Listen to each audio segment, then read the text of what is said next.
Marcel, the head of Confrérie of Cabrières.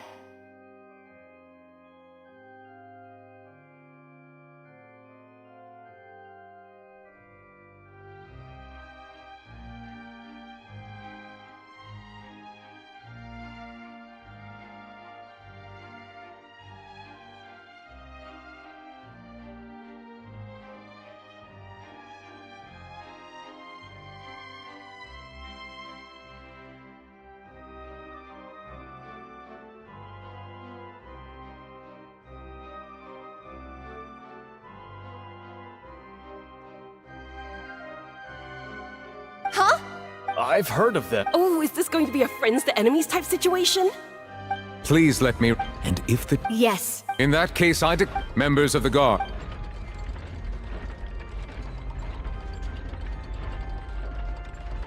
Mr. Marcel. I think an attorney... Very well.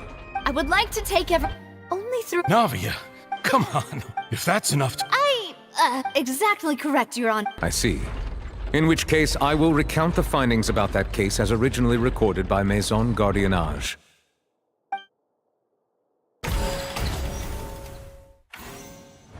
On the day of the murder, during the banquet, when the guests arrived at the scene, the guard's investigation the suspect did not dispute. Callus was defeated by... These are the known... The one with the... after that... However, we...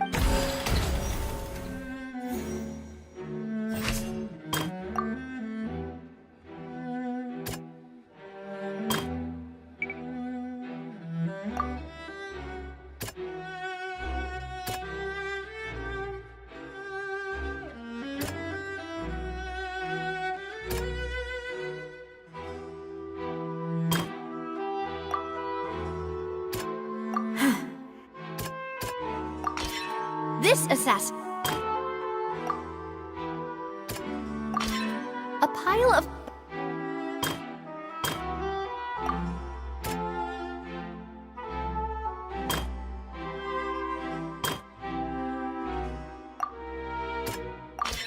The testimony... Realizing this, the...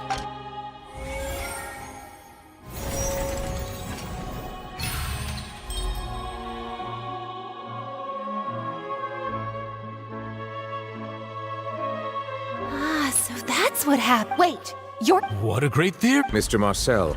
But I... Then, may I add one? I'm a... Boo! I may not have the we should be able to... Considering the serial disappearances case, that makes sense to me.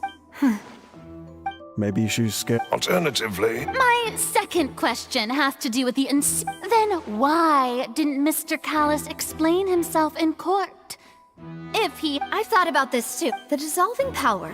My father could have exposed... At that time, what was certain... Boss once told me... What? If the secret had gotten out, of course, the guards might eventually figure out the truth. But what good would that do? How had this up, but by staying silent, I was able to be... And once I have figured out the truth and stepped up to the challenge, So... That's right. Do you have any... Of course. All you need... I don't need your apology, but since he entrusts... so... As a champion duelist, I've fought many battles and taken in my line of work. Just one look, I hereby swear on my name and honor as a champion duelist that Mr. Cal... Since that's your testimony, I concur. However, Miss Navia, you... Right? What she said was fat. Wait, weren't they just talking about... Of course, Your Honor. The two cases are, in my father's case, the culprit and at the end of Linny's trial, the culprit also only dissolved the victim in front of it. The culprit could only time their actions so coincidentally. So that's why I'm used to it. No need to appeal. I won't try to On top of that, does a person have to be physically... I don't know what she can say to that. I know that even with that, you might still think you can reduce the list of suspects with some further investigations, until I'm the only one left on the list. Alas, who won't feel at least a little hurt by an accusation of murder from a girl you see as your own daughter? But if I were to dismiss this completely, you'd also think I'm not being considerate of your feelings. Ah well, let Uncle Marcel teach you another lesson. Do you know what the biggest flaw in your reasoning is? I suppose you're gonna tell me anyways. It's timing again. I'm a businessman by trade. From that standpoint, there's no reason for me to kidnap young women. It's a high-risk action with nothing to gain. In addition, I left my home in Snezhnaya when I was young to come to Poisson and work in some trade. My business only thrived when I received Callus's patronage. But the disappearances began before I ever stepped foot in Fontaine. I do apologize, demoiselle. This was my mistake. No, it's not your fault. I'm sure he had come prepared. Is there anything else you'd like to say? Would you like to check the date of my first business license against the first known case of the serial disappearances? You can also take a look at my border entry records, or ask my friends and family when I left Snezhnaya for the first time. Could those records and testimonies do something to appease the unspeakable anguish in your heart? Seems like she got the wrong guy. At this rate, Nagia will be convicted for falsely accusing him.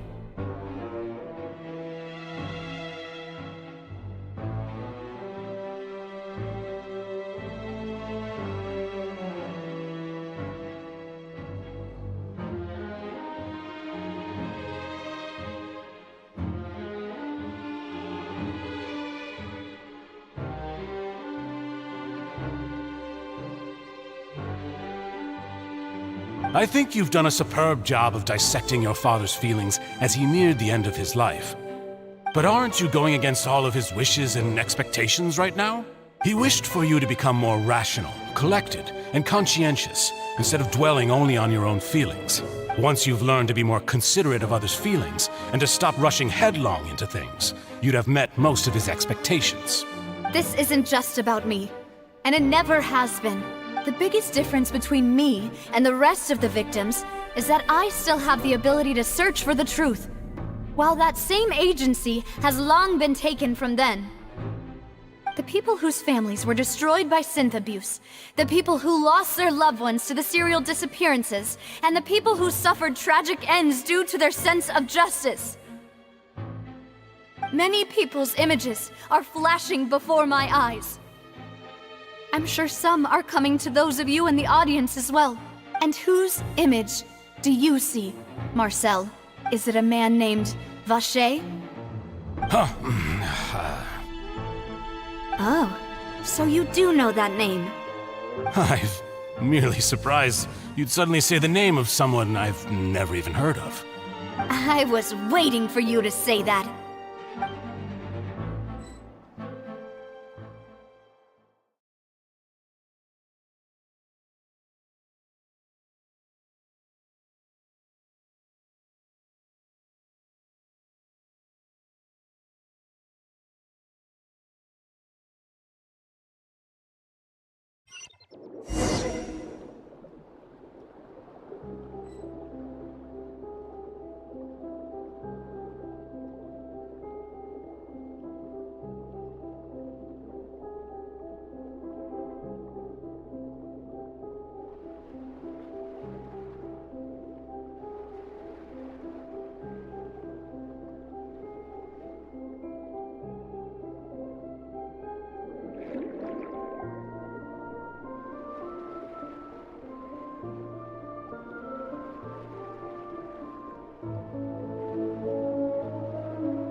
Nice and spicy.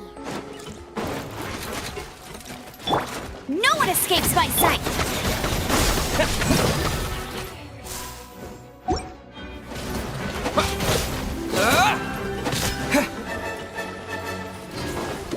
Out of the frying pan, into the fire. You're toast. Scatter! Yeah!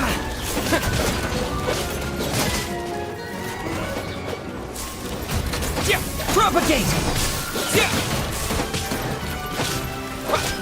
Yeah! What? Yeah! Yeah! Yeah! Yeah! What? Yeah!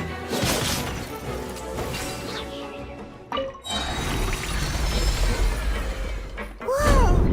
The floor is going up! Is it because of this mechanism in the middle? That guy really prepared a lot of stuff for this place.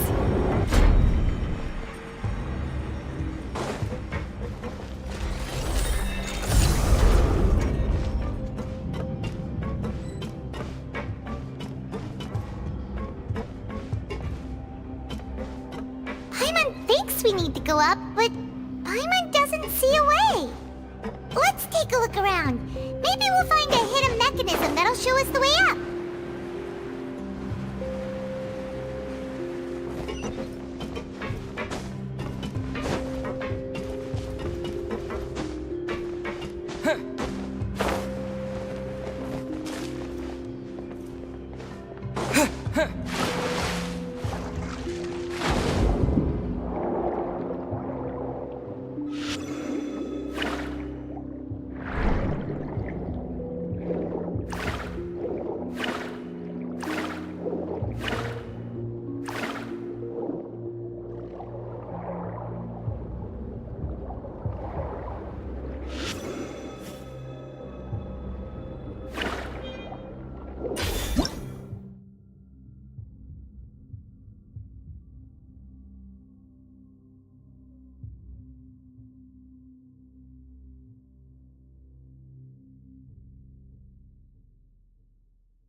is rising. Now we can swim to the top. But this is still a ways away from where we need to go.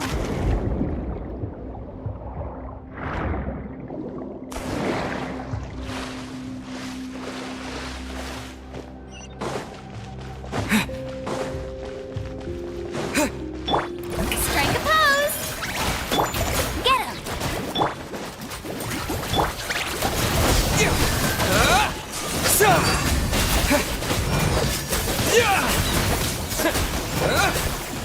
Scatter!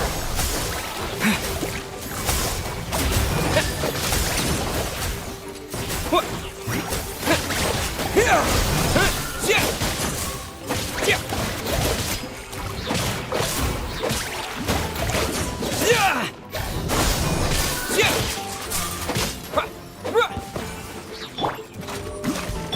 Let it rain. Yoo-hoo! Propagate! Germinate! Booba, get them! Scatter!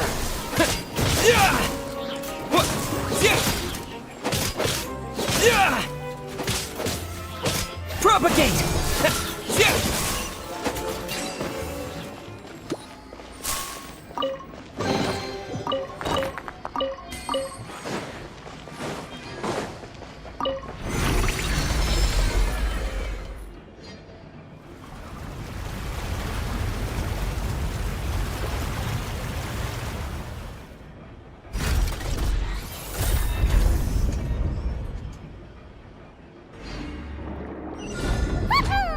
Now the path is clear. Let's go!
Nice and spicy!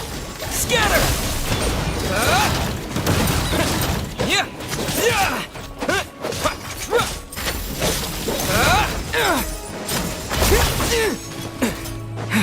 Scatter! Booba, get them! Go, go, Barry! Propagate! Hey, I...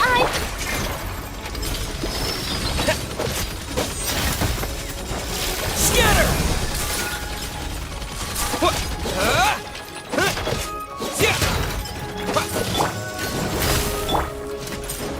Propagate! Spring forth!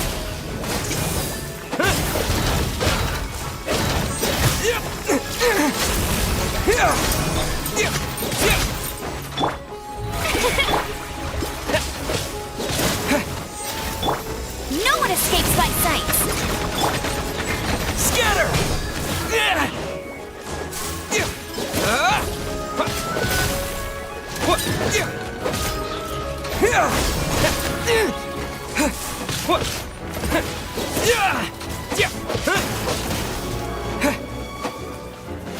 Propagate!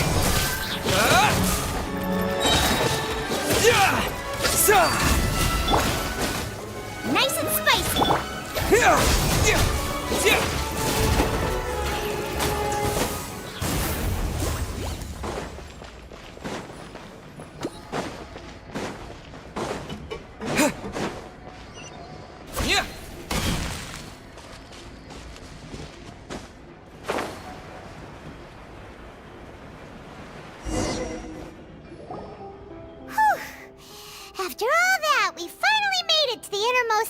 room. Though, as expected, the mastermind isn't here.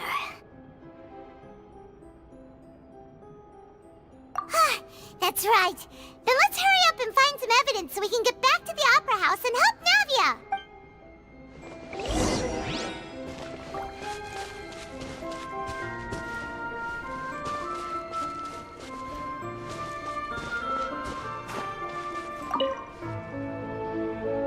What's this over here? Looks like some kind of place for research. Experiment number 16 aims to verify Jacob Ingold's research conclusions on the primordial sea and use his theory as a foundation to achieve a breakthrough. The experiment was a failure. No individual managed to resurface from the water from the primordial sea. Female specimens 22, 23, and 24 were dissolved.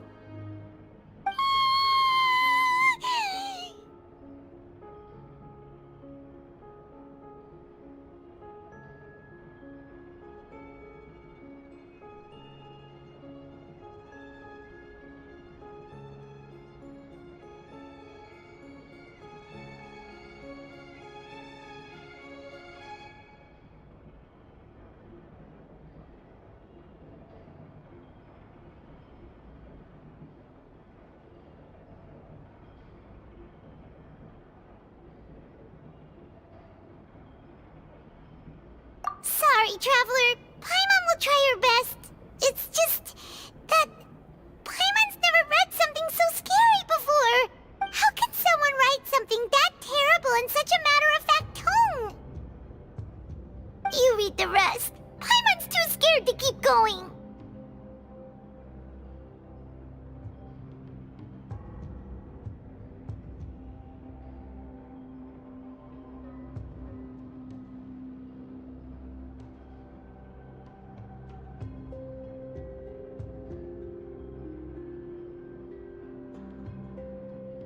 So that's why he did all of these experiments. But did he really think he'd be able to find a way just by dissolving people over and over? That's just insane! Huh? Isn't that the name you heard by the fountain? Paimon thought he was an eyewitness in the serial disappearances case. Ah, you mean Vache is the one who did all of these... experiments?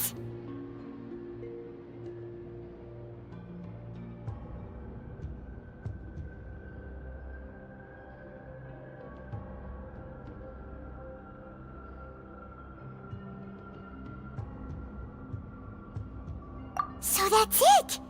Vache was no victim, but personally took his lover and...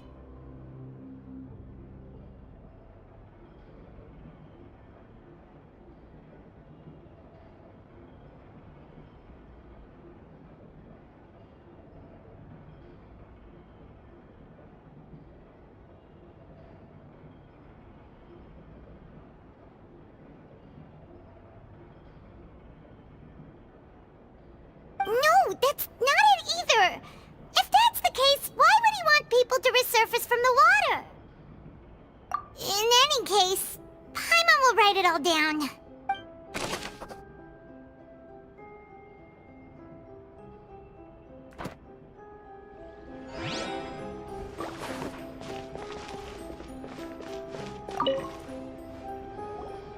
Whoa! There's so much synth here!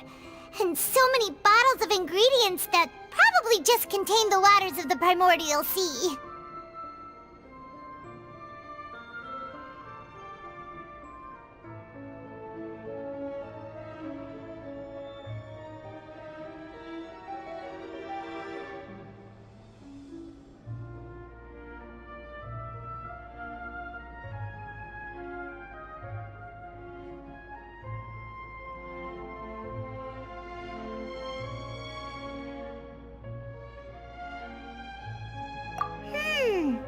Mixing in progress. Ready to drink? Stock sample? Huh. They've also got all the synth pretty clearly labeled. Whoa, there's even fruit-flavored synth?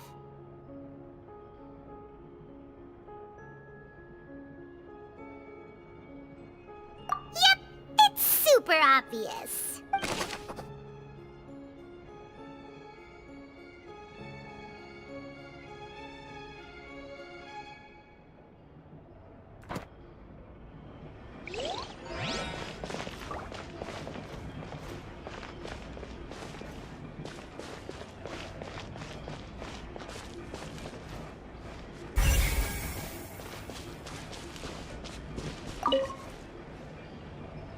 What's all this? Aw, it's a bunch of really cute things! Pink accessories, a hair tie, a necklace, even a makeup box!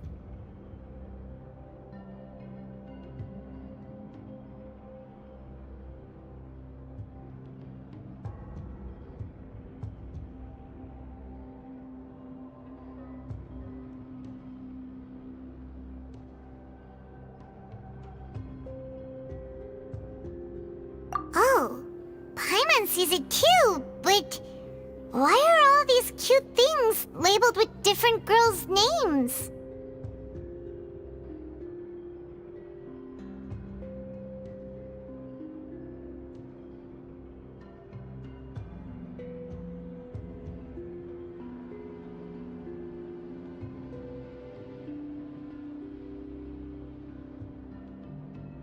Huh?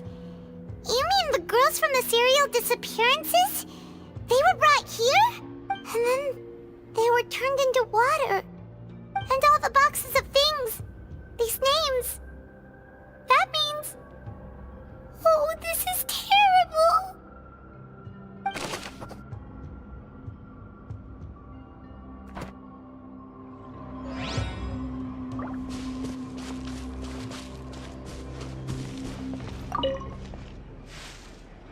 Oh, look! There's an important-looking basin over here, and it's full of water!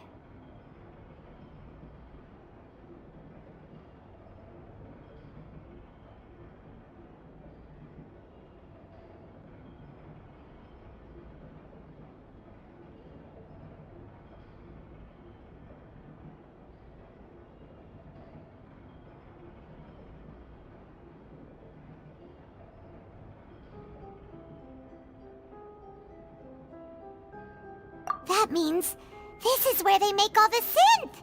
And that special water is the main ingredient! If you dilute it with normal water, you'll get synth, but the pure stuff can dissolve a human! Paimon will take notes on this incriminating evidence.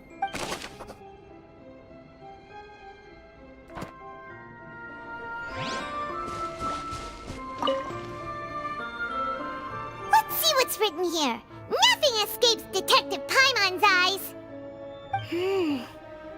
Callus. Navia's father. Oh, this seems to be an investigation report on him. Yep, it's about finding someone to assassinate Jacques and Callus because of a lack of confidence that Jacques himself would go through with it. This should prove the existence of the third person, right?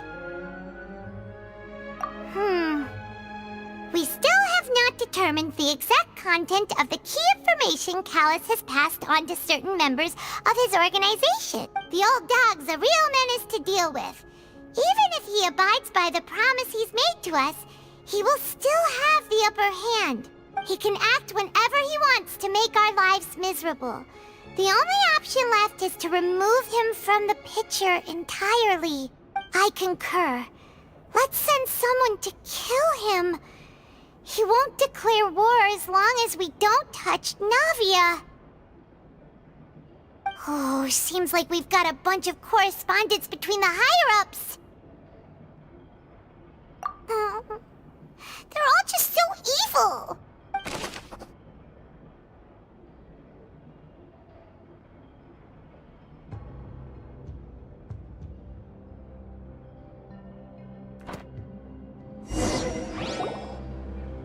We've looked at almost everything here, and it seems like our theories were spot on. But, yeah, we haven't found anything that reveals his true identity. No wonder even Neuvillette wasn't able to find anything. Whoever it is probably destroyed everything to do with that name a long time ago. That way, even if we bring all this back to the opera, we won't be able to identify the true culprit. Sure thing. Paimon won't admit defeat to this guy either.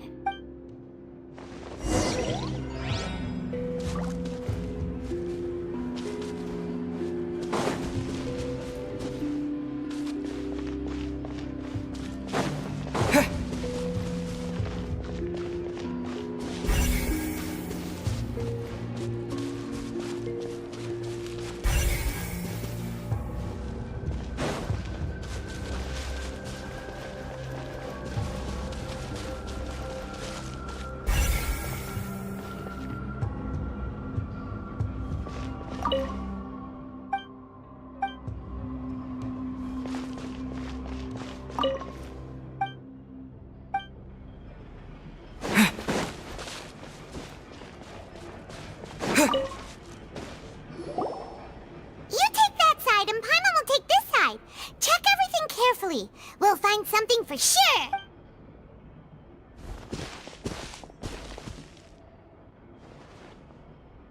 Ugh. Nothing at all!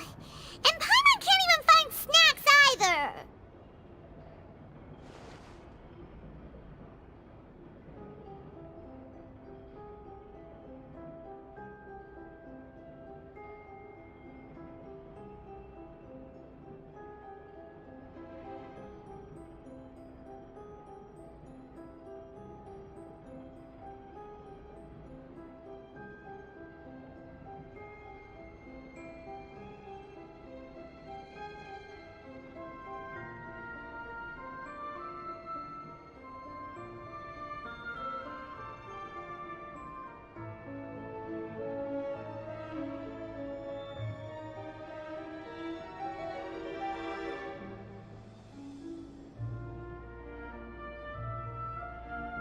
Whoa, really?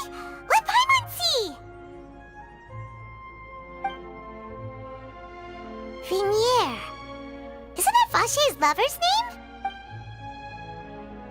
Then you found her diary! Let's see! Aw, it's just a normal diary chronicling their love story. She was so sweet, too. Oh, Paimon feels even worse for her now.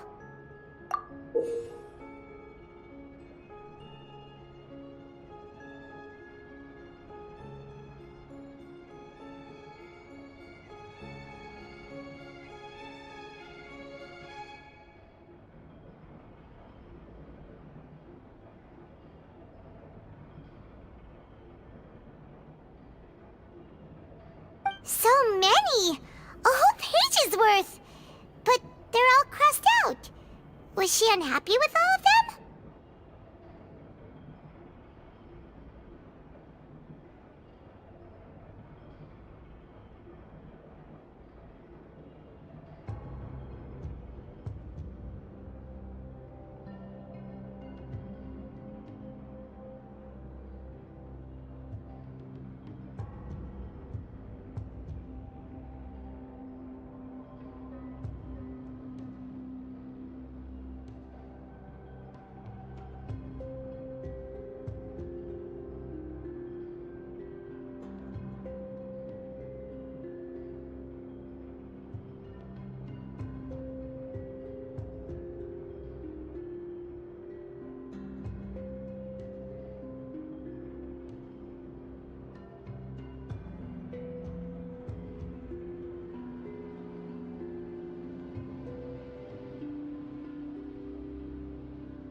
The final name she decided on was Marcel.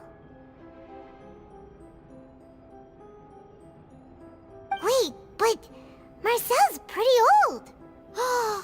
Has this case been going on for so long that he's Fauché and Venier's grown son?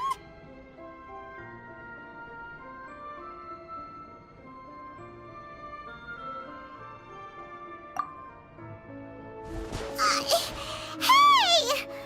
Paimon still hasn't figured it out yet.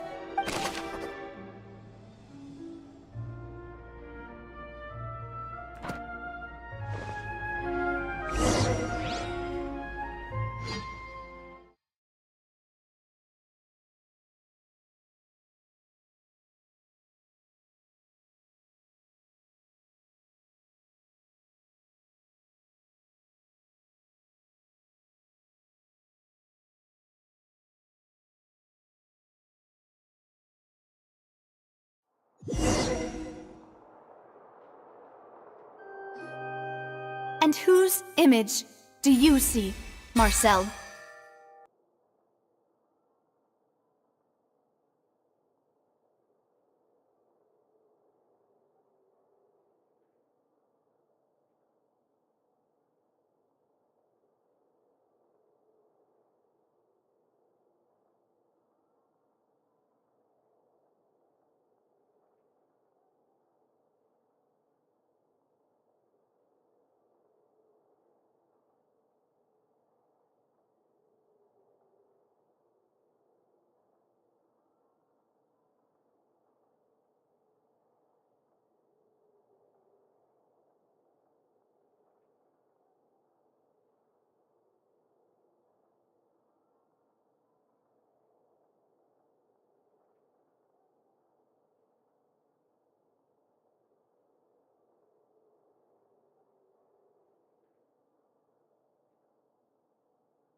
is it a man named Vache?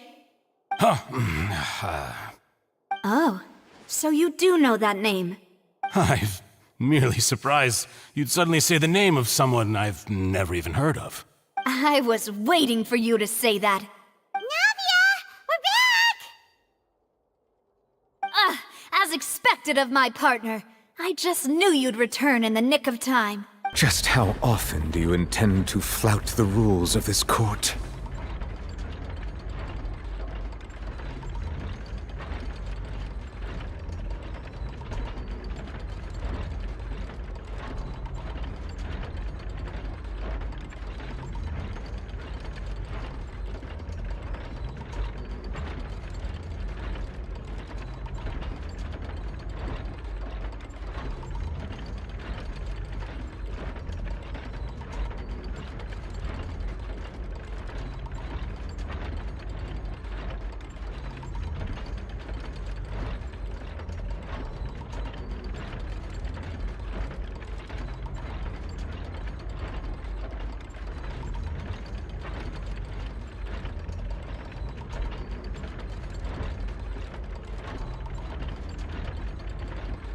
It's all right, Monsieur Nervalette. Given their confidence, I expect they've found the crucial evidence.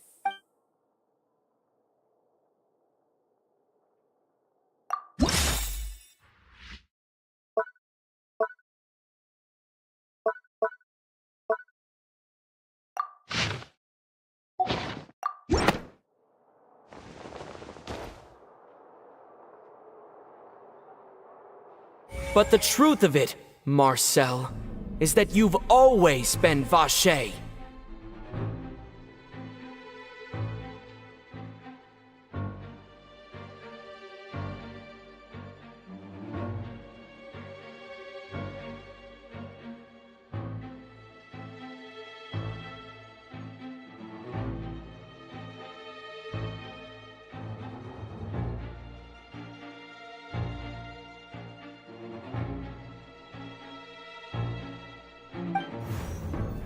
Huh?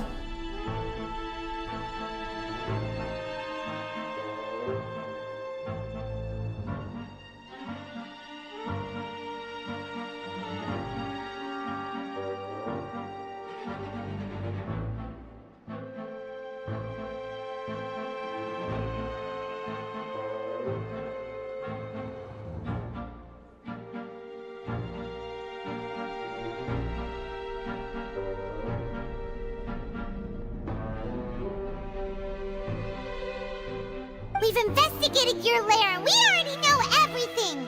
After your lover, Veneer, was dissolved, you kept abducting young women to experiment on the hopes of bringing her back to you!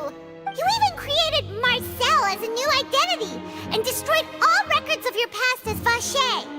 So that's it. Even the villains in opera performances rarely go that far. And with that, Marcel's motive has now been established.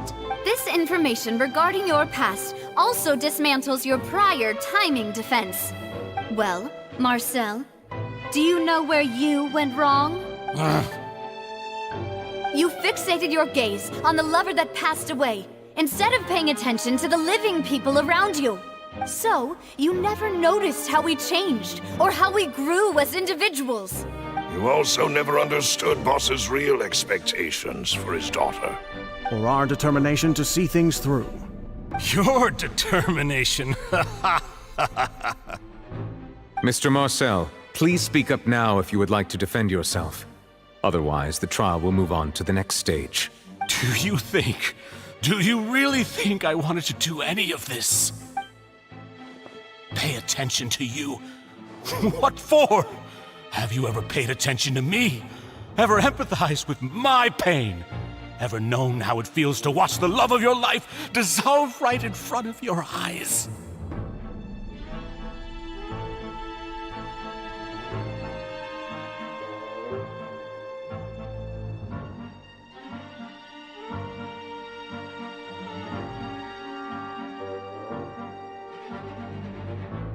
No one helped me.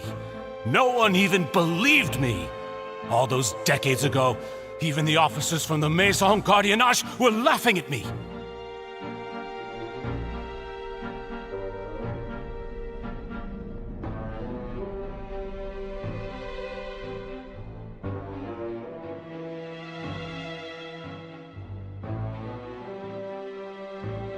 They said there's no way a human being can turn into water.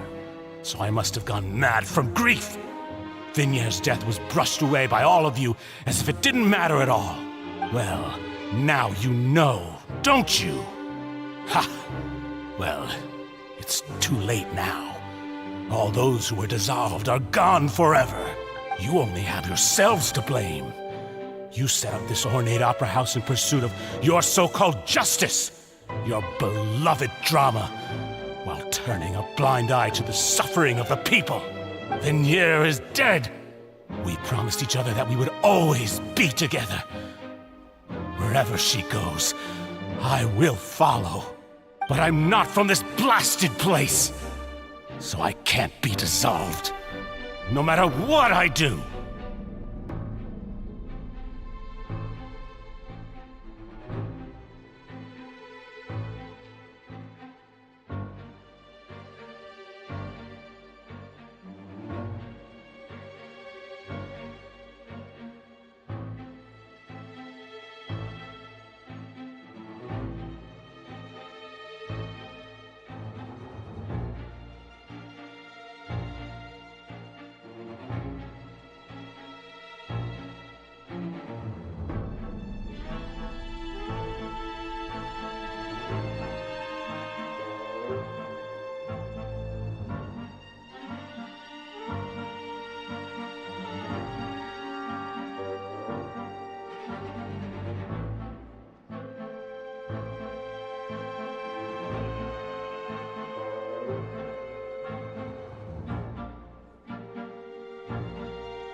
Primordial sea that he's drinking? I can't dissolve! Can't dissolve! Can't dissolve! Do you all see? I can't go! I can't follow! So if I can't go where she is, what choice do I have but to try to bring her back? I did all of that, and in the end, that accursed Callus still got the better of me. I spent my entire life living on pins and needles, only to get stabbed by his idiot daughter at the very end. The suspect is exhibiting signs of mental distress. Guards, please restrain him. Don't touch me! Don't anybody come near me! I still need to save Vignier. I promise. We made a promise.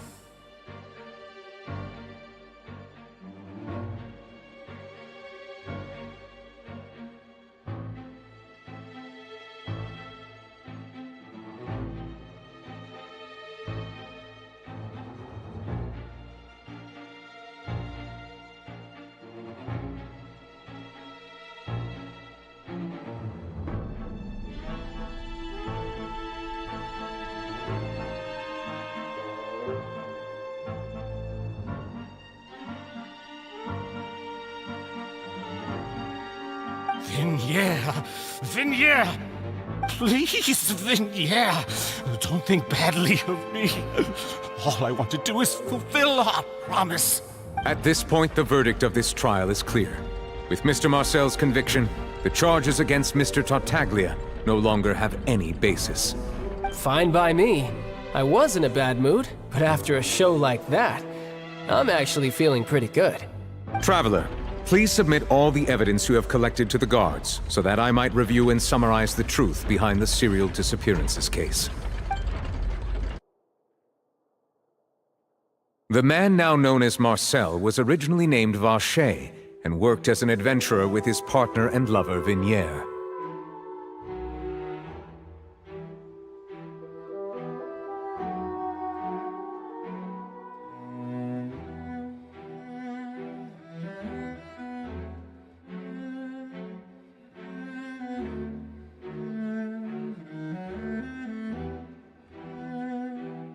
During an underwater expedition, Vignier accidentally came into contact with water from the primordial sea. and was dissolved in front of Vache as a result. Vache learned of the primordial water's existence through the work of others and began to kidnap young women for research, with the goal of discovering a method to restore Vignier back to life. To cover his tracks, he invented the new alias of Marcel and began to operate a business in Poisson. During the course of his research, Vache discovered that a diluted concoction of water from the primordial sea can induce feelings of euphoria, and began to manufacture and market synth. However, as he accumulated wealth to fund his continued research and expanded the scope, he came into conflict with Spina di Rasula. After exchanging blows with Spina di Rasula for many years, Vache decided to assassinate their president Callus at a banquet. Although the assassination did not go as Vache expected, he was able to turn Callus into the murder suspect by dissolving the assassin he sent to the scene. And just recently, Vache attempted to frame Linny as the culprit of the serial disappearances case, using a similar method. However, his attempt to frame Linny failed, and the power of water from the primordial sea became public knowledge. This case also exposed enough of Vache's machinations that he was eventually successfully charged in court. Thus concludes the enigmatic history of the serial disappearances case, with the truth revealed to all.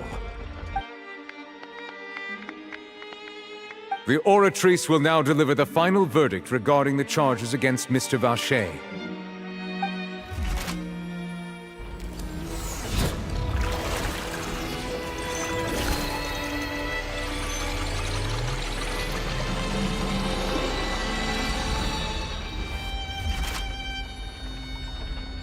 According to the judgment of the Oratrice Mécanique d'Analyse Cardinale, Mr. Vache is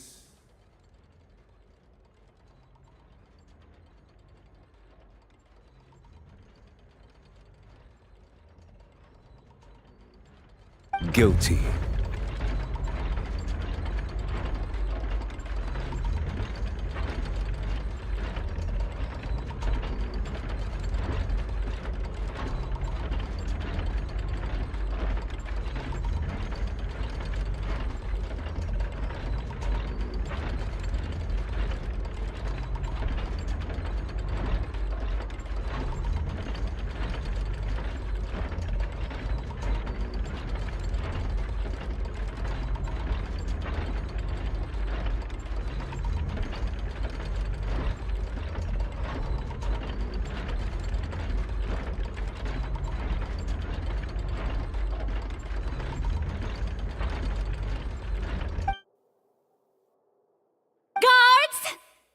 Vache away.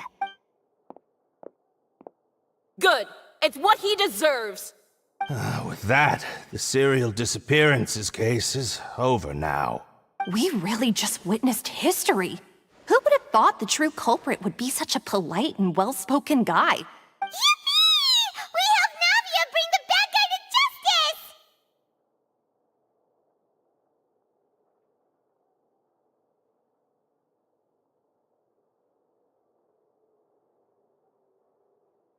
He's hurt so many innocent people, and now he's finally getting what he deserves!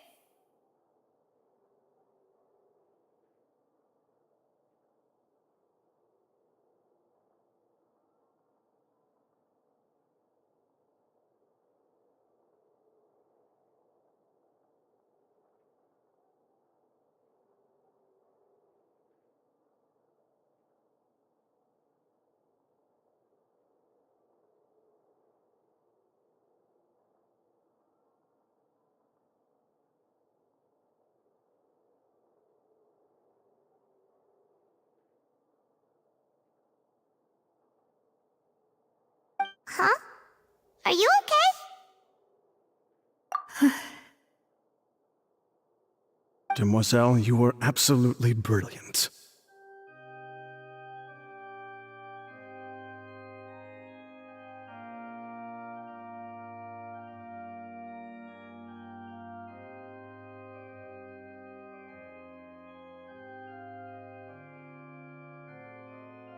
The day our late boss had always hoped for has finally come.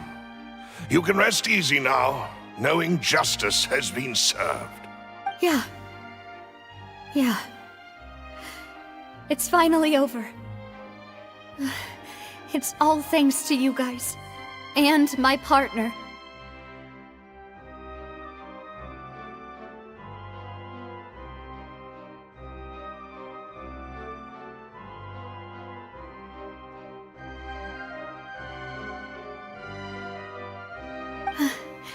See, Papa? Spina di Rosula's still doing well with me at the helm.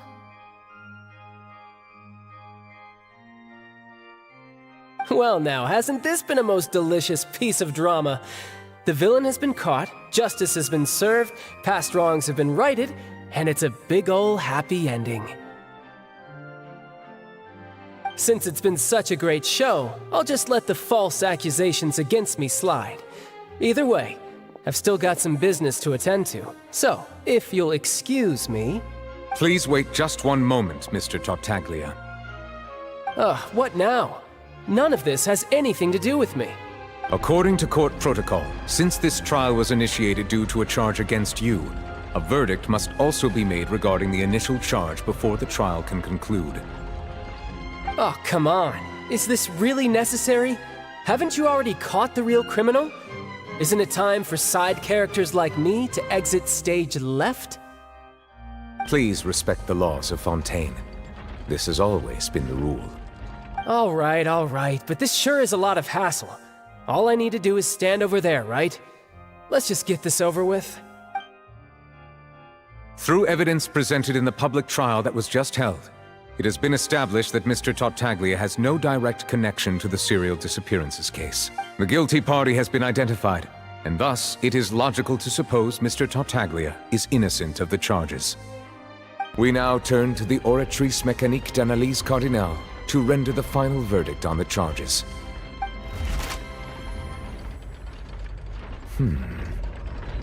According to the judgment of the Oratrice Mécanique d'Analyse Cardinale, Mr. Tartaglia is...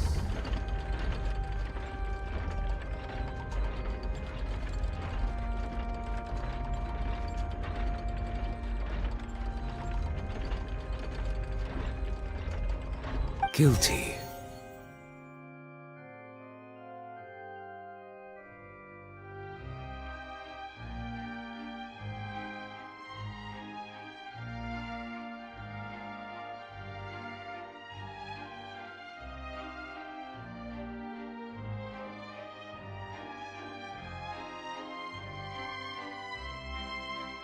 What? Hey! That's not funny! Didn't you just say I'm supposed to be innocent? What's with this verdict? Is your justice machine malfunctioning? Huh? This has never happened before. The Oratrice actually returned a different verdict from the Chief Justice.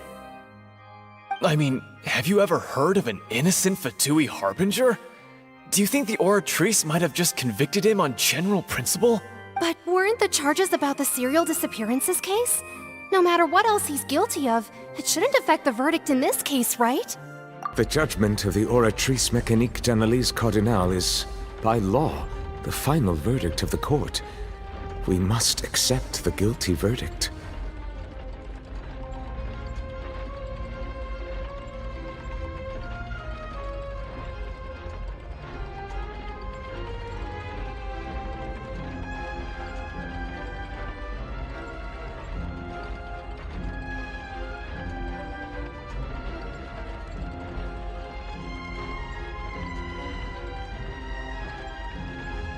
Guards, please take the suspect into custody per court protocol.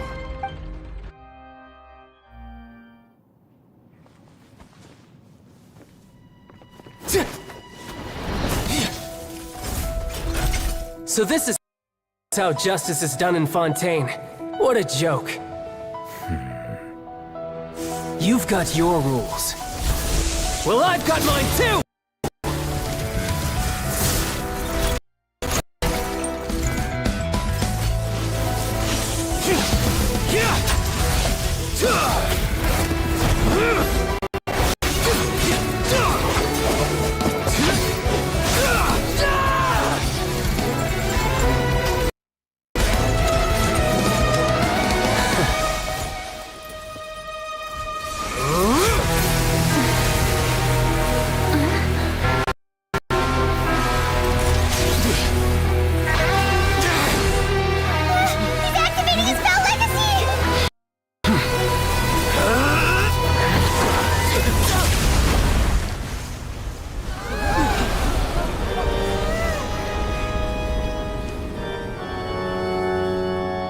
I am sorry.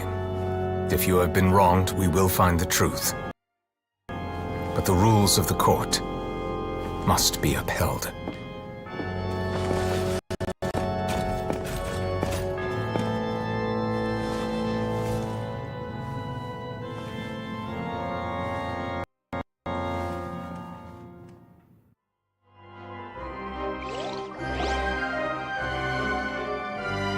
Hey, Monsieur Novelette, what's going on?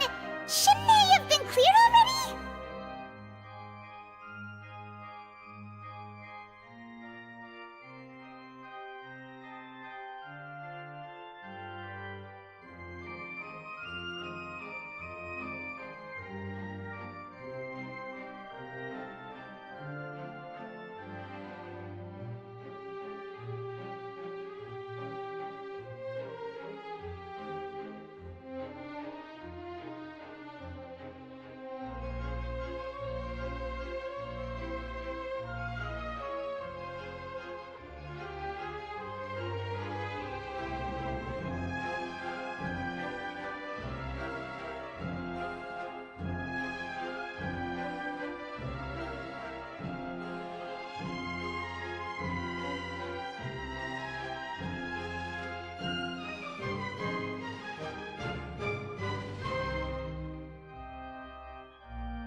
Apologies. This is also the first time I've encountered such a situation. However, according to the rules established at the conception of Fontaine's court system, the Oratrice's judgment is the final verdict of the court. All I do is follow court procedure. As for why the Oratrice arrived at the conclusion it did, you should probably ask someone more knowledgeable than me.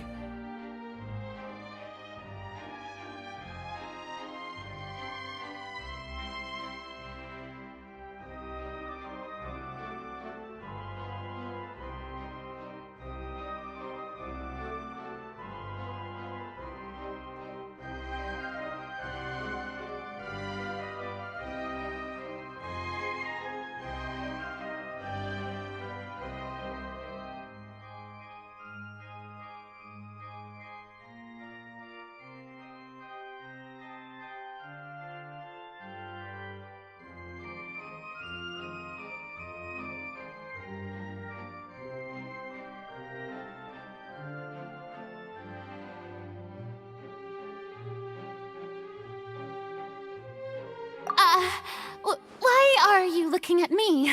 I had nothing to do with it!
I don't know what happened there either.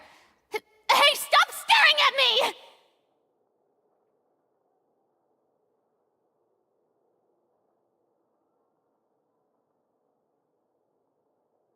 What does Lady Farina mean by that?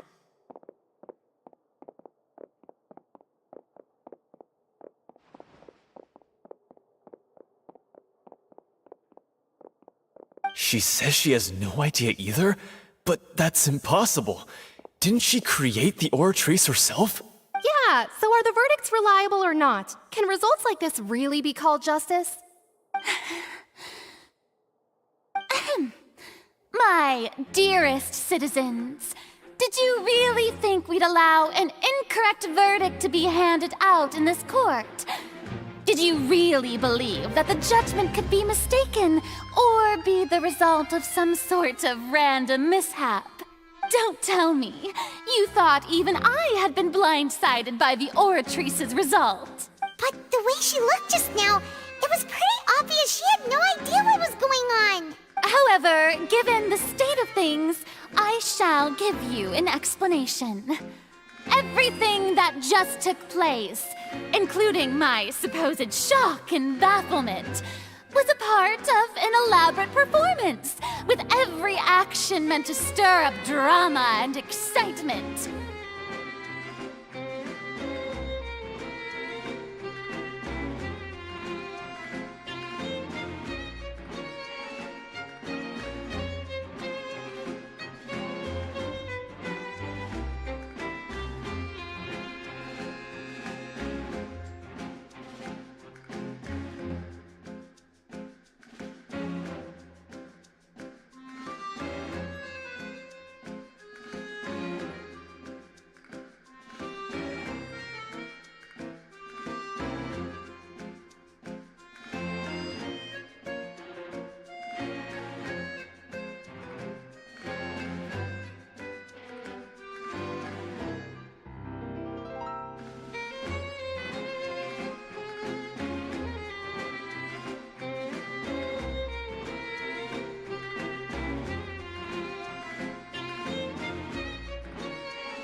And, of course, for every performance, there is a script. Everything has unfolded exactly as I expected from the very beginning. As the embodiment of the very concept of justice, the Oratrice shall never render an arbitrary judgment! If you thought Child had nothing to do with the serial disappearances case, it is only because you've been blinded by the superficial appearance of innocence. Everything he's done, not to mention the danger he poses, are beyond ordinary comprehension and completely unforgivable!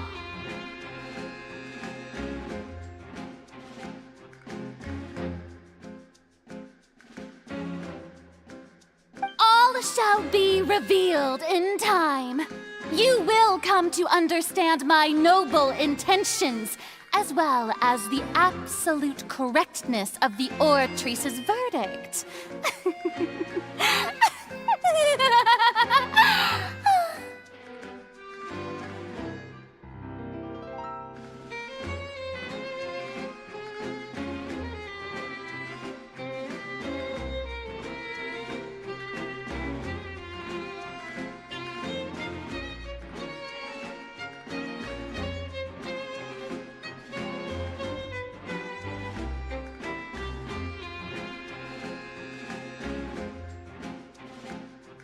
Now, having said that, although I hate to leave things hanging in suspense, it is now time for this performance to end. As the lead actress, I shall be the first to take my leave. Toodaloo!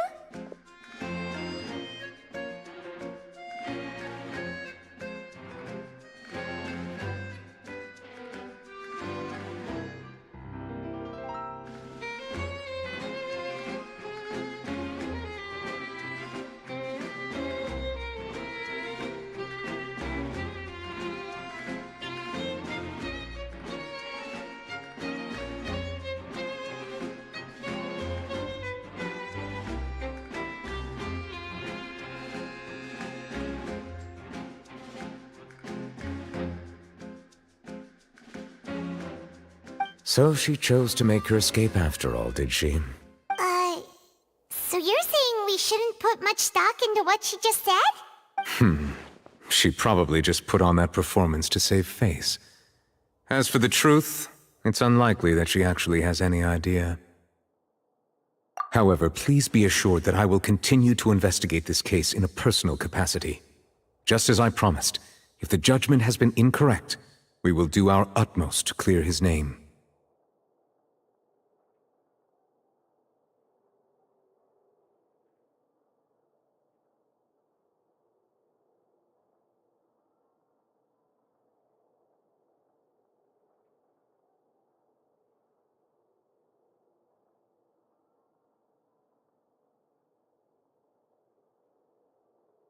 All right. Even though we feel pretty badly for him, we'll take your word for it for now. After all, he's done plenty of bad stuff, so he should have known he'd go to prison someday, right?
You showed when you took him down. Who are you really? I'm the Chief Justice of Fontaine, of course. If officers of the law lack the strength and capability to enforce it, then it makes a mockery of justice.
Hey, what are you doing? Quick, stop him!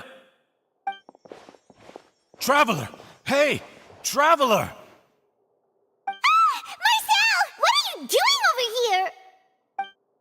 Stop resisting arrest! Cease, or we'll add another charge to the list! No, wait! I just want to ask the Traveler something. I'm not looking to run away. Please, just let me ask this one small thing.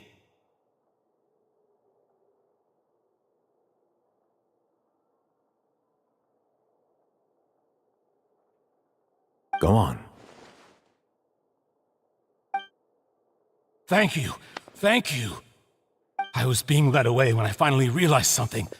Where did you first hear the name Vacher?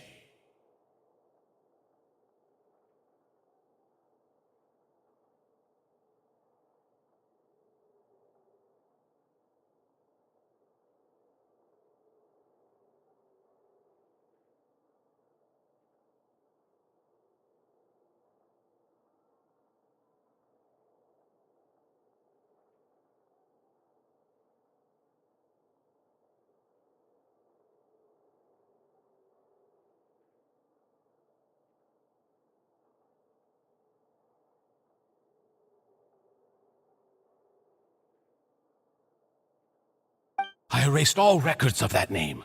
So, unless... Are you still trying to prove your innocence? Give it up. You've already been convicted. Really? You did? You're sure? You met her? But how could that be? How did you manage to do it? The Fountain of Lucine? Then she's been so close to me all along. And I just never... Please give me a chance to talk to her again. Just let the Traveler take me to the fountain to see her one last time. This is the last request I'll ever make in my life. You can do whatever you want to me afterwards. I don't care. What? Give an inch and you want to take a mile? Do you think serial killers get to make requests like that? Paimon agrees.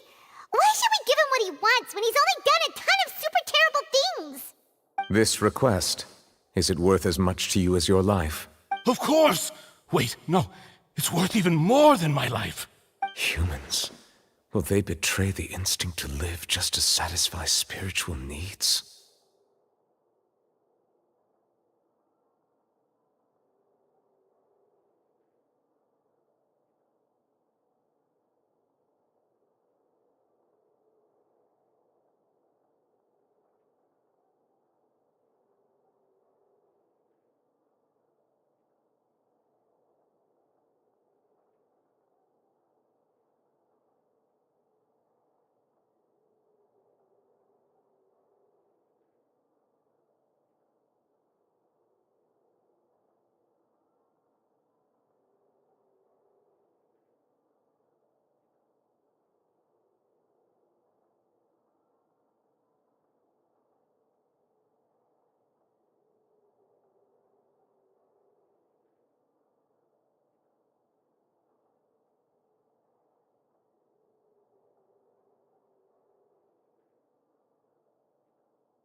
Very well.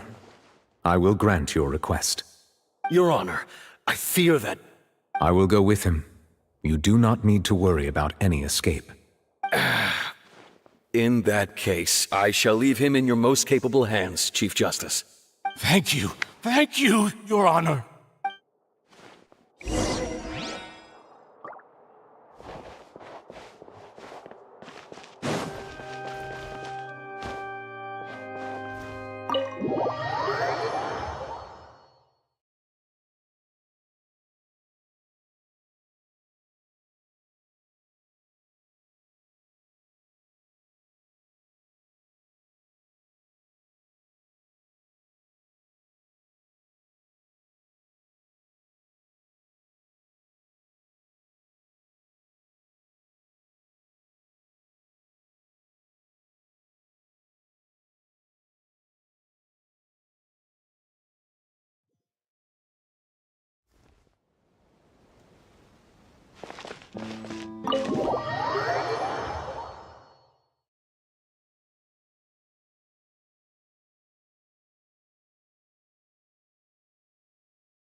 Is this the place? You said she's here, but what do I need to do to see her? Yeah, and even Paimon could hear her after drinking that thing. Didn't you just drink a lot of it on the stage as well? Oh, in that case...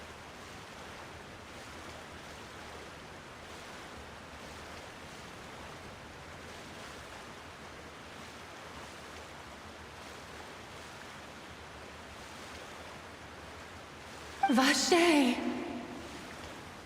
Ah! Yes, that's it! So you heard it too! Vinier, it's me! It's me, Vache! Vache? Vache! I'm here! I'm here! Where are you, Vinier? I'm coming for you. I'm finally here for you. Hey, wait! Be careful! Hey, wait!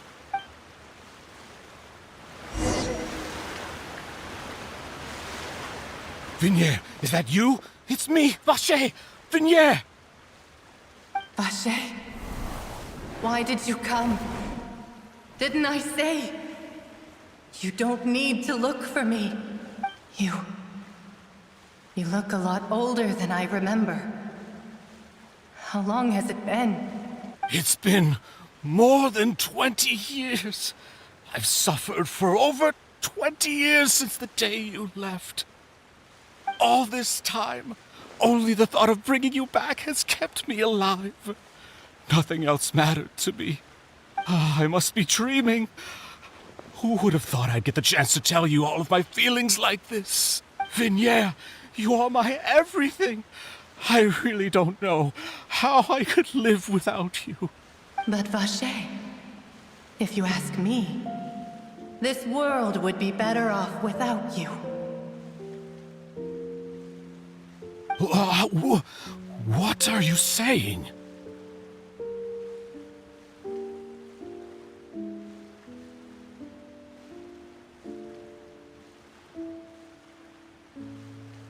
If not for you, I would have finished my law degree and probably become a top-tier attorney one day. If not for you, I would have continued to pursue my love of the arts, and my works would have been displayed in the Palais Mermonia itself. If not for you, I would at least have been able to take care of my mother. And she would not have grown old and died alone, with nothing but the tears on her cheeks. It's all because of your selfishness, Vache. It's all because of you.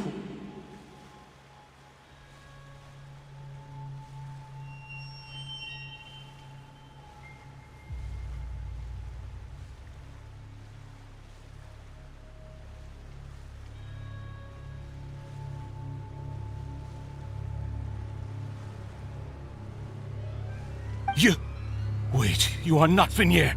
Who are you? You're right. I am not Vinier. I am the sacrifices. Every woman who died by your hand, as our bodies dissolved, our consciousnesses flowed back to the primordial sea. Our thoughts circulated endlessly within the primordial sea, and we were no longer individuals. But we became one, just as streams of water come together in the sea.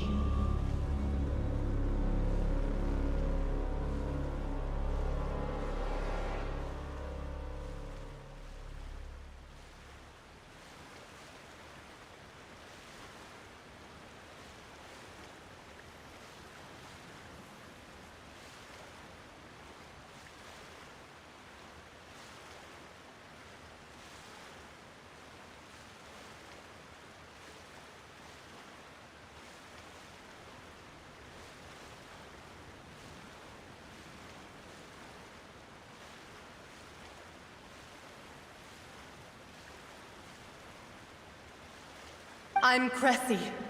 I'm Lemony. I'm Azine. The only one I am not is Vinier. Why? But then, where is Vinier? She doesn't want to see you anymore. Every tendril of her consciousness is avoiding you. This is what you get for your selfishness. Your selfishness robbed us of our lives and our futures. You said time and time again that you'd do any and everything for her. But did you ever consider whether she'd want to see you do the things that you did? If she would despise you for what you became?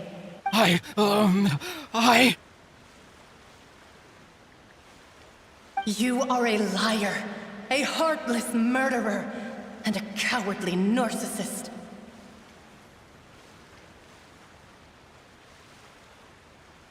The only thing you are not is Vigniere's beloved. From the moment your first victim died and her consciousness merged with Vigniere's, she has had nothing but pure hatred for you.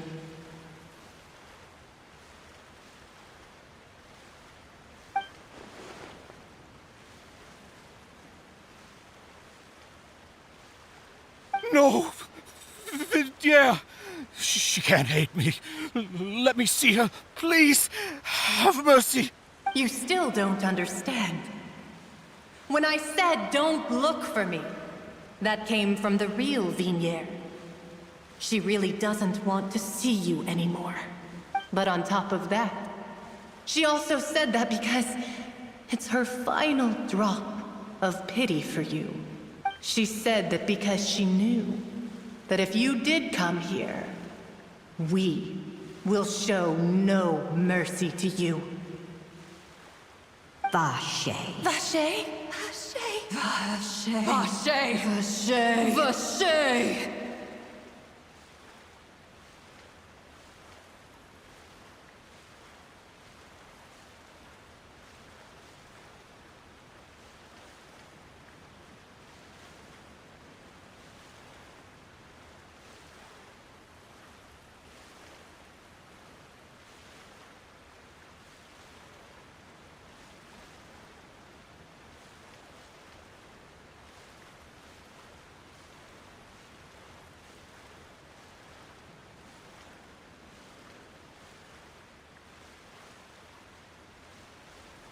Drown.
We have some time to do shopping. Gosh, it's really been a long time since we've been able to relax.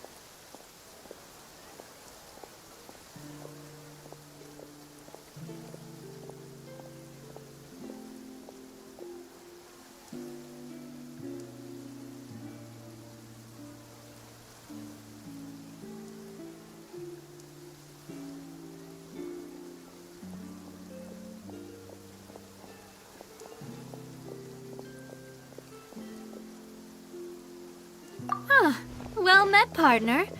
I knew something great was going to happen when I woke up in such a good mood today.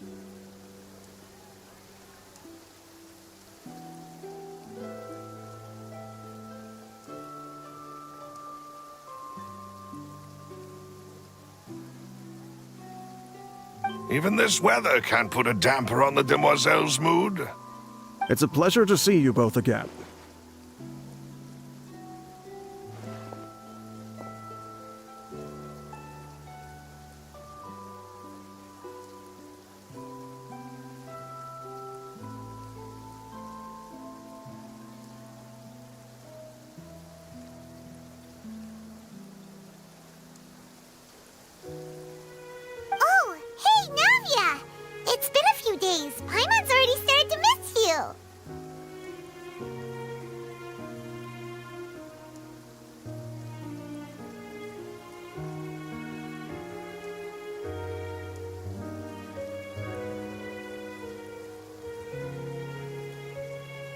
Oh, now that I believe. I'm easy to work with and always bring home the bacon. Who wouldn't treasure having a partner like me? Sounds like you're really enjoying life these days, Navia. What have you been busy with since the trial?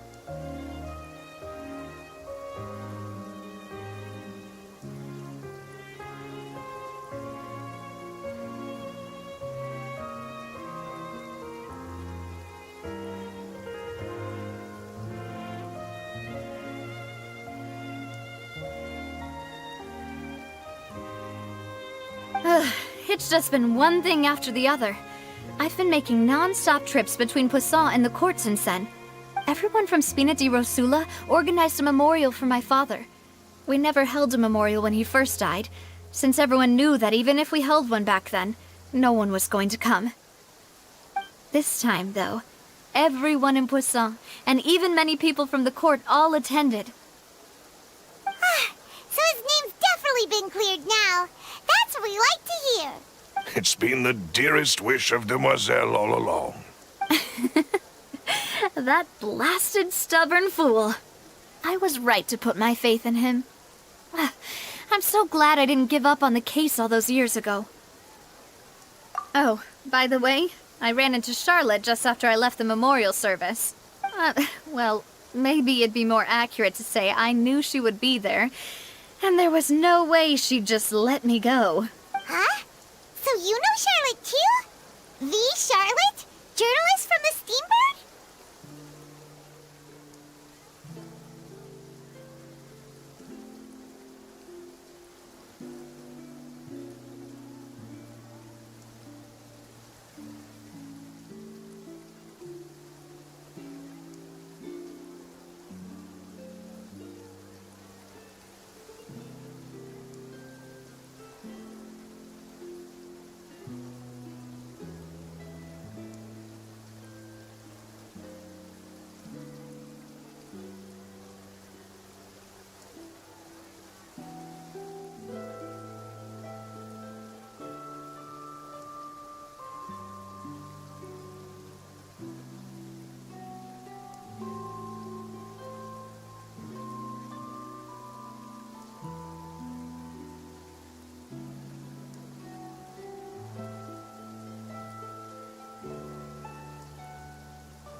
Yeah, way back when I first became the president of the Spina di Rosula, she was all over me. Wouldn't take no for an answer. I believe the story was called The True Heart of Darkness, Secret Tales of the Yellow Rose. To be fair, though, it was a really flattering feature. So, we've been on pretty good terms ever since. She was trying to lean on our friendship to get me to do an exclusive piece on the serial disappearances case. Oh yeah, she told us about that. She's always been super interested in that case, so now her wish has finally come true too. Anyway, I told her to make sure that when she writes about you guys entering the opera house with the critical evidence, that you both sound really cool.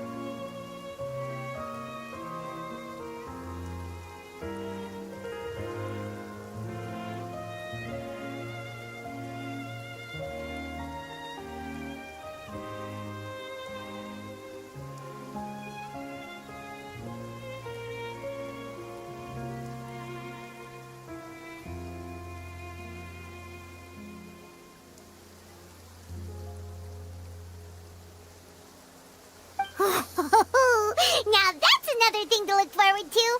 We trust Charlotte's skills with a pen for sure. Oh, and in other news, I also took Clarand out for a meal. Oh, are you two on better terms now? While you were investigating Vaché's headquarters, Clarand gave testimony on my father's behalf.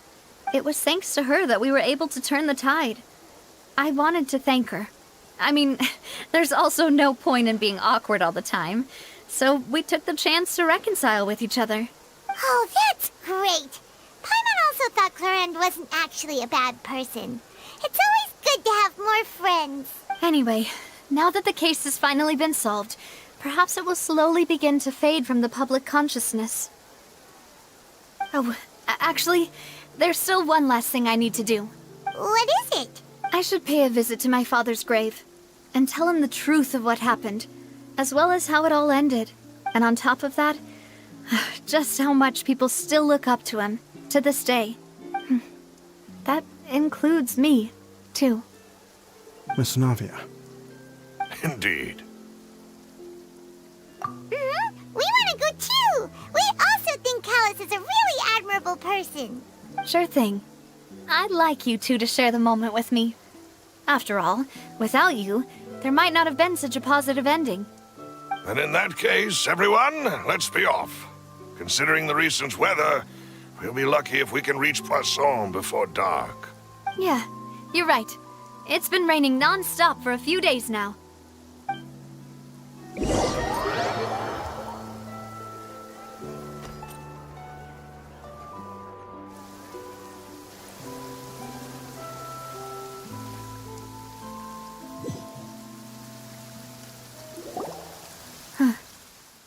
This is where my father's grave is. To be perfectly honest, even I haven't been back here for a long time. Huh? There's someone there already. Wait. That figure. It can't be. Isn't that Neuvillette? Why would the Chief Justice be here? Huh? Navia?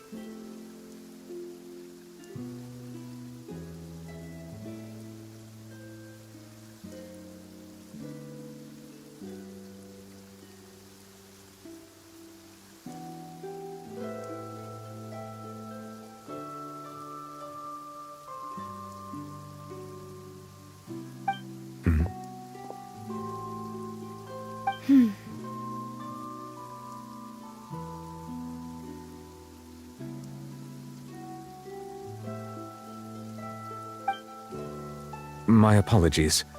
I should have asked before coming to pay my respects. Don't say that. Sorry about that. Oh, I was trying to say there's no need for you to apologize.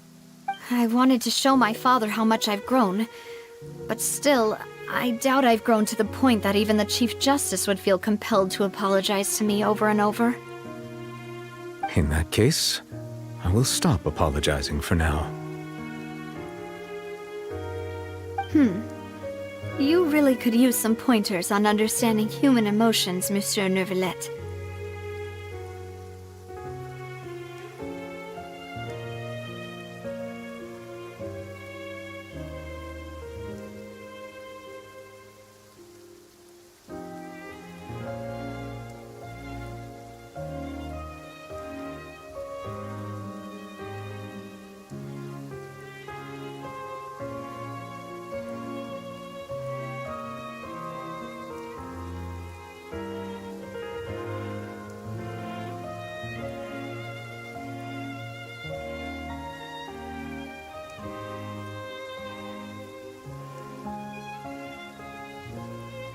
In any case, why did you come to Poisson?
ever since that day, I've been turning a question over and over in my head. Just what is justice anyway? There was once a time when I didn't want to believe that there could be anything more important to humans than life itself.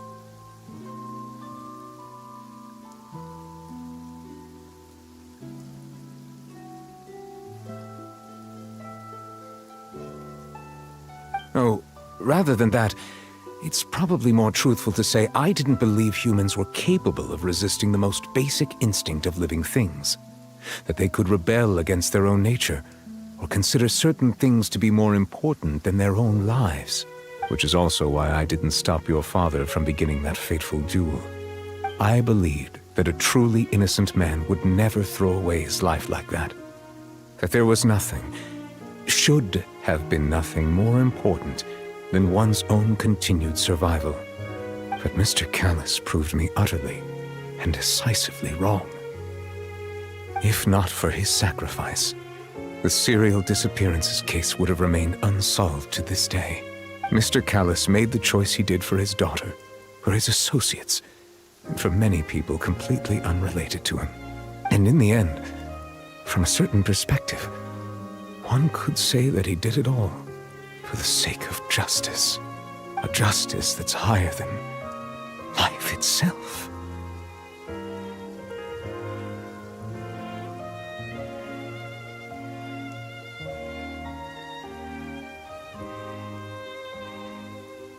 So, you asked me why I came here.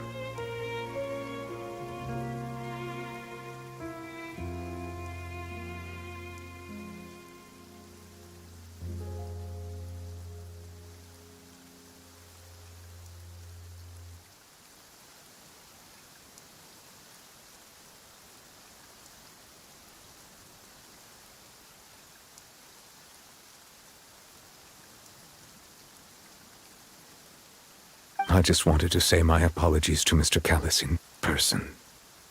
I should have noticed all of this much sooner.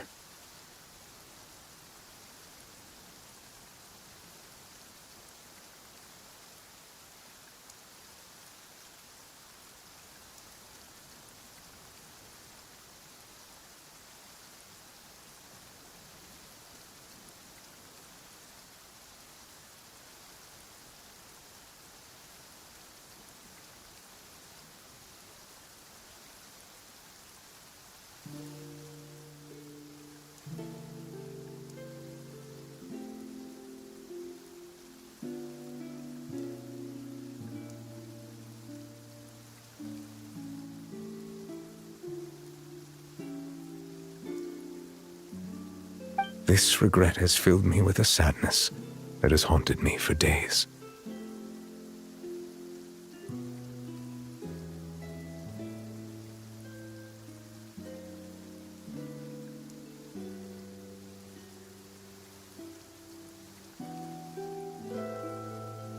That high and mighty chair in the Opera Epiclese indeed insulates one from many important things.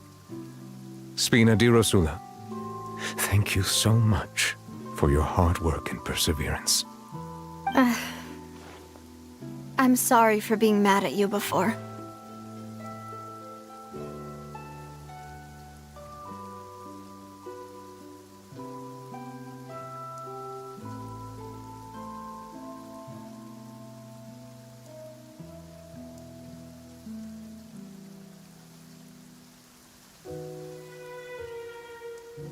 So, you're actually one of those types that's cold on the outside, but pretty thoughtful on the inside, huh? That reminds me of Silver, one of my guys. Sorry about that. Self-expression is not one of my strong suits. Didn't I just say you don't need to apologize?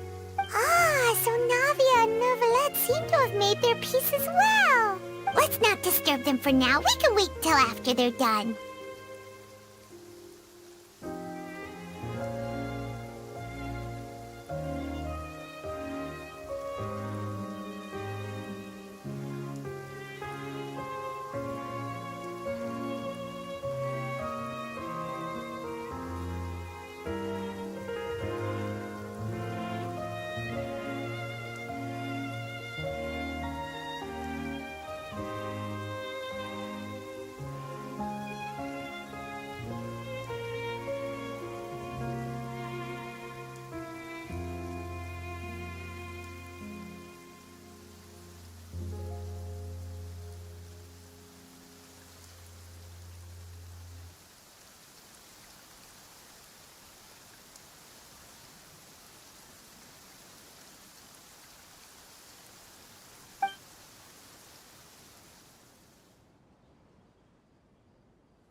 Paimon's never paid respects at someone's grave before.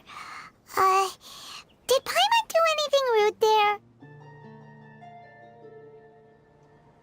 Huh?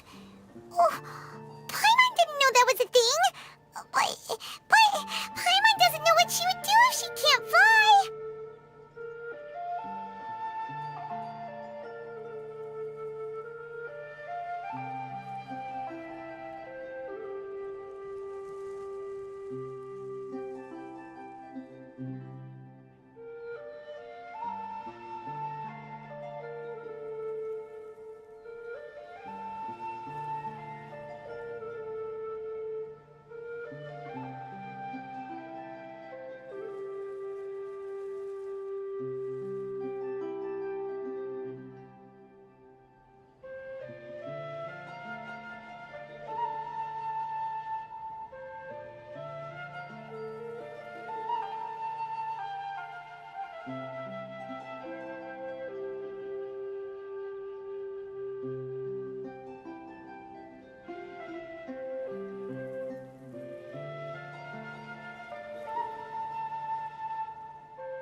threat is still standing around there. It's not often that we can catch him alone like this, so why don't we go talk to him for a bit? If we can't talk to Lady Farina, we can at least talk to him, right?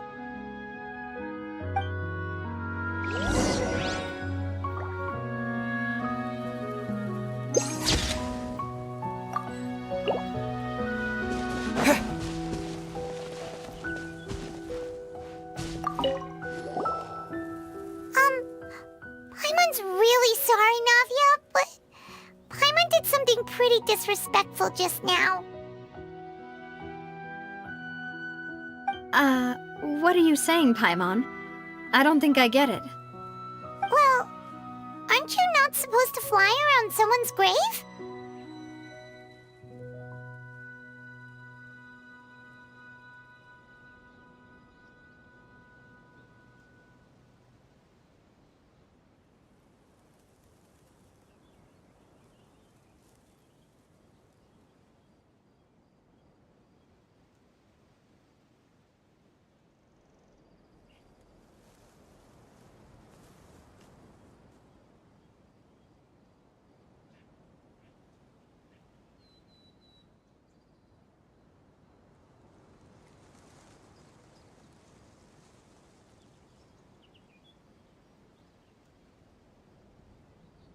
Huh?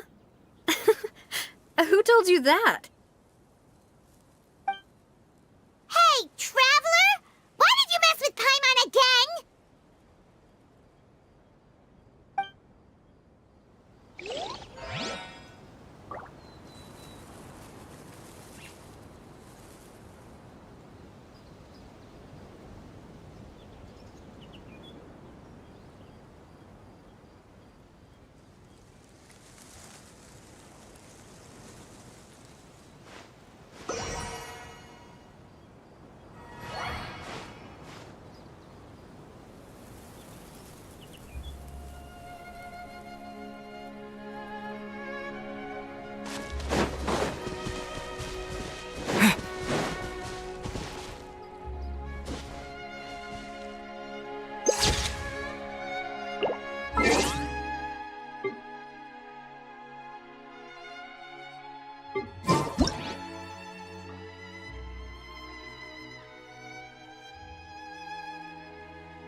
Boring! Isn't there anything else more interesting to do?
Being too popular can be such a hassle. Who knew the people would adore me so much?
Tea parties are a must for the well-mannered. If you'd like to learn the proper etiquette, I'd be happy to teach you.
Getting too popular can be such a hassle. Who knew the people would adore me so much?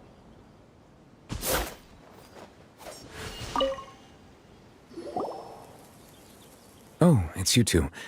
Did Miss Navia invite you to come pay your respects to her father?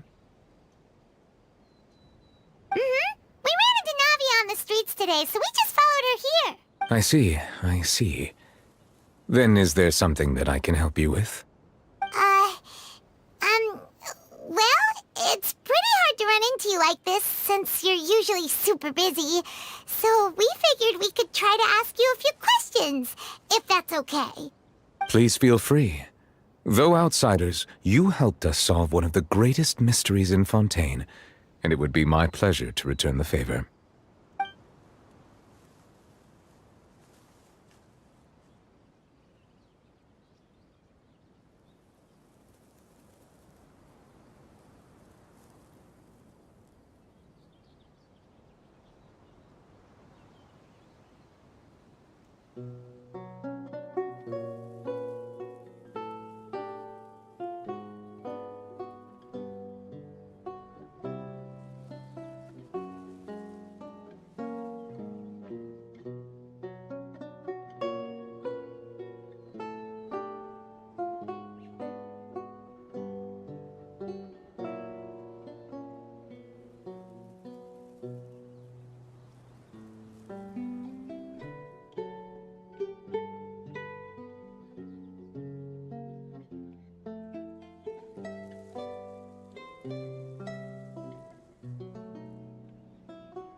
So, at court, the bad guys referred to that special water as water from the primordial sea, but what is it really?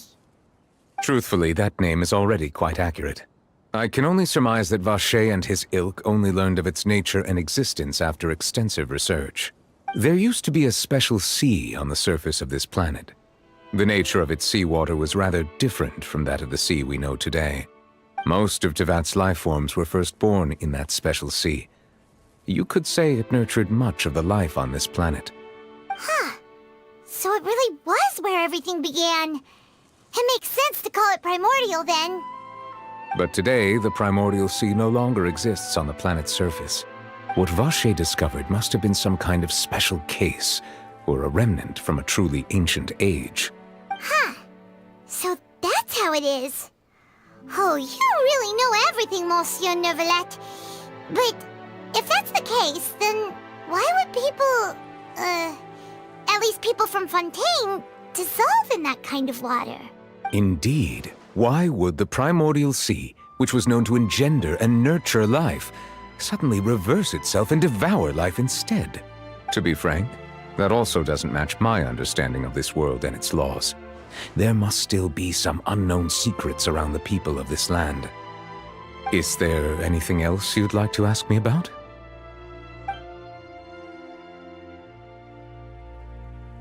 So, Truthfully, there used to be a special most of but today, what Vache discovered must have been some... Indeed. Why would... To be frank, is there anything else?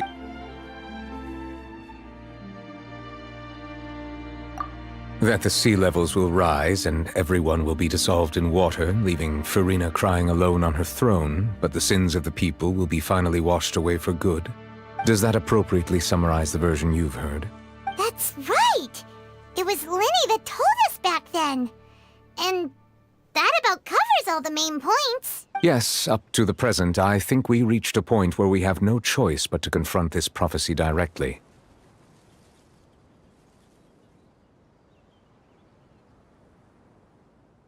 Rumors have it that this prophecy is rooted in the last words the former Hydro Archon left to the world before she passed away. A prophecy? Of the former Hydro Archon? Wow. This is the first time that we've ever heard of it.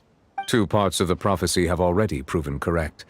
The rising sea levels and the ability of the people of Fontaine to be dissolved. We should be more vigilant and stay on the watch for further signs.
Speaking of the prophecy, Farina has also always taken it quite seriously. Indeed, she has been collecting information and intelligence from across Tevat for this purpose. If the rumors were true, then perhaps this prophecy is the conundrum left to Farina by her predecessor. But with Farina being the way she is, can we really trust her to solve it? Is there anything else you'd like to ask me about? My apologies. My investigation has still not reached its conclusion. However, I still believe the judgment of the Oratrice was not rendered arbitrarily. Huh? But you also said you thought he was innocent! For many years, I have been quite aware that the Oratrice does not simply mechanically repeat the verdict that I give on each case. As a divinely created mechanism, the people's unified faith in the concept of justice is integrated into it. Not only can it produce the incredible power of indemnitium, but it likely also possesses other traits, such as self-awareness. Which is all to say, I have been prepared for a situation like this for a long time. Huh. So when Linny told us that he heard a human voice from the room where the Oratrice's core is stored... I was not aware such a thing had occurred. Perhaps that could serve to prove my conjecture. I will add that to the list of items to investigate. In any case, I am inclined to believe that the Oratrice does have a methodology all its own. We just do not have enough information. Based on Farina's reaction, I doubt even she had any idea what was going on. She managed to bluff her way through it, though, with her time-tested twin tricks of bravado and drama. While we do intend to get to the bottom of this, for now, we regret to say that the Fatui Harbinger will just have to bide his time in the fortress of Meripede.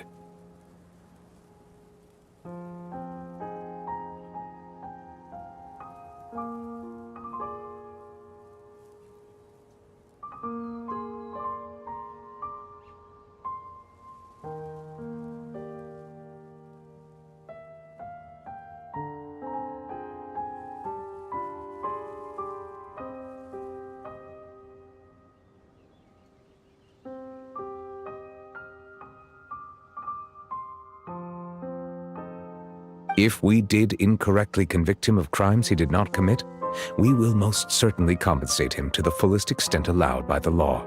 If you ask Paimon, the only compensation he'll want is a no-holds-barred fight with you.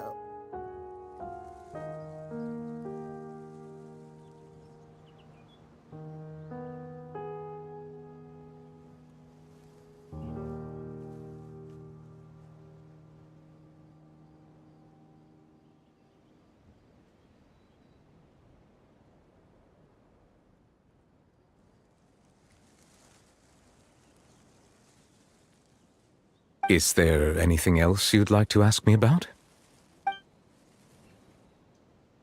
Your sibling, another blonde-haired traveler.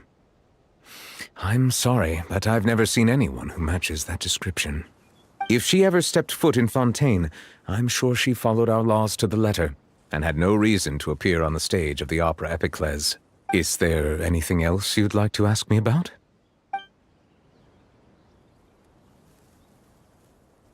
Very well. It was my honor to provide you with what answers I could. I very much enjoyed conversing with you. It will soon be time for me to leave this blissful tranquility behind and return to Palais Memornia. You really are super busy, Monsieur Neuvillette. Paimon thought you only came here to pay your respects today because you had the day off. Crime and villainy do not have the day off, and so justice must work around the clock as well. This is merely the nature of a justice's work. All right, you've got a point. Huh? Paimon just noticed that the rain has stopped.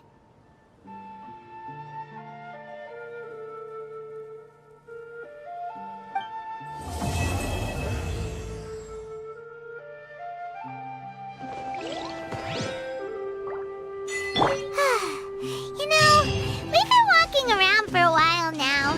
Why don't we go back to the Spina di Rosula base in the court of Fontaine and have a rest?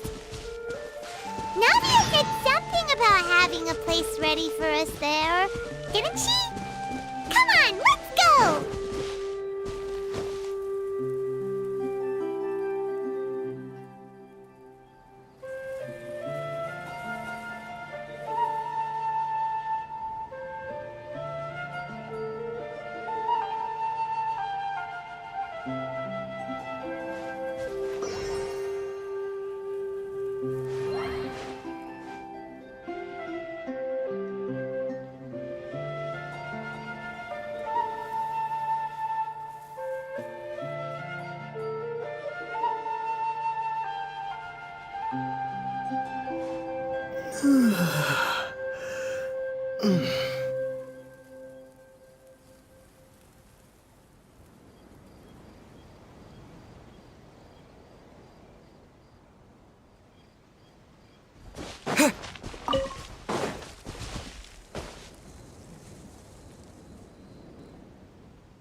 We cannot just rely on the ocean's self-cleaning ability.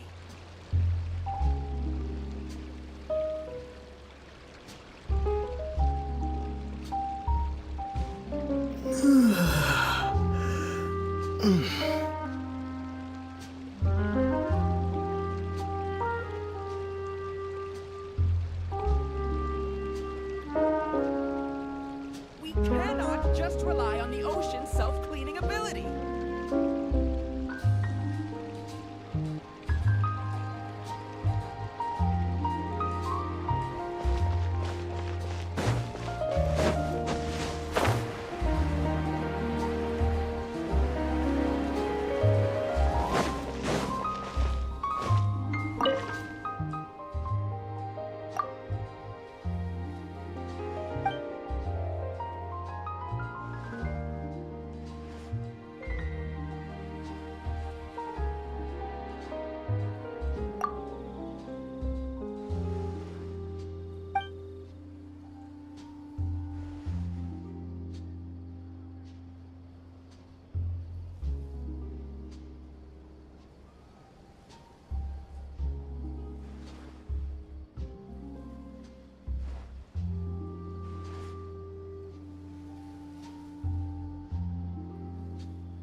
There'll be an extra fee for that.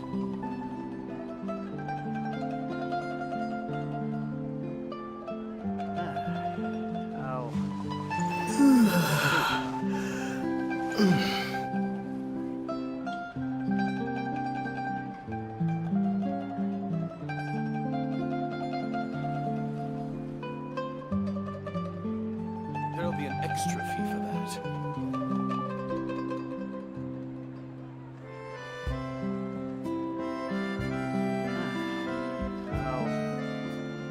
I'll think about it.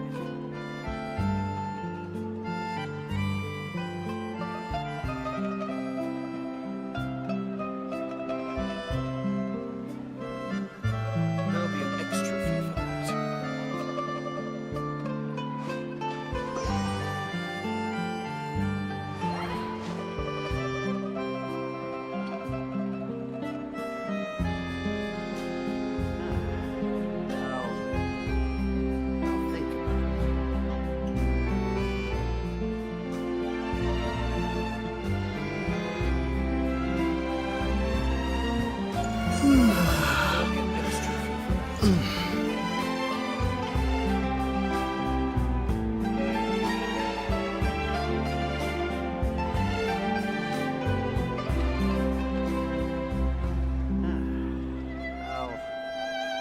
I'll think about it.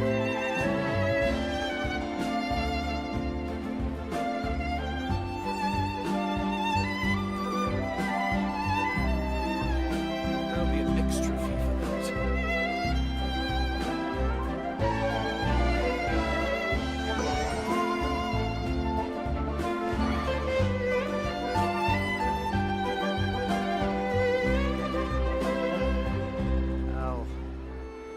I'll think about it.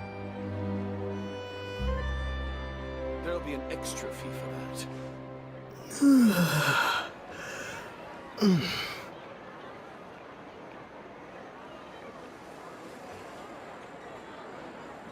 I'll think about it.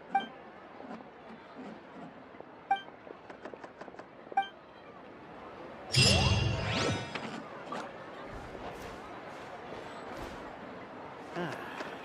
I'll think about it. There'll be an extra fee for that.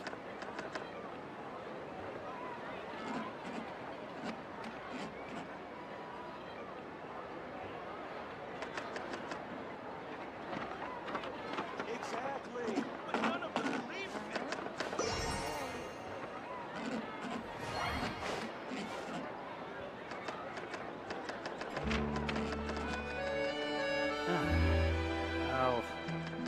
There'll be an I'll think extra fee about for that.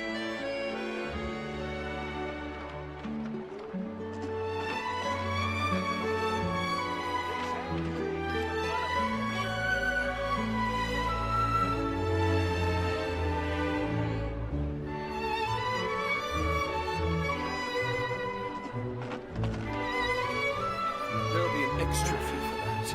I'll think about it.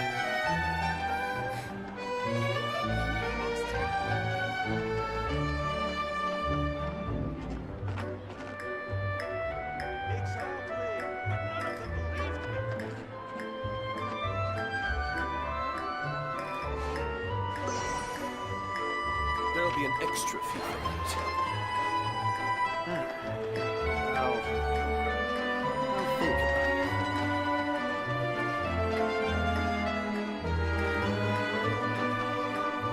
Error.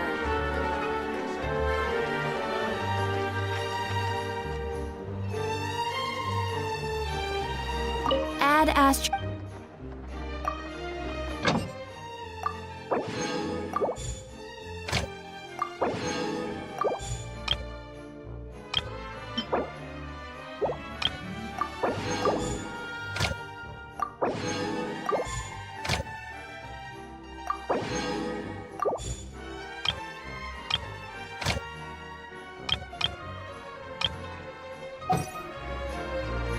Ad Astra.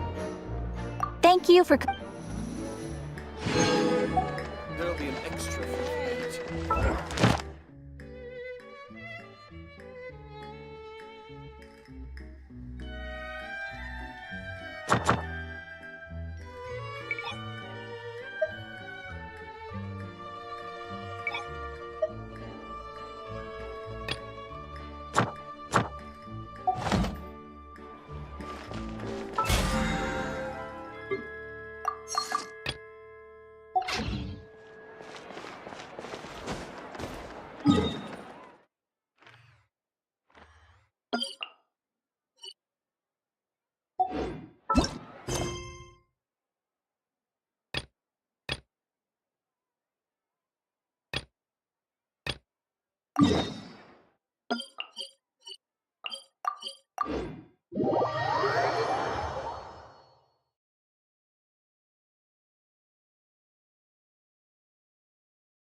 I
need to collect more information.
What should I try this time?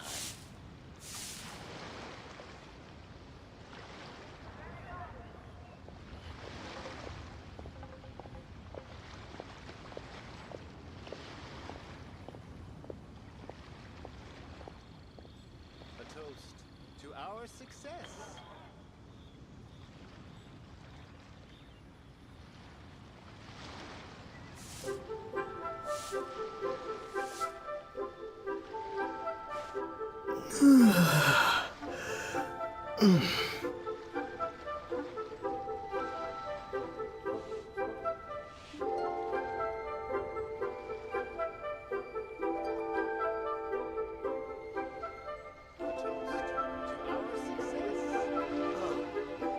What should I try this time?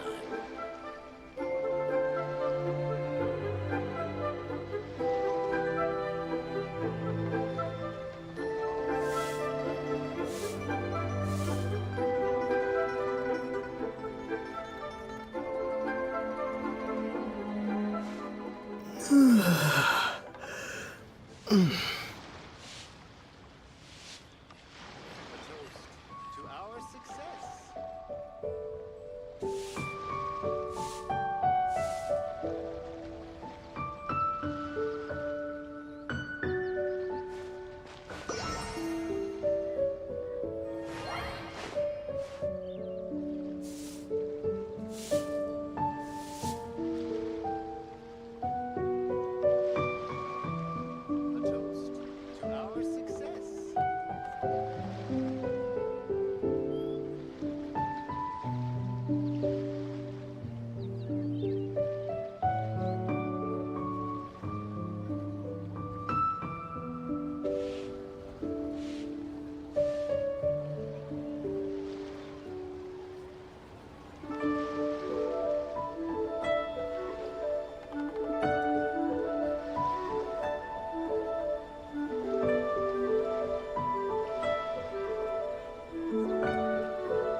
Oh,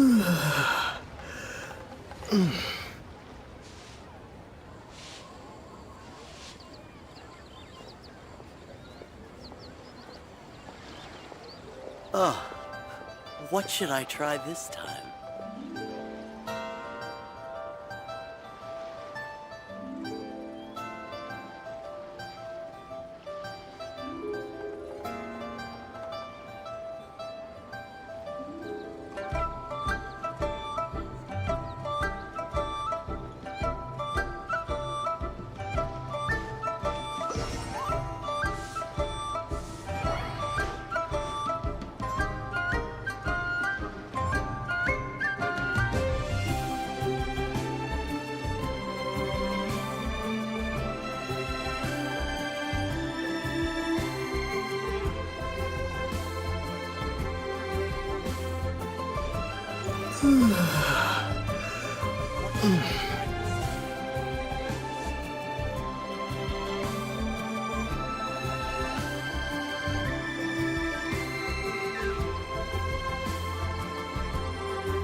Adventurer.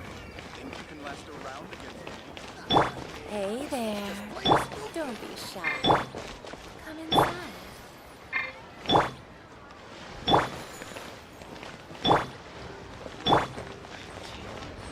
Ugh. What should I try this time?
I'm not going back there in my age. I'm so glad Grandpa's okay.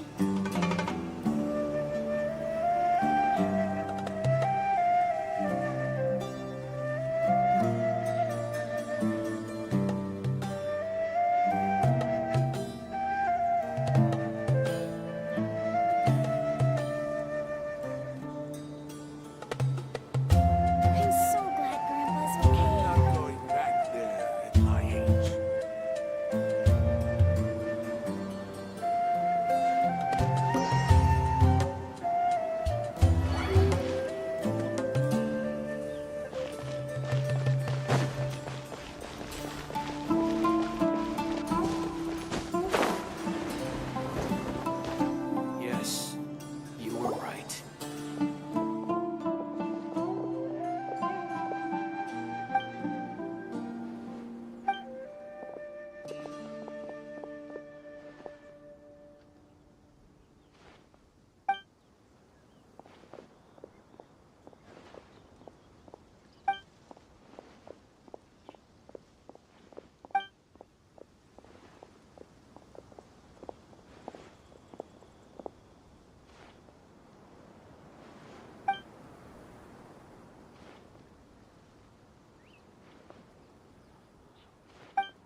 present!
Is this an answer from this world?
I'll race you there!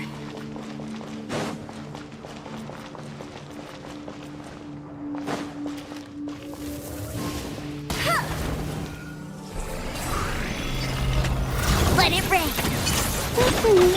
Boba, get them! Scatter!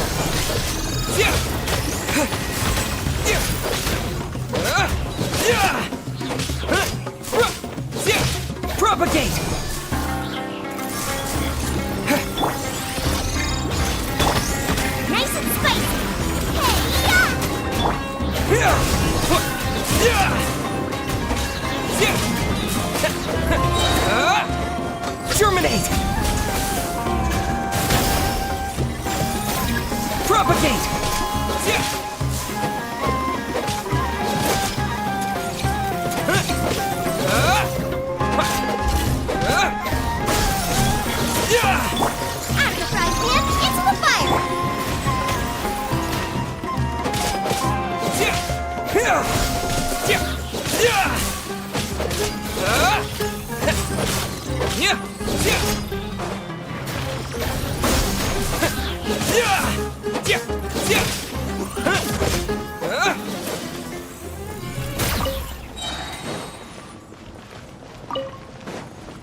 I'm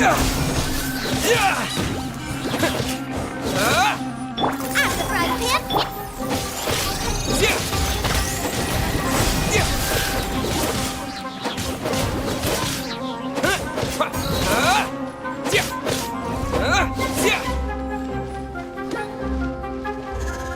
Propagate!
Nice and spicy!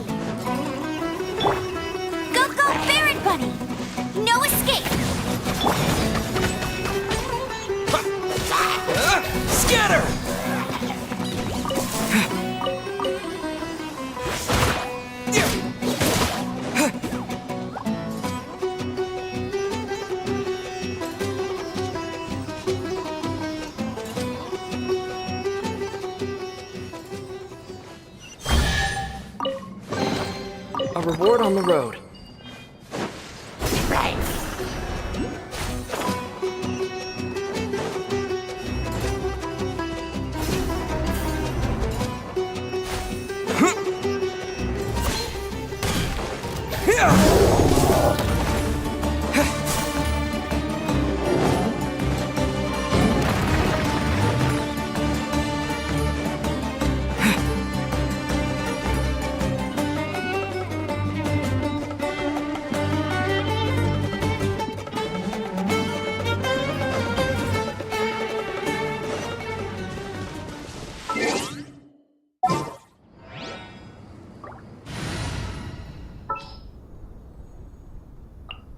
I will protect you.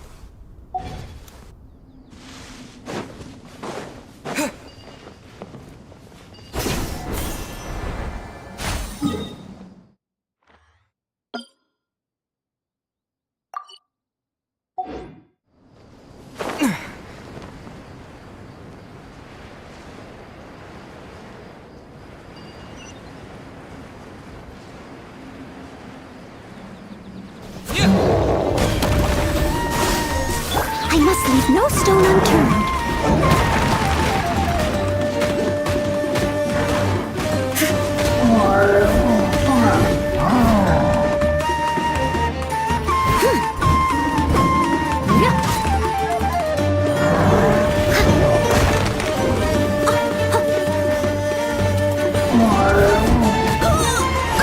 It was my honor to serve you.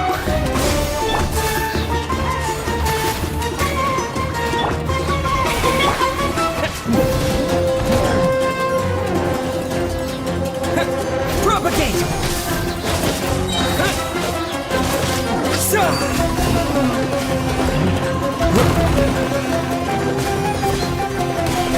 Scatter!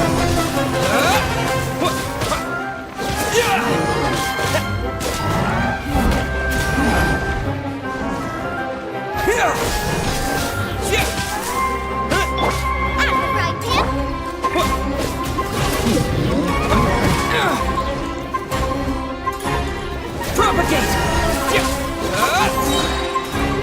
Spring forth! Scatter!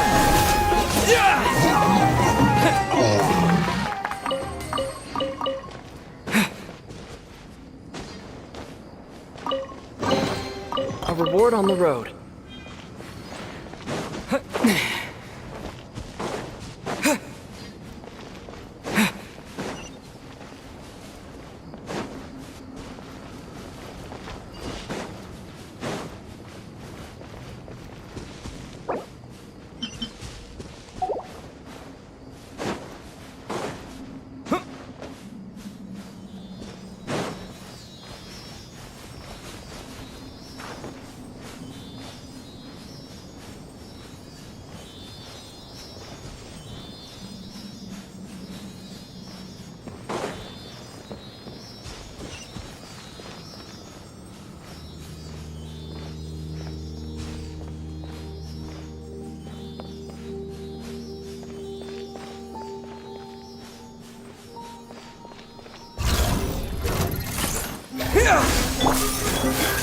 You're toast!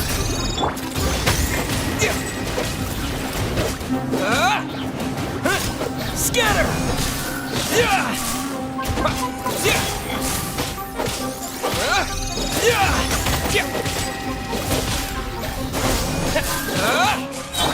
Out of the frying pan, into the fire!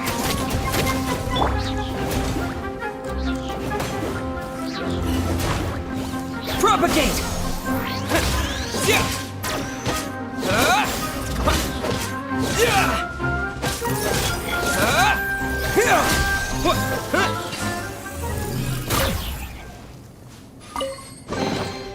Is this an answer from this world?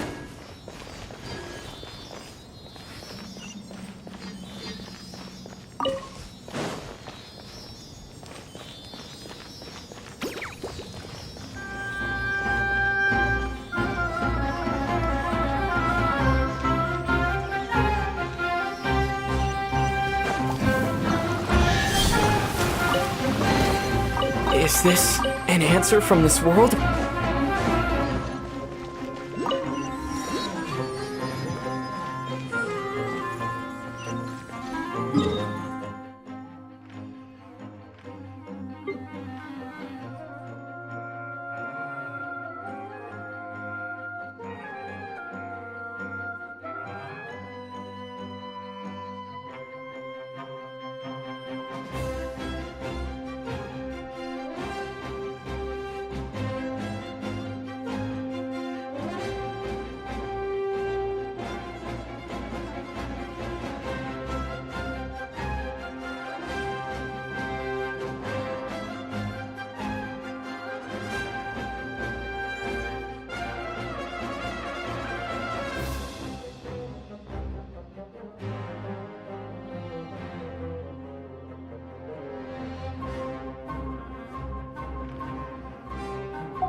I'll keep this close.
I'll keep this close.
Leave it all to me.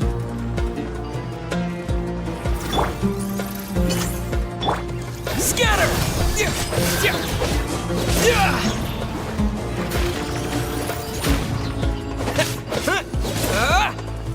Propagate! Germinate!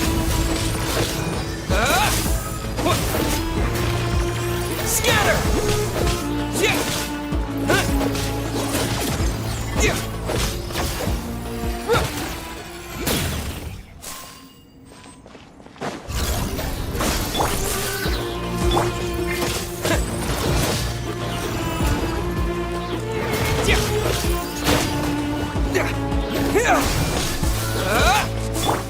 Eat this!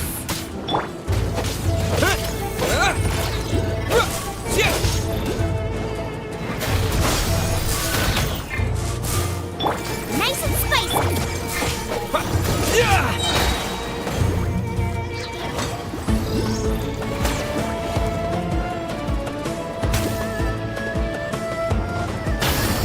Propagate!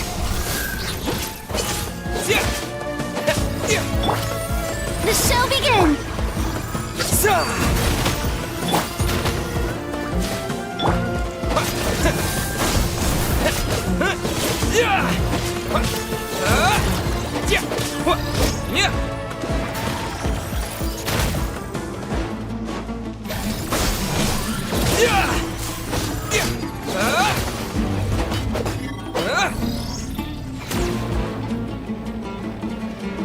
Scatter! Out of the frying pan, into the fire!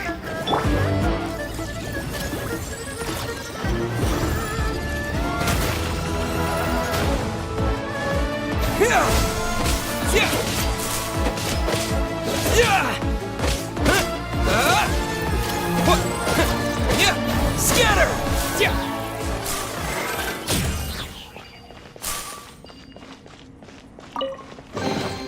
A reward on the road.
I must leave no...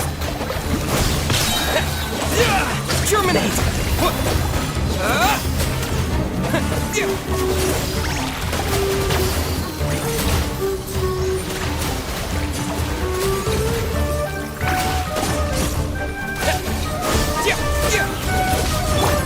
Strike a pose!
A reward on the road.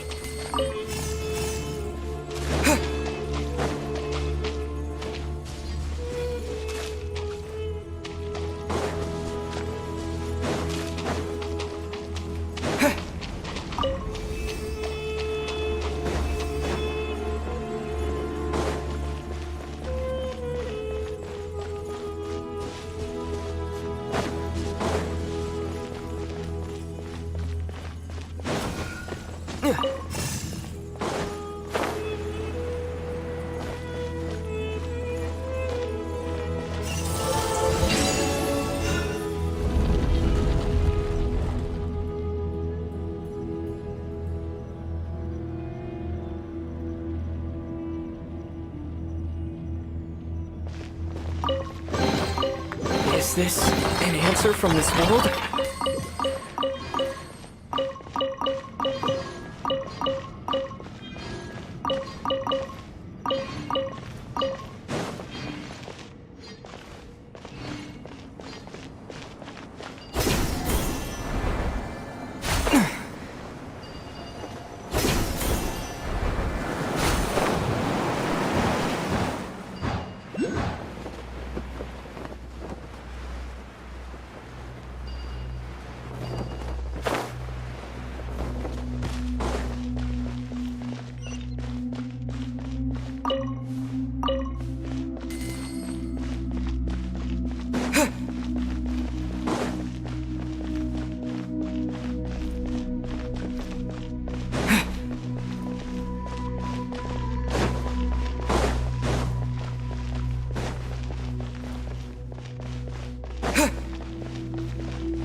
show begins! Let my name echo in song! Propagate!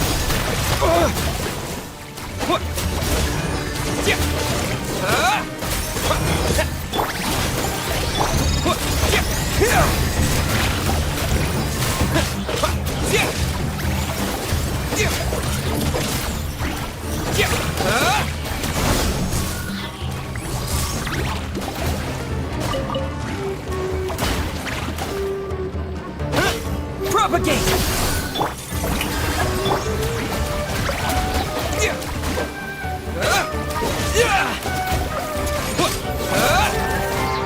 Scatter!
You're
toast! Steady as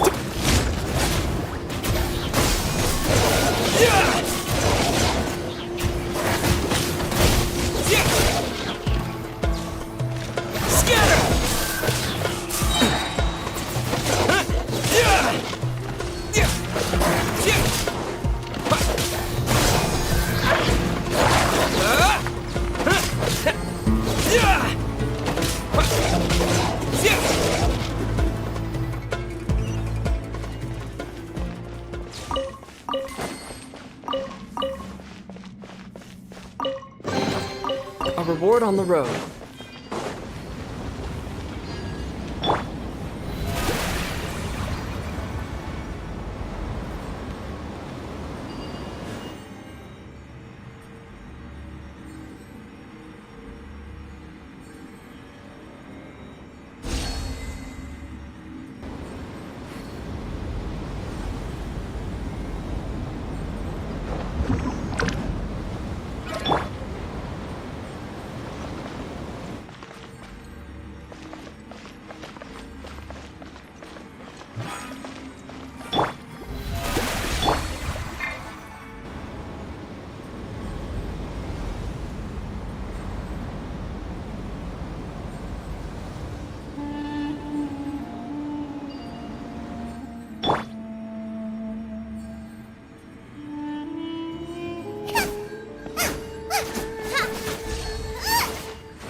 Propagate!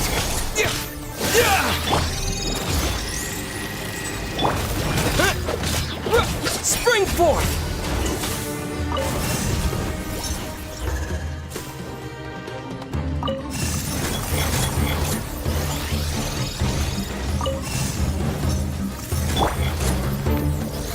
Oh, brilliant!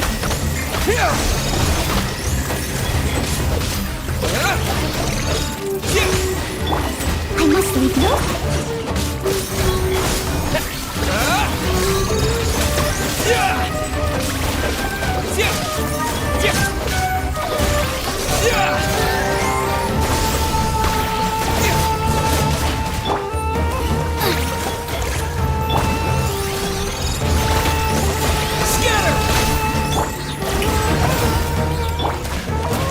Steady as stick.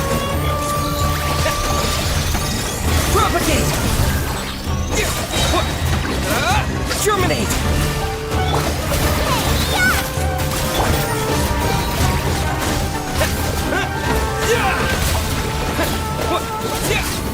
Maybe I wasn't meant for this world.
approval.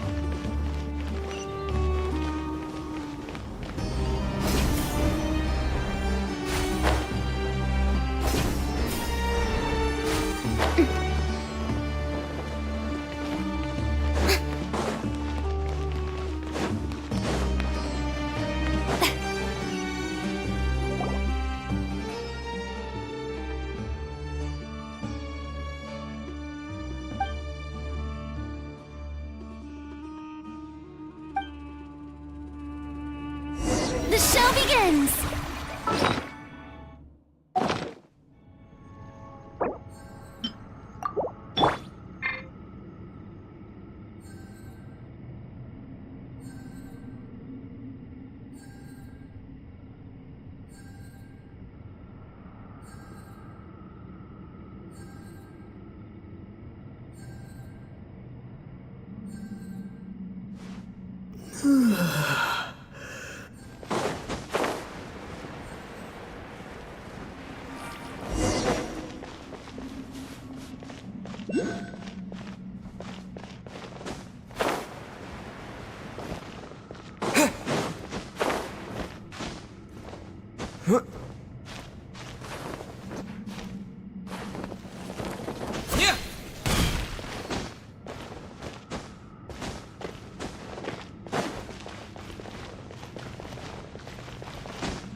flames! Booba, get them!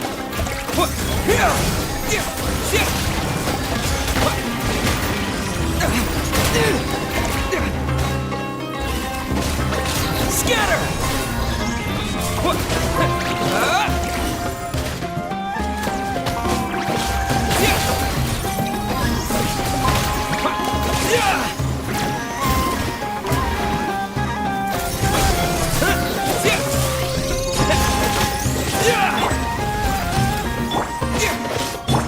Shower me with praise!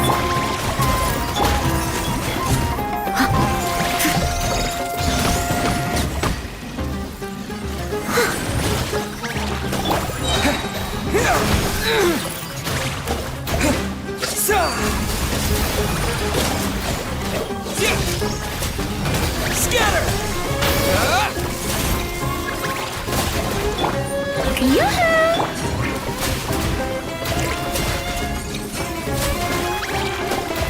Propagate!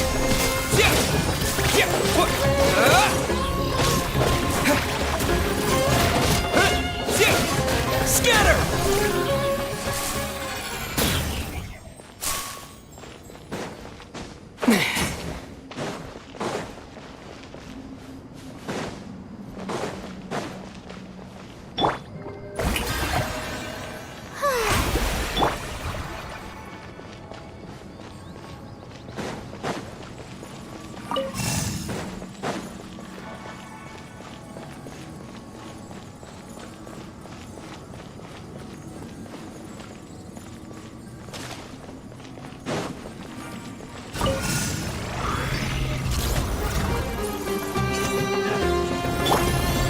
How brilliant!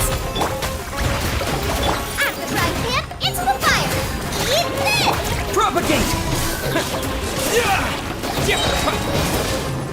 Spring forth!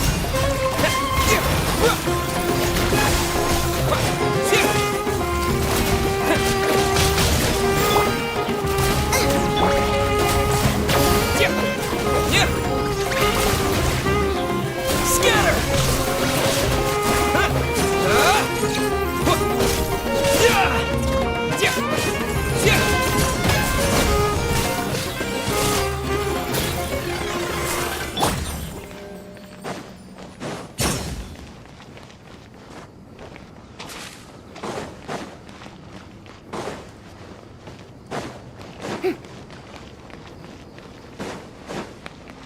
Shower me with praise!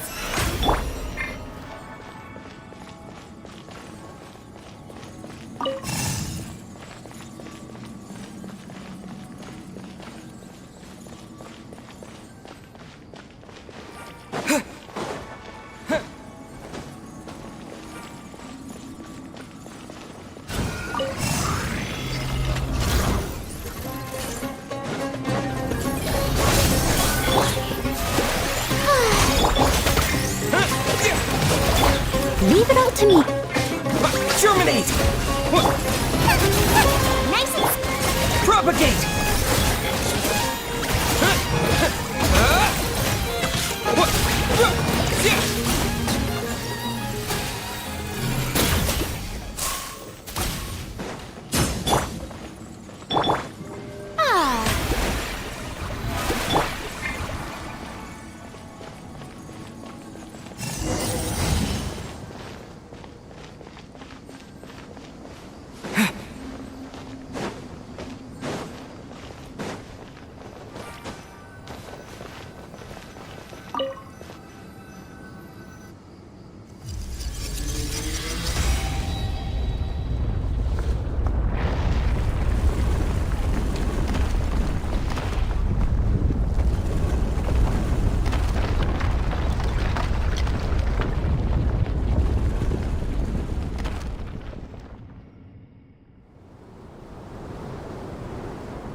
steady as stone. The show begins!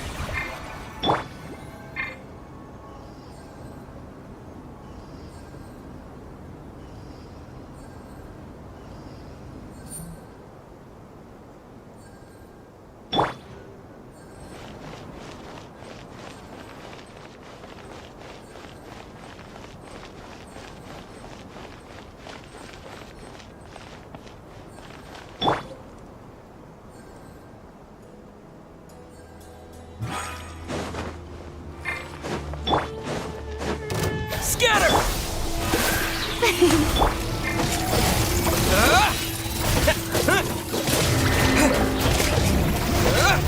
Propagate!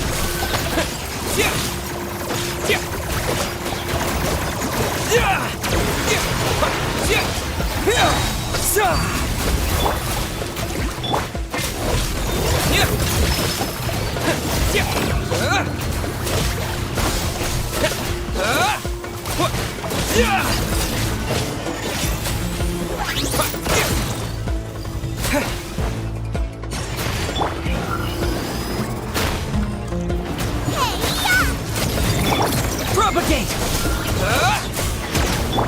Leave it all to me.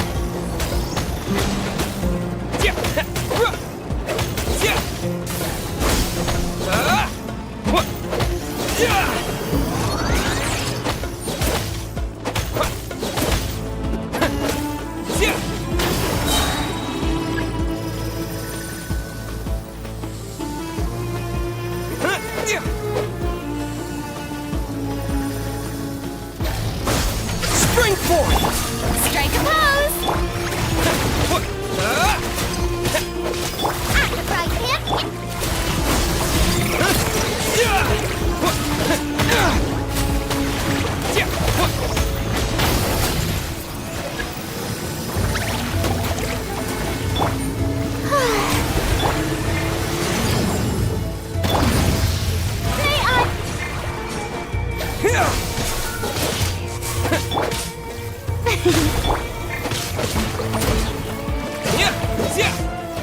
Scatter! Nice and spicy!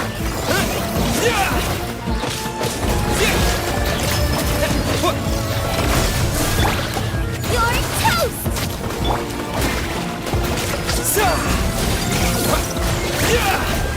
Propagate!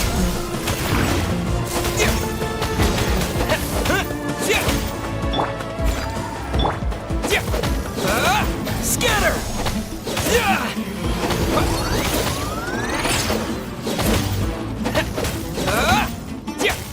Propagate!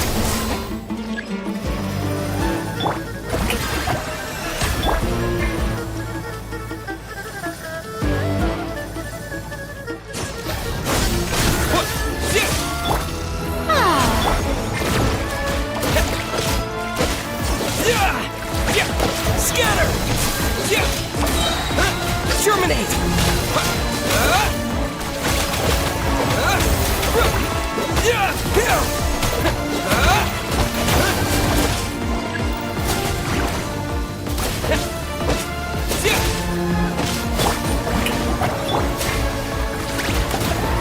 Propagate!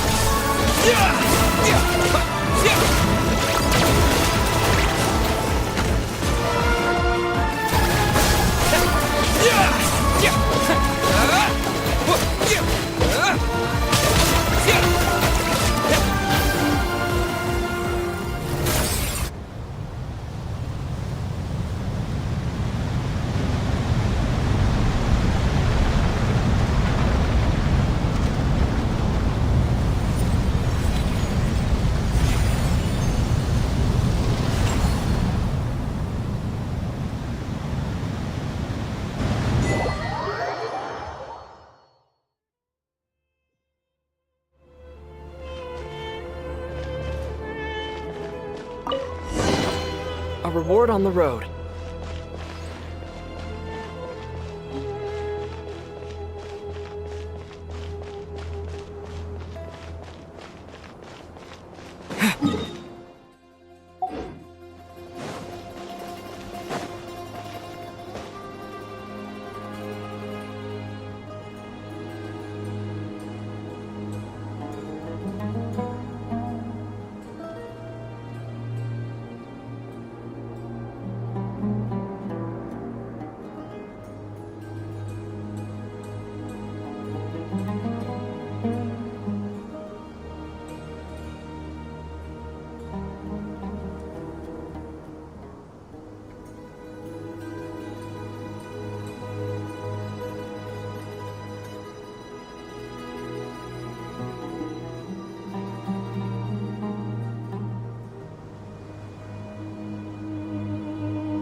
When in Aru Village, please respect the local customs.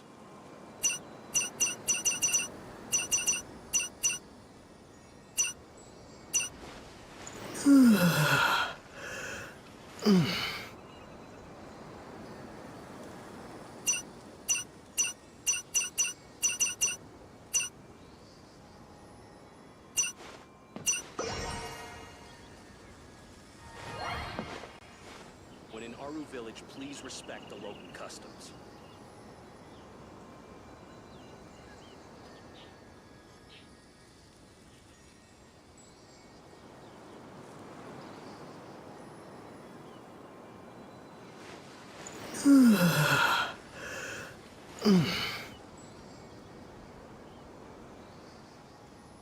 When in Aru Village, please respect the local customs.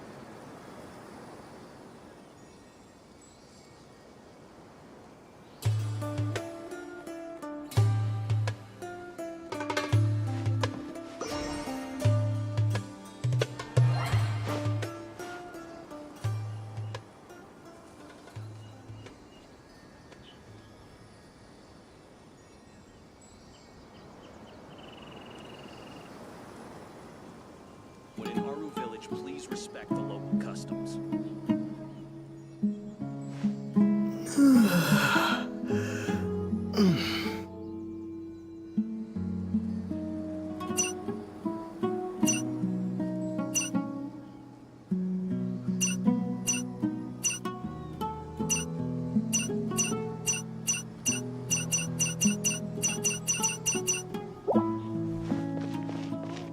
When in Aru Village, please respect the local customs.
I'll keep this close.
Is this an answer from this world?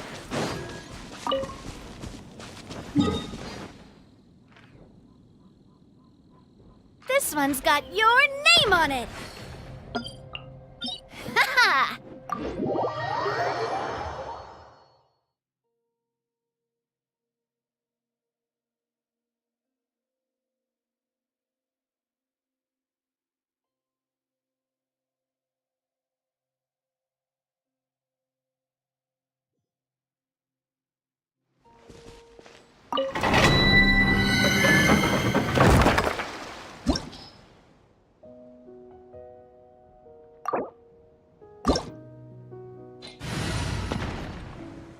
Coming at ya!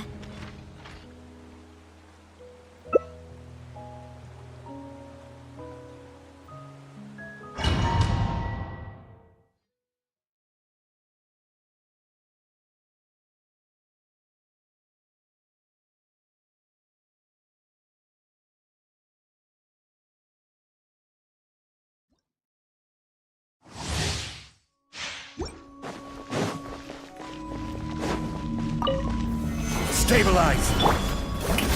Have order! Terminate! Coming at ya! Coming at ya! Proper send-off! From Messina with love! Scatter! Order guide you! Umbrella warfare, I guess! Watch out! Watch out! Attack! That's the way! This is order! Spring forth! Strike a pose! Propagate! Hiya! Gather! A proper send-off! From the love! I will have order! Stabilize!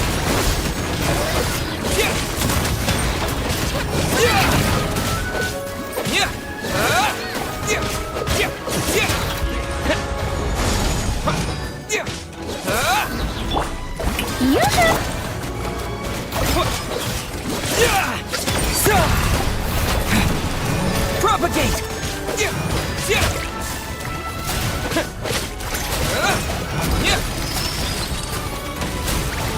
I will have order!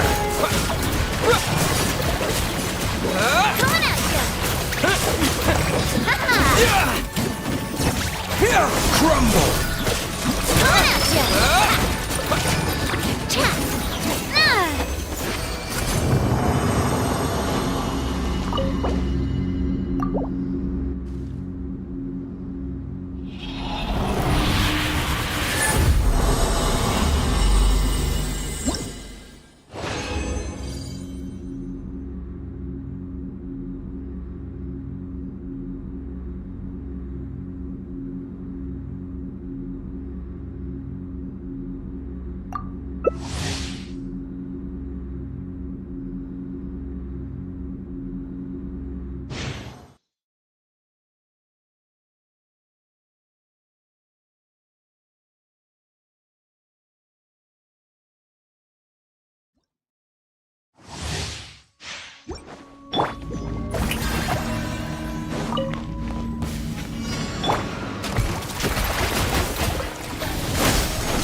Spring forth! Reinforcements are here! Time to shine! Order guide! Propagate! Yellow warfare, I guess! Scatter!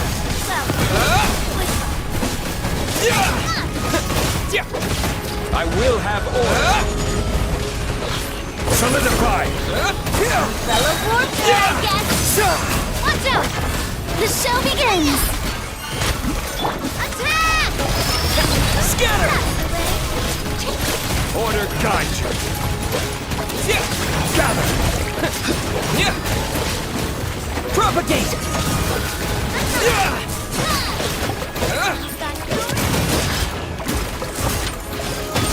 I will have order!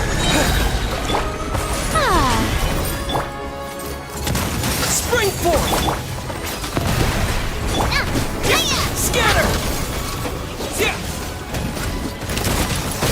Order guide you.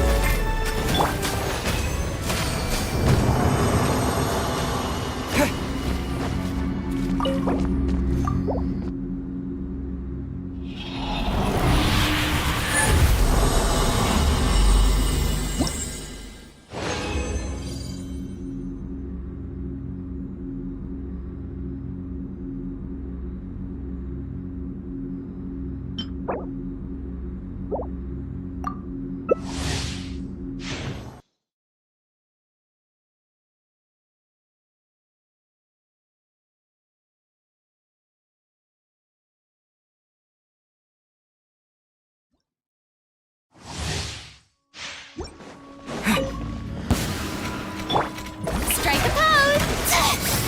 Let the world collide! Propagate!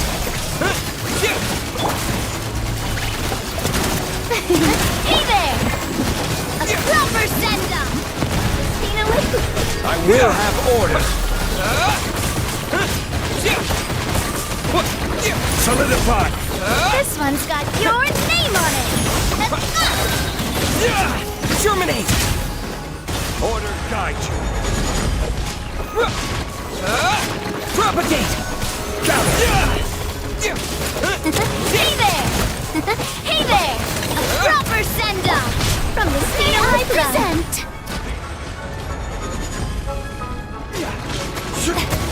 This one's got your name on it!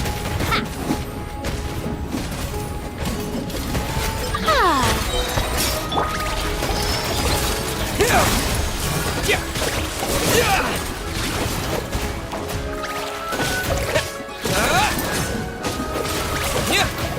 Scatter!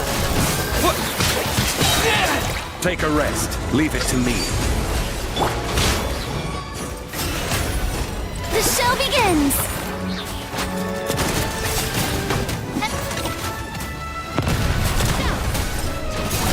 Time to shine!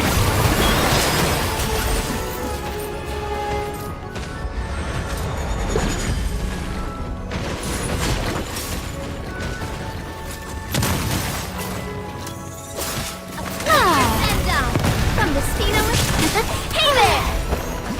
We'll have order. May I... This one's got your name on it! Stabilize. Scatter!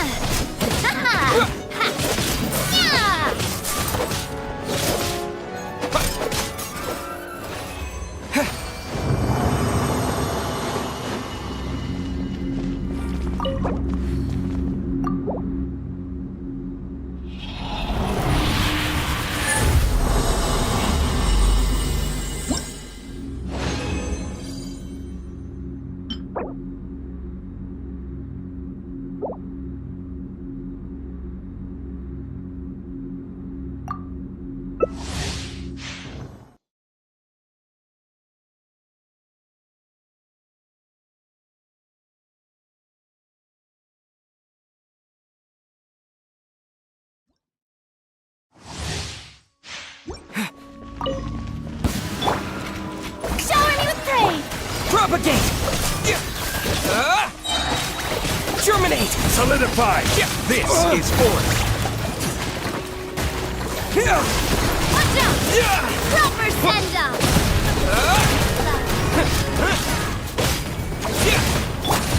Let the world collide!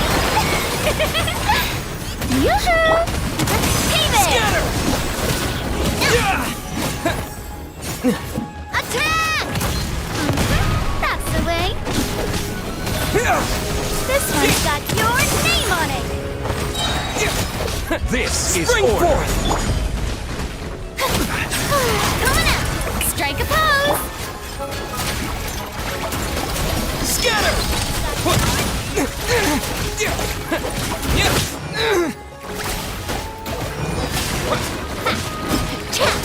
Coming at you! Attack! Solidify. Propagate! Stabilize.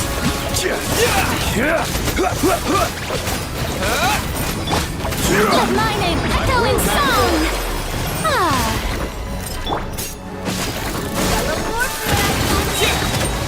Germinate!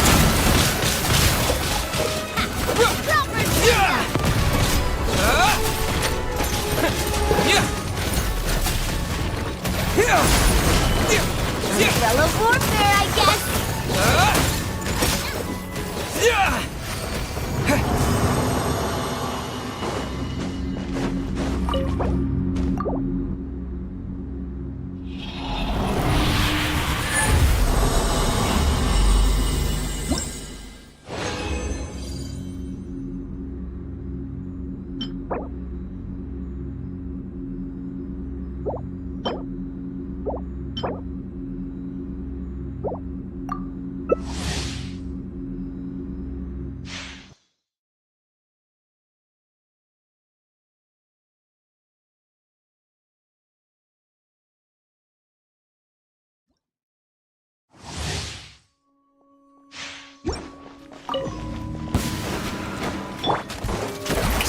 Solidify!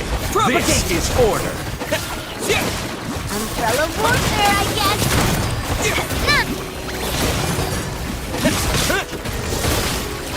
A proper send-off! Scatter! From the Spinoway, coming at you! Order guide you!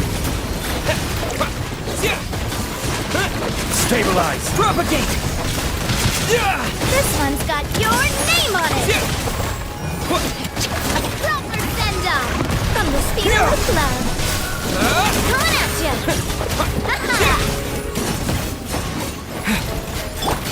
Yoo-hoo! Time to shine! Scatter! Germinate! Hey there! Watch out! Fire! Well,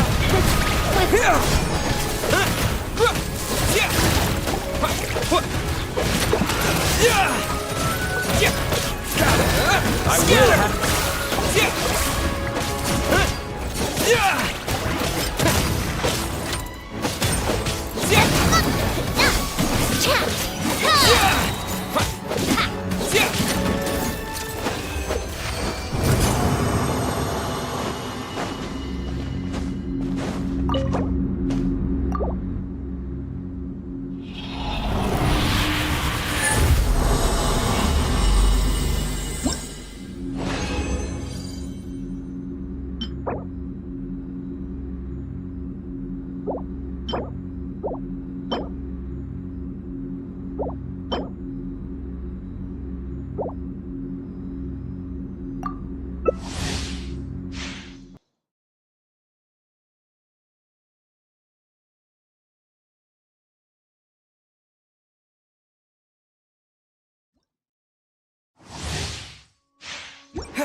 shower me with praise! Propagate! Spring forth!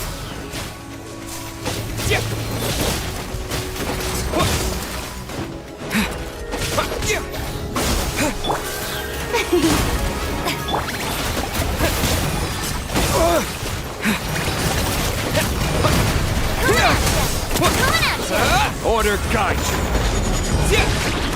Solidify! Coming at you! Leave it! Strike a pose! Let my name echo in song! Be a little lucky! Scatter! Hiya! Watch out!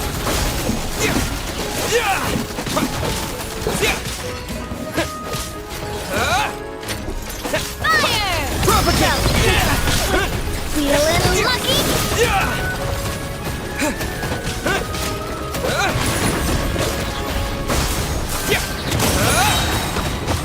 Spring forth! This one's got your... Oh, brilliant! Order guide you! Stabilize! Be a little lucky! Hey there! A proper send-off! From the Spinoway Propagate! Club!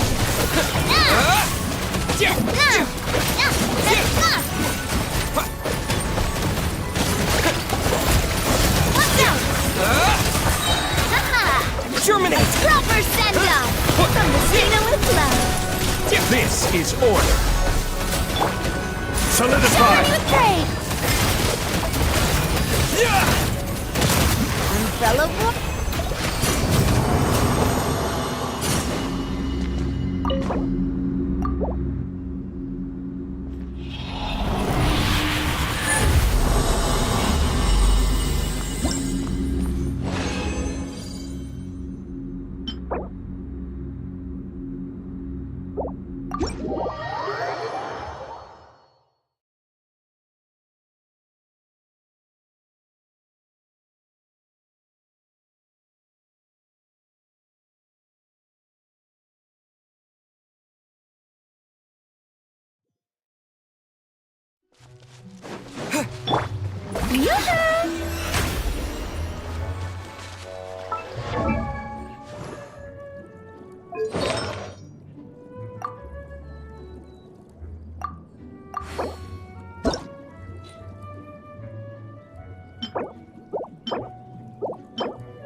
Tea parties are a must for the well-mannered.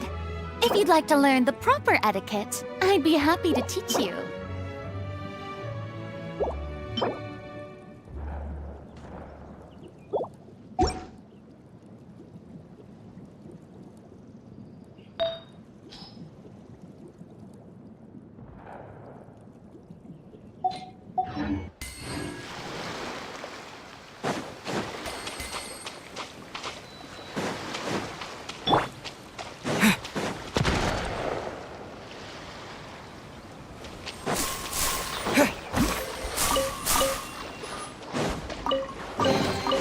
Is this an answer from this world?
The show begins!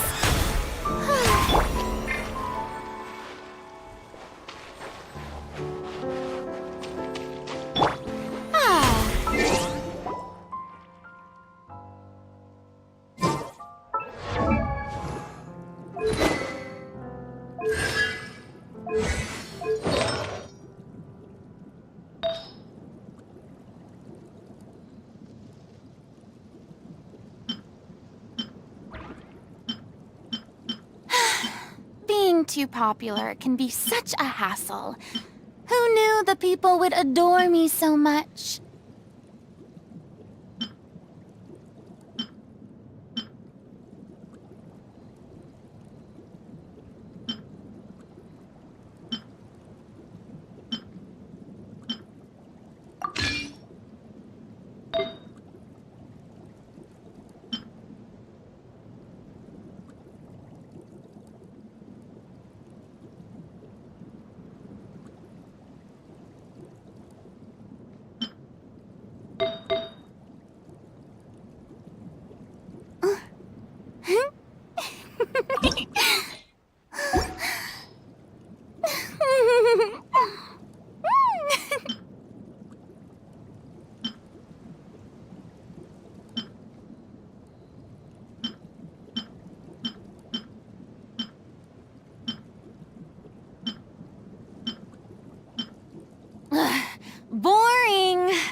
anything else more interesting to do?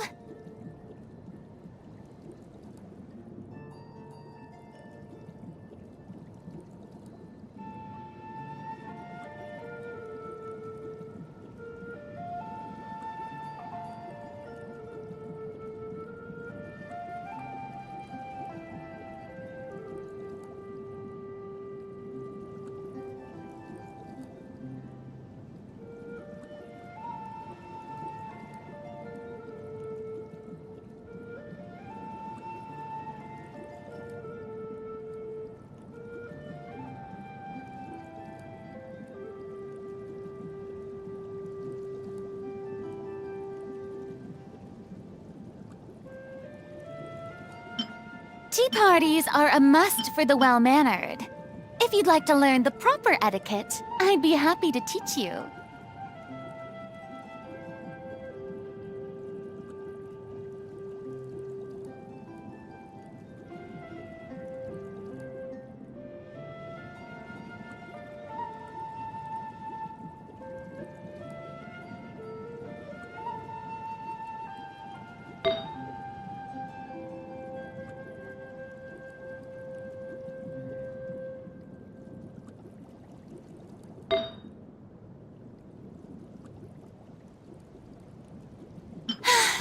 Being too popular can be such a hassle. Who knew the people would adore me so much?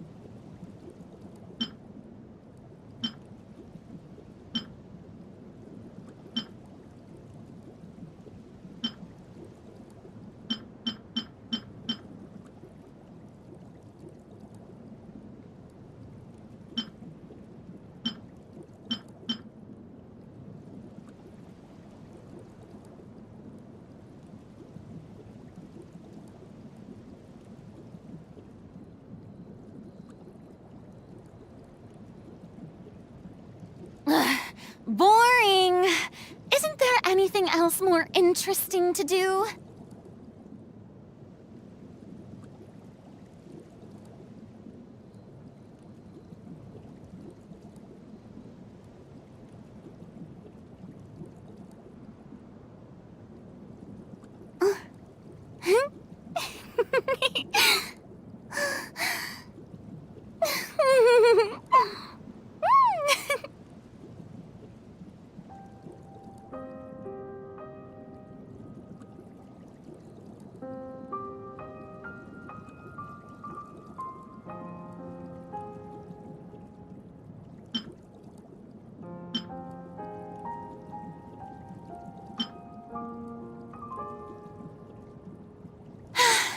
Being too popular can be such a hassle. Who knew the people would adore me so much?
Boring!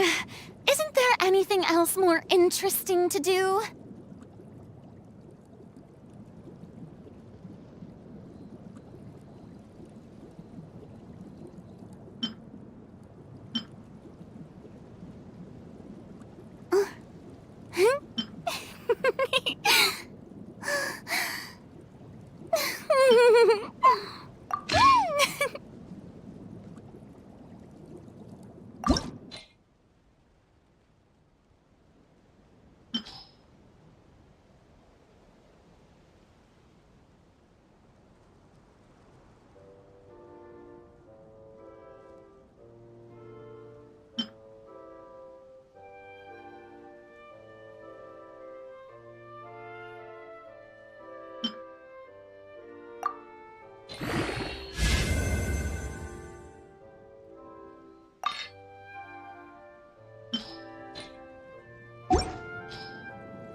Being too popular can be such a hassle.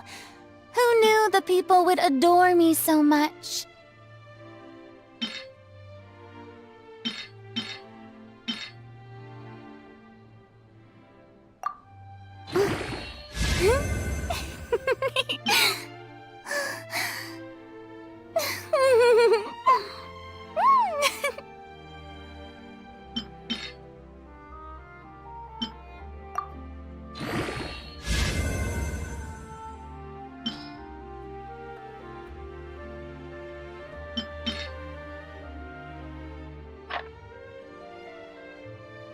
Tea parties are a must for the well-mannered. If you'd like to learn the proper etiquette, I'd be happy to teach you.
Being too popular can be such a hassle. Who knew the people would adore me so much?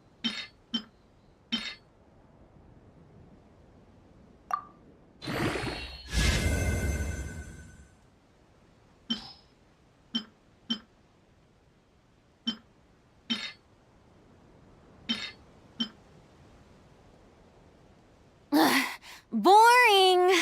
Isn't there anything else more interesting to do?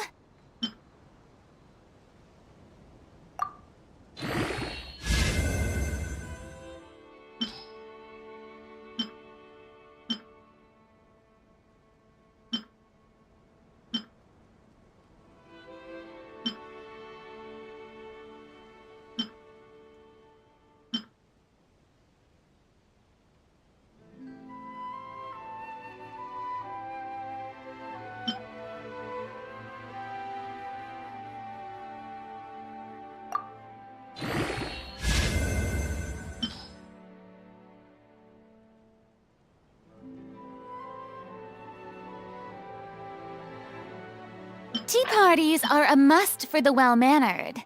If you'd like to learn the proper etiquette, I'd be happy to teach you.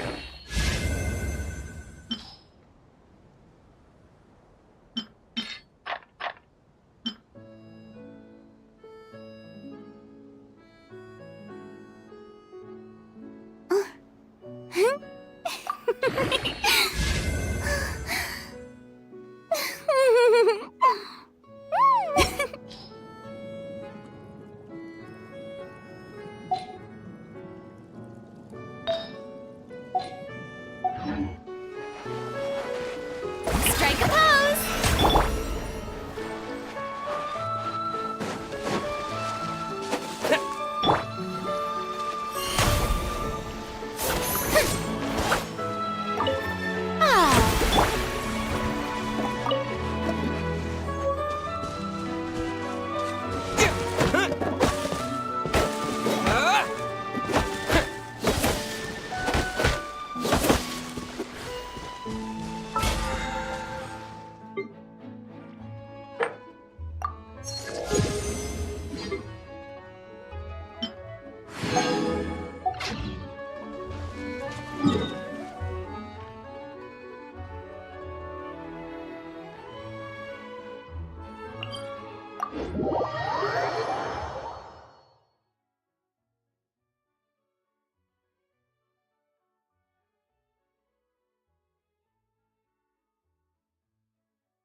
steady as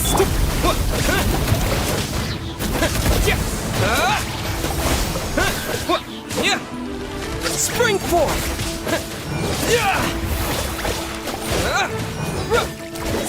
Propagate!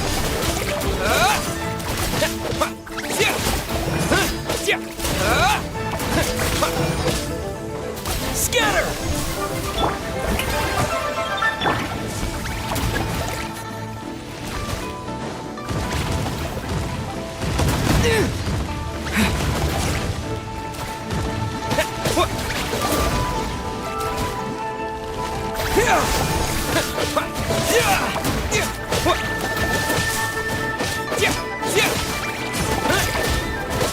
Scatter!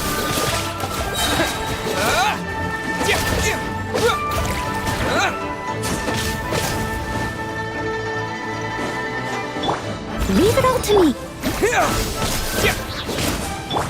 Yoo-hoo!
Strike a pose! Ow! Propagate! I must leave no. Scatter!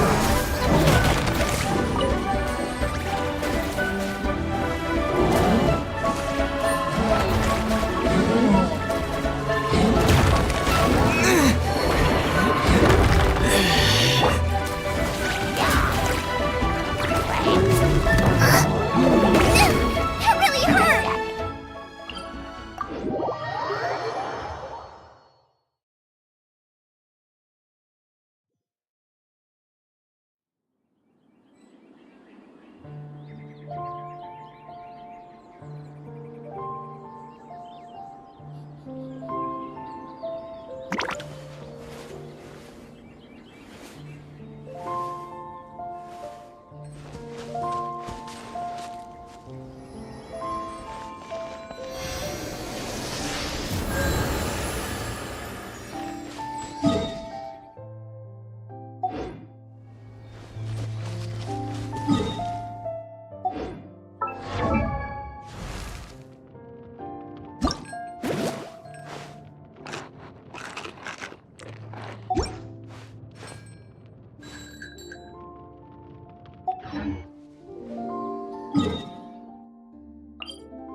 Let the world come alive! Scatter!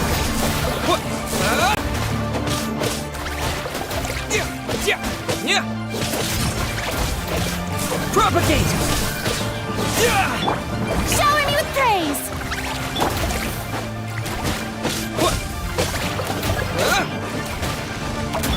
Leave it all to me.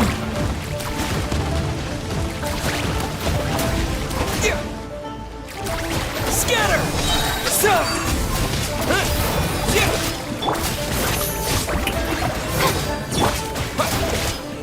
Propagate!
What should I try this time?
Strike a pose!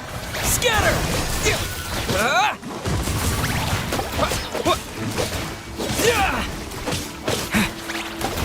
Propagate!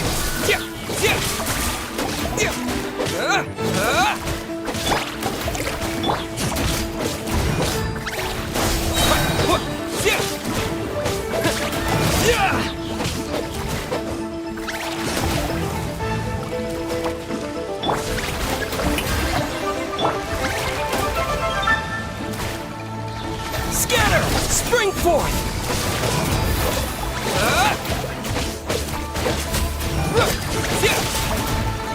Propagate!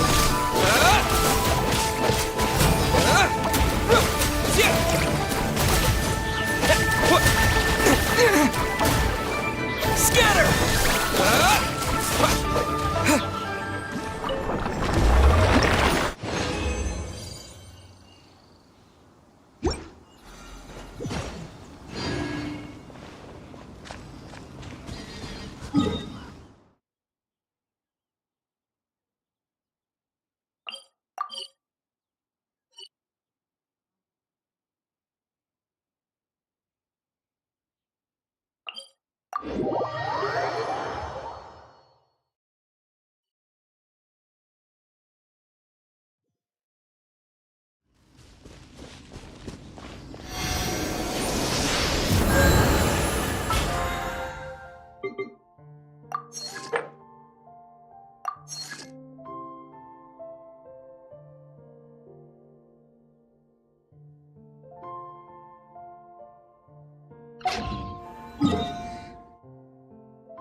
adventurer.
Thank you for coming on such short notice, Honorary Knight.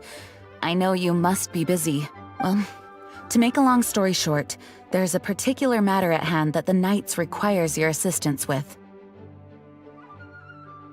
I have been meaning to have a word with you if the occasion presented itself, but as you know, Mondstadt's safety must always be my first priority.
I have recently received multiple reports from the Knights of someone within the Lawrence clan having close dealings with the Fatui. The Fatui? Again? But who are the Lawrence clan? There was a dark period in Mondstadt's history when the aristocracy ruled over the city. The hard-won freedom that followed with the fall of Decarabian was lost once again as slavery spread throughout the land. The first Dandelion Knight, Vanessa, spearheaded the revolution that overthrew the old aristocratic system and established the Knights of Favonius, leading Mondstadt to become the city that you see today. The aristocrats that had oppressed the people of Mondstadt were none other than the Lawrence clan. Oh, Paimon gets it! So the clan's descendants are now scheming with the bad guys to carry out more dubious deeds. We suspect as much, though we have yet to obtain any solid evidence. The reason I summoned you here today is to ask you to help us further investigate this matter. Unfortunately, the Knights of Favonius and the aristocracy have been at odds with one another for as long as I can remember. We've already considered every possible way of resolving our differences, but it seems the descendants of the aristocracy remain antagonistic towards the Knights. No matter what stance we take when dealing with them, the outcome is always the same.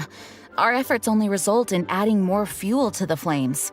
We could come knocking on their door on the grounds of a search warrant, but if the investigation were to come up empty, I'm afraid tensions and distrust would only increase. All of our past efforts would have been wasted. You are in fact the best candidate to represent the Knights of Favonius, but you need not emphasize your role as the honorary knight. You're a traveler from a distant land, and you can approach the aristocrats in this way. Once you come to friendly terms with the Lawrence clan, you should be in a good position to learn more of their possible connections with the Fatui. Whoa, leave it to Master Jean to come up with such a thorough plan! Perhaps such plans have become second nature after all the diplomatic issues I've dealt with. The name of the Lawrence clan member in question is Schubert. Lately, he can often be found strolling near the northern city walls. It is said that he is difficult to get along with due to his temperamental disposition, but if we approach him calmly, then things should go off without a hitch. Thanks again for your help. If you run into any snags along the way, I'll do anything in my power to support you.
Huh?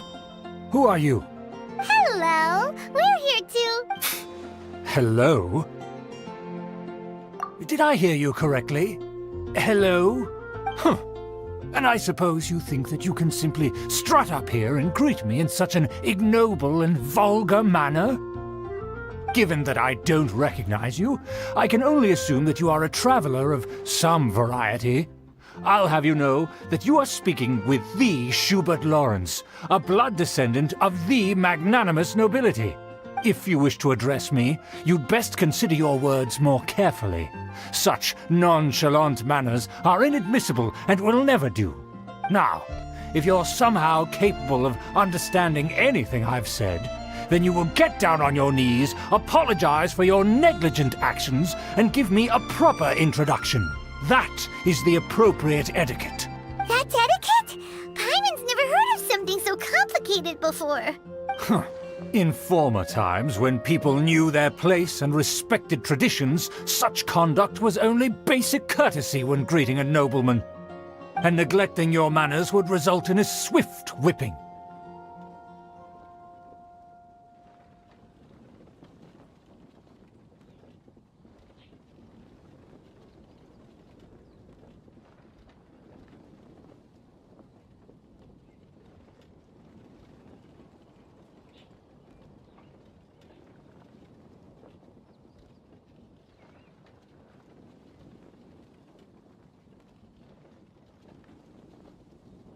But look at the world now.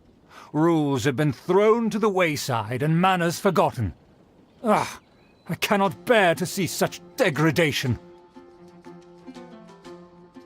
What did you say? You dare question the dignity of the nobility? I'll have you know that though the Lawrence clan is in decline, myself and others of noble blood are looking for a chance to restore our rightful honor. Just look around. The people are unruly and undisciplined. I, however, strive to retain the elegance and etiquette of the nobility. After all, we are of a completely different breed by birth. Save your words. I find your manners and bearing repulsive. I have nothing to discuss with the likes of you. Besides, I am in no way obligated to instruct commoners on basic courtesies. Now I have more pressing matters to attend to. I'll take my leave. So this is what Master Jean meant by difficult to get along with. Let's head back and talk things over with her.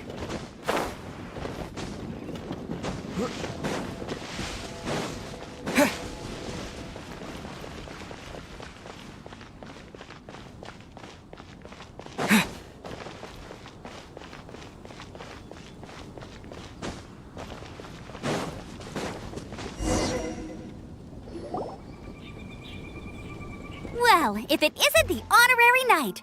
I'm just on my way out to gather some intel. I didn't expect to run into you here. Huh? Judging by your expression, you must have run into some trouble. Master Jean tasked us with a special assignment, but things seem to have run aground for the moment. No need to get down on yourself. Sometimes things just don't turn out as planned. Even I can't guarantee useful intel every time I'm dispatched. You just have to keep at it and never give up. Hey, why don't you let me try to help? What's the problem? Master Jean asked us to build a connection with someone named Schubert Lawrence, but it turns out that he's a peculiar character that doesn't listen to anyone, especially Paimon. Aha, Schubert! I know him.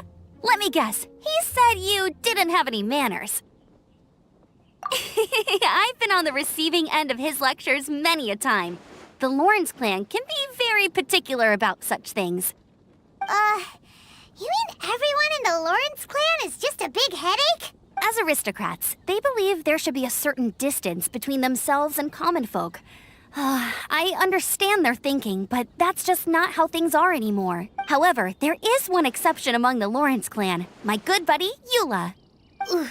Buddy? That's right. Not only is she from the Lawrence clan, but she's also captain of the Knights of Favonia's 4th Company. Eula is special. She's not quite like the other members of her clan. She has her own beliefs and it shows.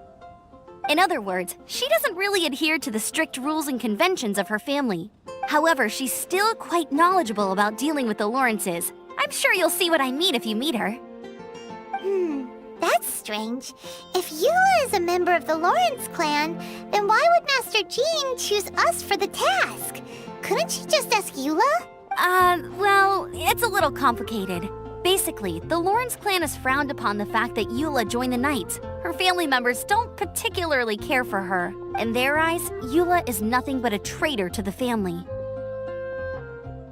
She's very easy to get along with. Just explain the situation, and I'm sure she'll help you come up with a way to get along with Schubert. In fact, I think she's out in the wilderness on patrol this morning. You should be able to find her around Storm Bear Mountains. Thanks, Amber. All right, you heard her. Let's go find Eula. Good luck, you two. I've got my own matters to investigate. Who would have guessed the Knights have a member of the Lawrence clan? Well, if you want to learn about the conduct of the Lawrence clan, who better to ask than one of their own family members?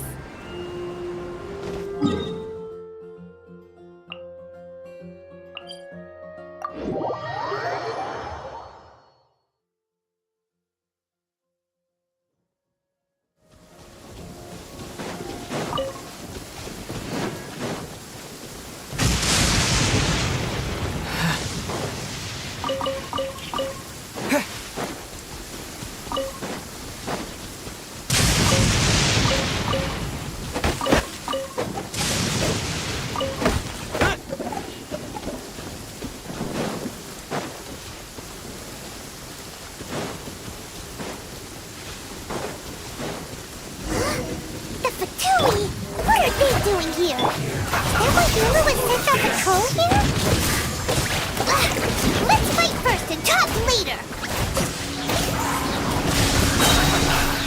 Germinate! This one's well done!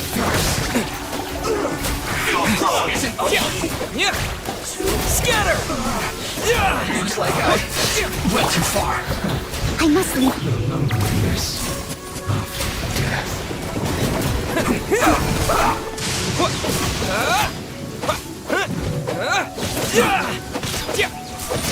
Stay right there.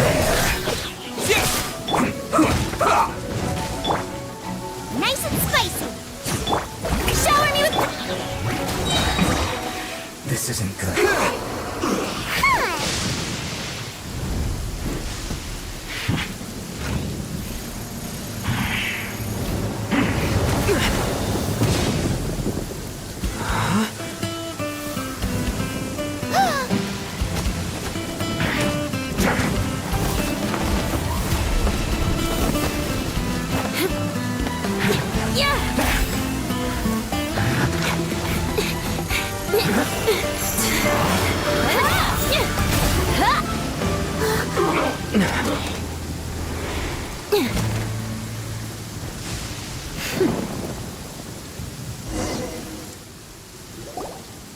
You don't think twice before reaching for your sword, do you? Do you have any idea how long I've been tracking these targets? And now you get to stake a claim. You think you're stronger because you got to them first? Mark my words, vengeance will be mine. What? That's right. I heard the commotion and came as swiftly as I could, only to find you two already fighting the Fatui. Not only that, you are making quick work of them too. If I didn't make my move, you would have been able to take all the credit. Still, I'm glad you're unscathed. Confronting that number of Fatui at once can be dangerous.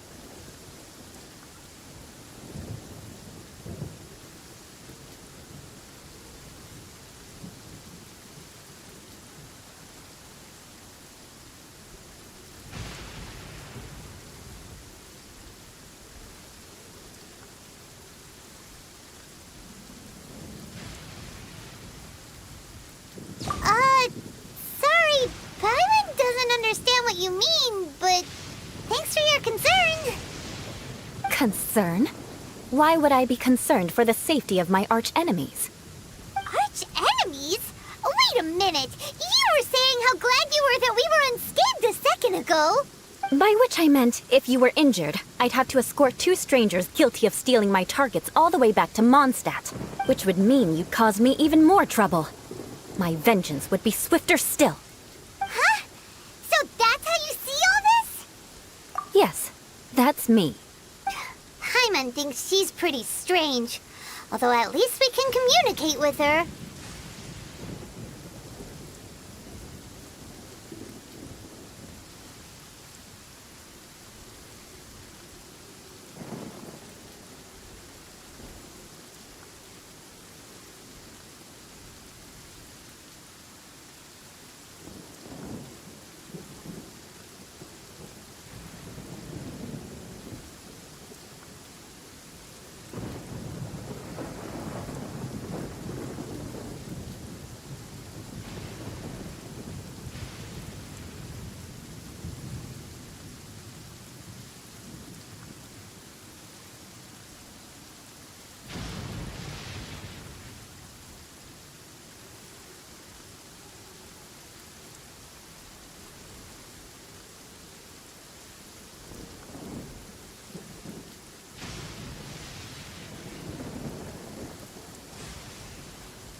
You dare to call someone you've just met strange?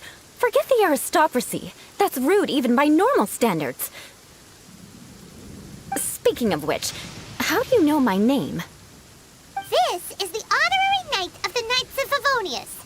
And speaking of rude, we're trying to investigate an aristocrat named Schubert Lawrence.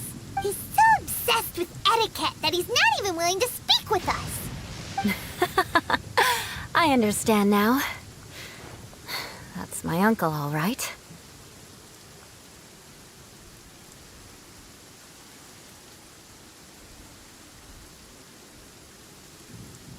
But why do you mean to investigate him? I see. You have some nerve defaming a family member right in front of me. I will have vengeance for this too. No! This is an assignment from Master Jean! It's just an investigation, that's all!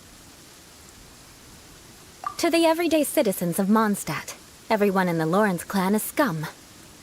It's natural for rumors and unwarranted gossip to lead to such suspicion. Hard to avoid such a reputation when you're known as the ruthless rulers of old Mondstadt. Oh, so that's what you think of me?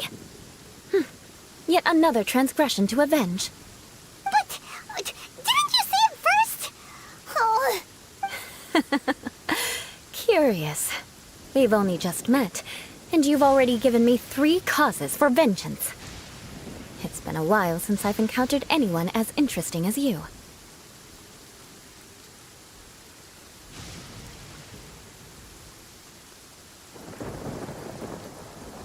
I assume you need me to teach you the conduct of the Lawrence clan. Only then will you finally be able to communicate with my uncle, correct? That's right. Amber told us to come and talk to you. Well then, let's begin your training immediately. It'll be easier to train when we're back in Mondstadt. We'll require other people.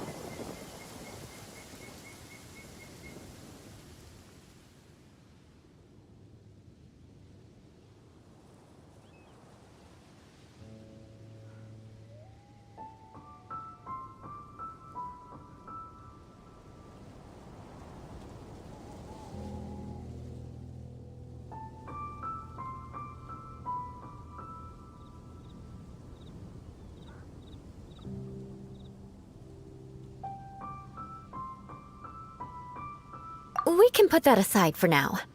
Besides, if it's the acting Grand Master's assignment, and Amber's the one who recommended me, I should comply. Paimon's confused. This girl's all vengeance this and revenge that. But she doesn't seem the least bit angry.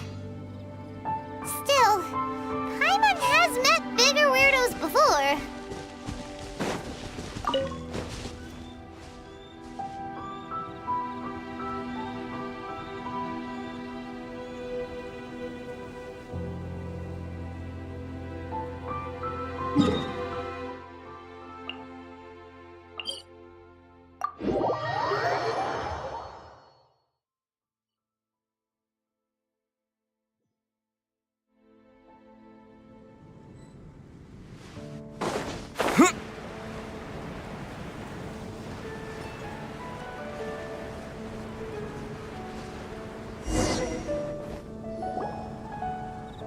You finally arrived. There's no time to spare, so we'll begin with our first lesson. Wait, hold on.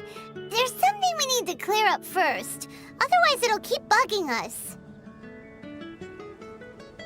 So that's still on your mind, huh? Maybe you're the ones who can't let things go. Don't worry, there's a time and place for exacting vengeance. Besides, I'm not in the mood for any right now. Best save it for later. You need to be in the right mood for— I already have a long list of vengeance to exact. Even if I wanted to begin now, I'd have to start in the right order.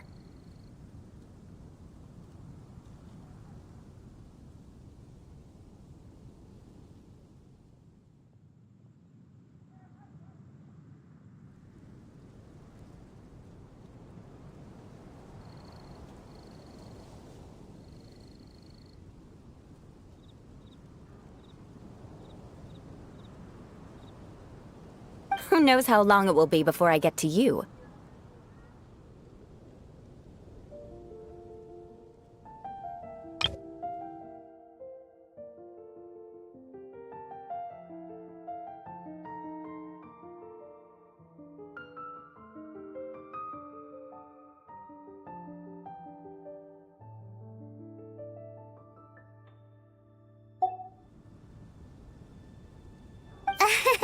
Well, if you have so much to take care of, wouldn't it just be easier to give us a clean slate?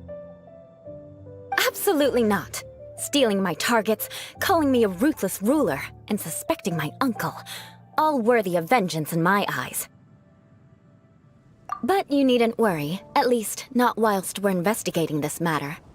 I'm sure you're familiar with the phrase, a man of moral integrity fears no slanderous attack. If Uncle Schubert didn't commit any wrongdoing, then any such investigation will prove fruitless. But if he did commit a wrongful act, then he should bear the full punishment. I'm sure you understand. Good.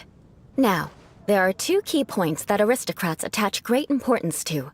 Your manner of speech and your bearing. Let's begin with your manner of speech.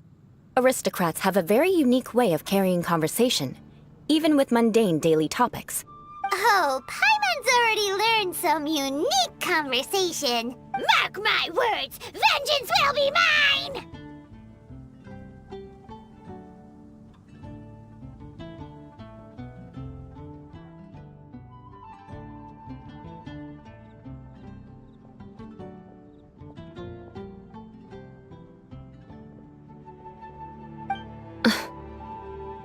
Not even close. And besides, it sounds strange. Hey! Paimon learned it from you! And didn't you say not to call others strange? It seems you don't respect the rules of your own clan. No, I've no need to trouble myself with such frivolous formalities. Here, allow me to demonstrate. For example, when greeting a friend, you could say, "As the morning dew greets the coming dawn, so do I greet you, my dear friend." As the morning dew does what now? However, such a phrase may only be used during the morning hours. Also, the party with whom you're speaking must be of approximately the same status as you. Morning dew is not uncommon, so it expresses that friendship should not be measured by value, yet also suggests that friendship between aristocrats is pure like water. Oh, no. You must be prudent with your words. Calling someone a good friend could easily offend them. But didn't you just say my dear friend in your example? Paimon's confused. Yes, I did. But you must know in the Lawrence family, dear friend is a set phrase that can only be used towards certain friends with whom one is acquainted, but not particularly close. It sounds much more pleasant to call an acquaintance a dear friend. So another thing to remember, aristocrats are concerned with face and being polite. However, if you were to use dear friend to address an intimate friend, the recipient would think that you were deliberately trying to estrange them. This is only the first step in making a greeting. After addressing one another, you then exchange courtesies. Wait! This is all too abstract. Perhaps it would be better if you gave some real-life demonstrations. Ah. Very well. Come with me. We'll choose some bystanders to converse with.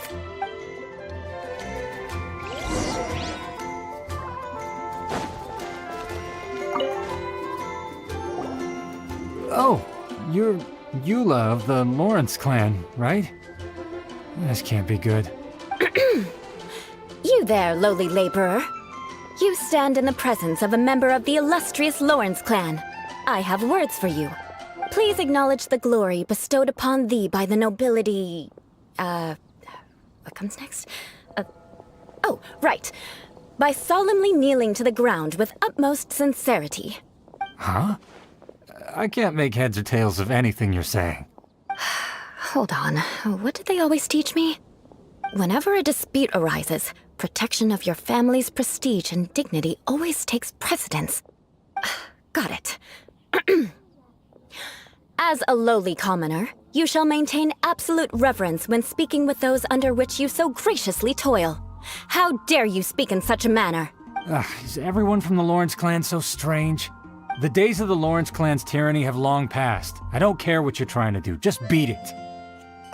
Like I said, I don't care what you're doing. I have nothing to say to any member of the Lawrence clan. And here's a word of advice. I wouldn't be caught dead walking too closely with any one of their like in Mondstadt. If that's all, I'll be going. I'm afraid I won't be able to control myself if we talk any longer. Hey! Don't leave! Halt! Mark my words, vengeance will be mine!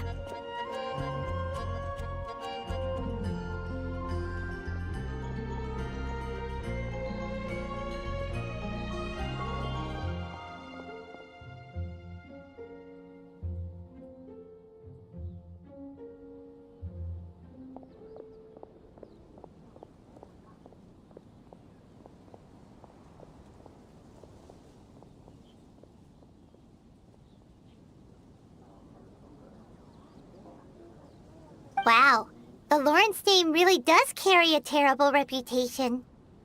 Never mind him. I could have predicted as much. Let's find someone else.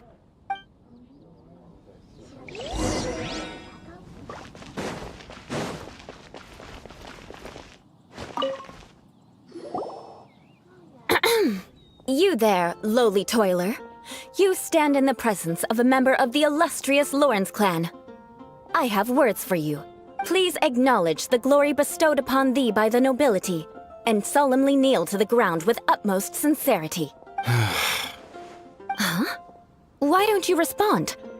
According to the custom, I must wait until you kneel completely before I can say the next words. Right. I mustn't look at you too long, or I'll be drawing more attention to our difference in status. Oh dear, I've already stared at you for quite a while. Fine. You may spare yourself the formality of kneeling, as it may be a little inconvenient. I shall continue. Oh, wait. I think there's a line for people with rude attitudes in this situation. Hey, stop bothering me or else I might say something you wouldn't like to hear. Then again, I've got no words for anyone from the Lawrence clan. Again? What's with this attitude? Yes, I don't think his attitude will change. If I keep grandstanding like this, the outcome won't be good. Let's try to find someone else to talk to. I'll remember your unwillingness to comply. Mark my words, vengeance will be mine. Listen, I have no idea what she's trying to do, but trust me, you two should just keep away from her.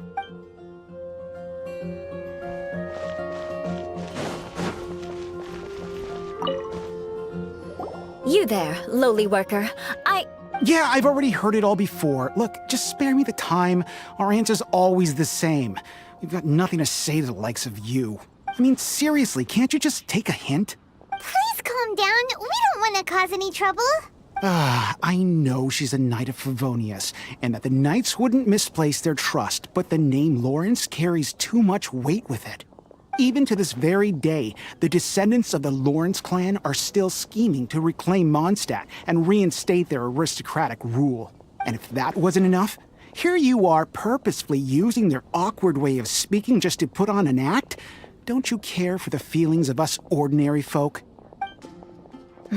You have a point, but mark my words, this transgression will not go unnoticed. Huh? You want to fight? Listen here, I may be no match for you, but I'll be sure to lodge a complaint with the Knights of Favonius. I'm sorry, but I want her to understand that I'm serious. Listen here, if you don't want things to get more unpleasant, then you'd better just stop. Forget it. There's no point in quarreling any further. Let's go.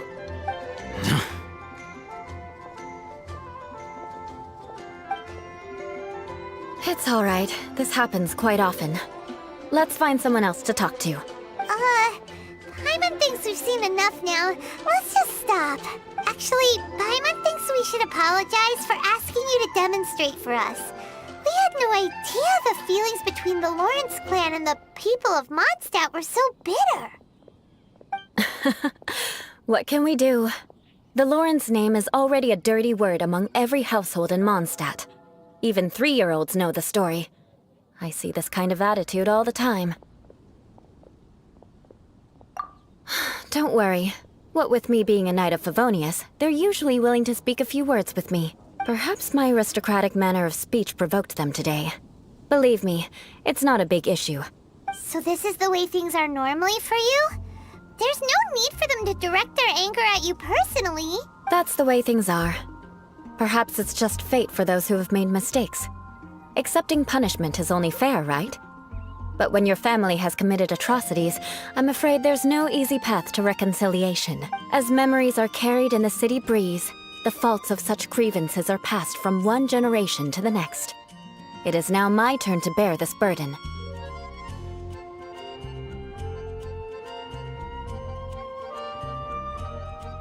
At least I have a means of living a relatively normal life compared to the elders of my family. I have nothing to be discontented about. Yeah! Why were you so willing to try and demonstrate for us? Oh, that reminds me. That last person will not escape my vengeance either. Let's leave it at that. Just think of it as something I like to do. But unfortunately, you probably didn't learn much from those conversations. It seems we have no other choice but to find more people to talk to. No need! Besides, the Traveler's pretty sharp, and nothing gets in our way on an adventure. Paimon thinks we got the gist of it now. Right? Right?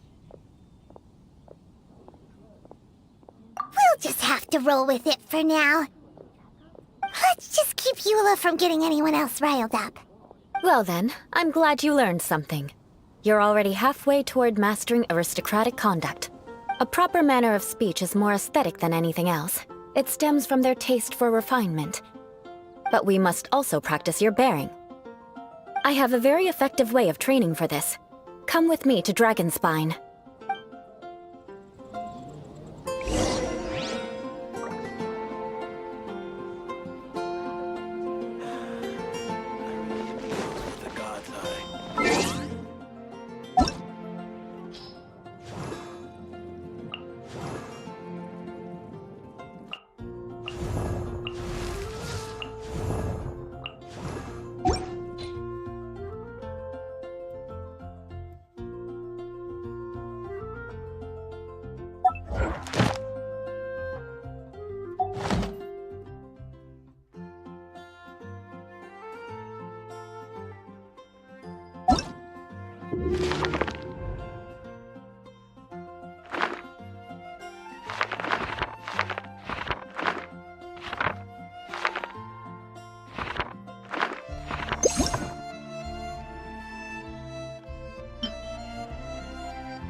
It's so cold. Does aristocrat training really need to be done here?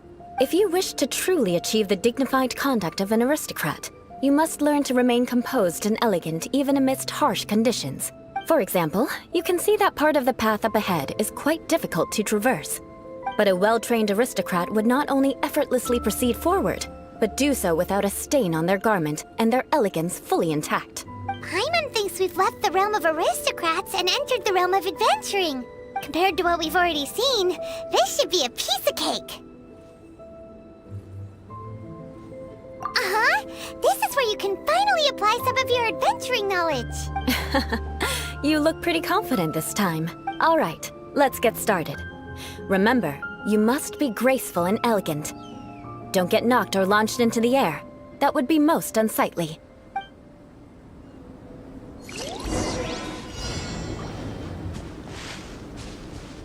That won't do. You've exposed your shortcomings. No need to worry. Head back to the starting point and try again. It'll be difficult at first, but remember, you must... Booba, get them!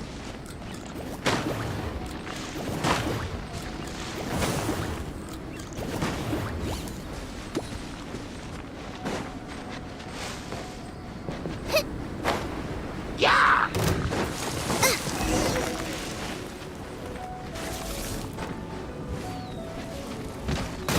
That won't do.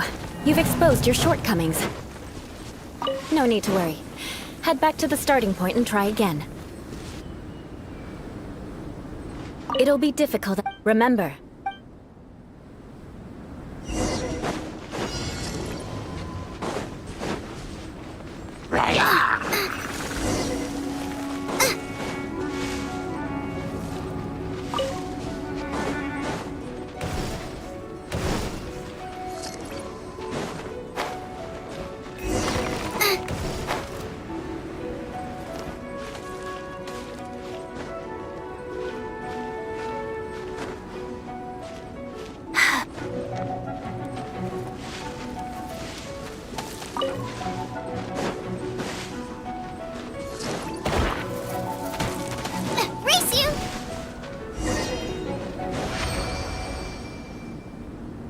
Not bad.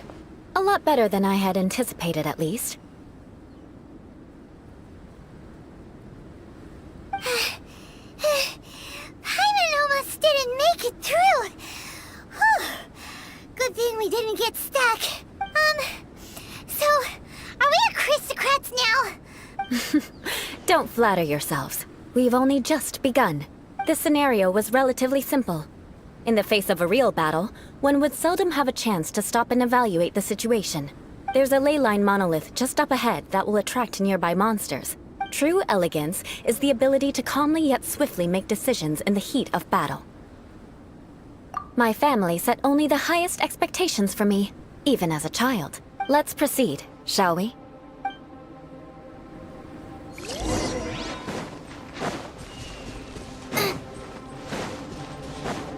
This is the ley line monolith. Go ahead, activate it. But be careful not to get launched into the air or frozen while fighting. That would be most unsightly.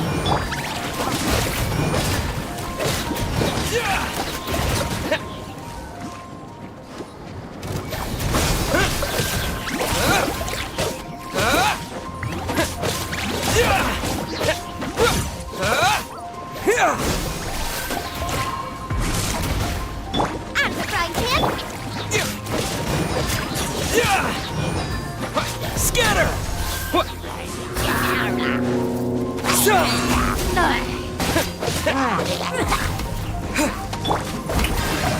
Propagate!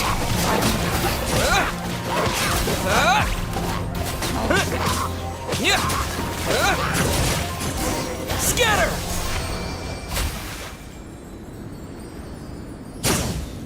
Well done. Your performance was most impressive. And you managed to remain calm even in these grueling dragon spine surroundings.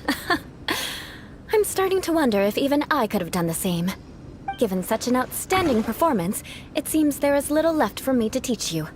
Like Paimon said, adventuring is our specialty. So, that's it for our training, right?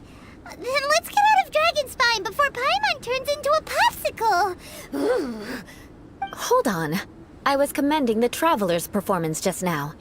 You, on the other hand, seem to have made no progress at all. What? You mean Paimon was also part of the training? Yes, of course. You were frantically flying and dashing about throughout the entire thing. Not an elegant sight at all. Did you even listen to anything I was trying to teach you? Hey! That's not true! Paimon was just focusing on you the whole time! Whatever the reason, not heeding my instructions. A cause for vengeance, perhaps. Now, drink this. Huh? What is it? Are you trying to poison Paimon? Certainly not. It's warm milk. Didn't you just say that you were freezing? Drink it and it'll help warm you up. Oh, thank you. Are you still planning on the whole vengeance thing? If I wasn't, then why would I care about you being cold? If you turned into a Paimon popsicle, that would ruin my plans for vengeance now, wouldn't it? So, dear friend, don't die on me out here. Ah! Paimon knew something was off! All in the name of vengeance. No need to thank me. Now then, given that your training is complete, it's time we return to Mondstadt. Our last step will be preparing a cordial gift to present to my uncle when you meet him. I already have something in mind. Let's pay Sarah a visit at Good Hunter.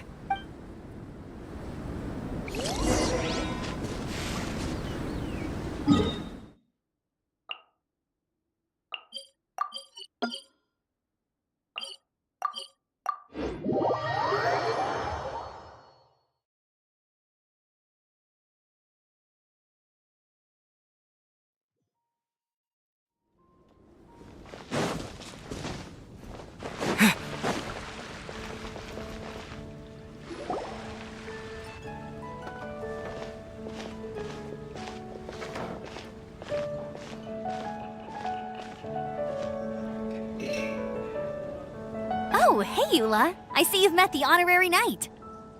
We meet again, Amber! Seems we're just bound to run into you these days. Well, I just got back and was thinking about grabbing a bite at Good Hunter. But now that you're here, why don't we all eat together? Very well. It's been some time since we've last shared a meal together. Come, take a seat. We can discuss my uncle's gift while we eat. Yes? Is there something else you'd like to order? Could you please prepare a serving of my uncle's favorite, gebratenes Fleisch mit Sauerkraut? We'll take it as a gift to him later. Coming right up. It'll take some time to prepare. I'll have it here at the counter once it's ready. Hold on a moment. Is this satisfying salad also something that Amber ordered? No, she didn't order it. But because she didn't order any vegetables, I thought I'd throw in a salad on the house. You know, to contrast all the meat dishes. So, we clearly didn't order this, yet you prepared it without authorization. Mark my words, this transgression will not go unnoticed. You're gonna take revenge on her for giving us a free salad? You should know me by now. That's the kind of villainous character I am. Well then, please wait a moment while I get the dish for your uncle started. Delicious unauthorized delicacies. Sarah will pay for this. Why would you choose gebratenes Fleisch mit Sauerkraut as a gift for your uncle? Paimon's never even heard that dish before.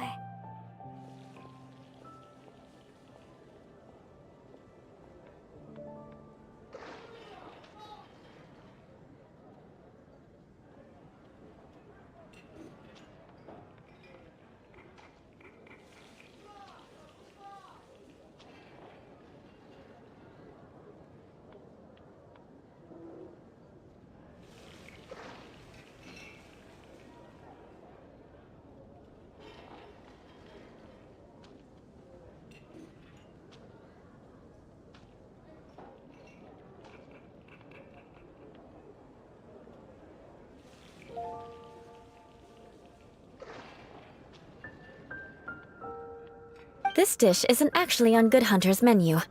Only long-standing patrons such as my uncle would know about the dish. The old aristocrat seemed to take a liking to it. Because of the sour flavor of the sauerkraut, not too many people are fond of it these days. I guess it's become less popular over time. Eula treated me to the dish once, and I couldn't even finish a bite. I've nicknamed it gebratenes Fleisch mit Vengeance ever since. Ugh. I never expected us to have such completely different tastes in food.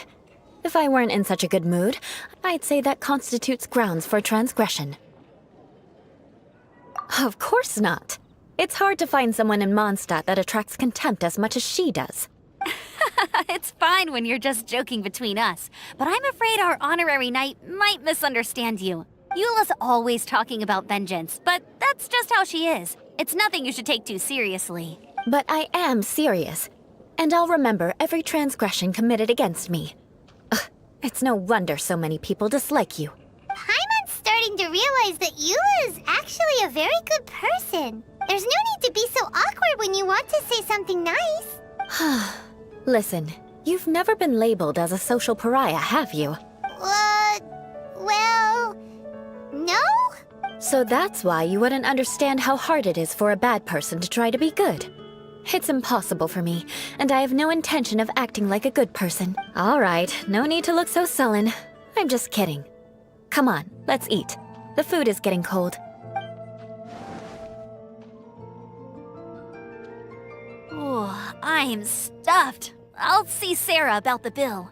No need. I've left the mora under the plate. If you try to settle it with her in person, she won't accept payment for the salad. Don't underestimate my ability to exact revenge. Sarah won't get the upper hand this time. All right, next you should pay my uncle a visit. He has a small camp at the top of the mountain near Springvale. He usually whiles his time away there when there's nothing else to do.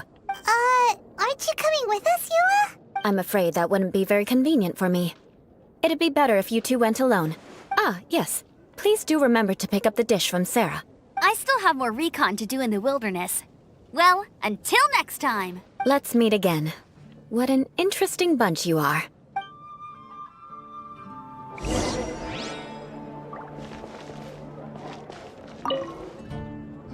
Here, the Gebratenes Fleischmitz sauerkraut is ready to go.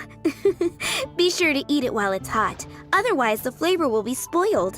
And by the way, don't worry too much when Eula says strange things. She's actually a very good person. Paimon's been meaning to ask. No one could stand the sight of Eula when she was trying to speak with the others in Mondstadt earlier. But she seemed to get along fine with you and Amber just now. What's up with that? The people of Mondstadt don't take kindly to anyone bearing the Lawrence name. They are unable to see past her family, therefore they don't actually see Eula for herself. So no matter what Eula tries to do, it's seen as a wrongdoing. It essentially strips the meaning of anything she tries to accomplish. How come you're able to see Eula differently then? Well, when she joined the Knights of Favonius, it caused quite an uproar. Many people signed a petition demanding that the Knights reverse their decision. At the same time, numerous members of the Lawrence clan crowded the entrance of the Knights of Favonius headquarters, clamoring for Eula to give an explanation. Whoa, so both sides were unhappy. That's right. So you can imagine how determined Eula must have been under such circumstances. But thanks to Grandmaster Varka and the unwavering attitudes of others in the Knights of Favonius, they were able to quell the unrest. Tensions still remain beneath the surface, I'm afraid. In the eyes of the people, she's a stain on the Knights of Favonius. And in the eyes of the Lawrence clan, she's a disgrace to her family. But she simply fulfills her duty as a knight, silently helping one person after another, myself included. People like Eula should be approached with care and understanding. She could stand to be treated a little more fairly. I believe a day will come when things will get better. Once everything's settled, we should go talk to Eula again. Paimon thinks we know how to communicate with her now. I'm glad. I think that would make her very happy, though she might not ever admit it. Take care. Please come again.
Propagate!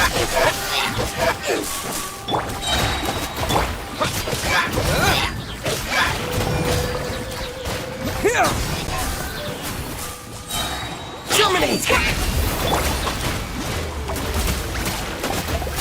You're toast! Scatter!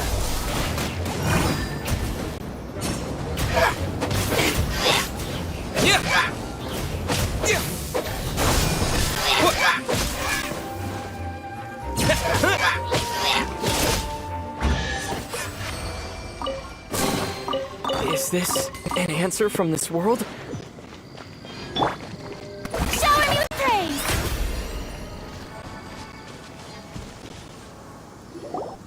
The tent seems to be pretty tattered, but there's a really fancy chair. Could this be another aristocratic custom? Ah, it's you again. I thought I had rid myself of you two.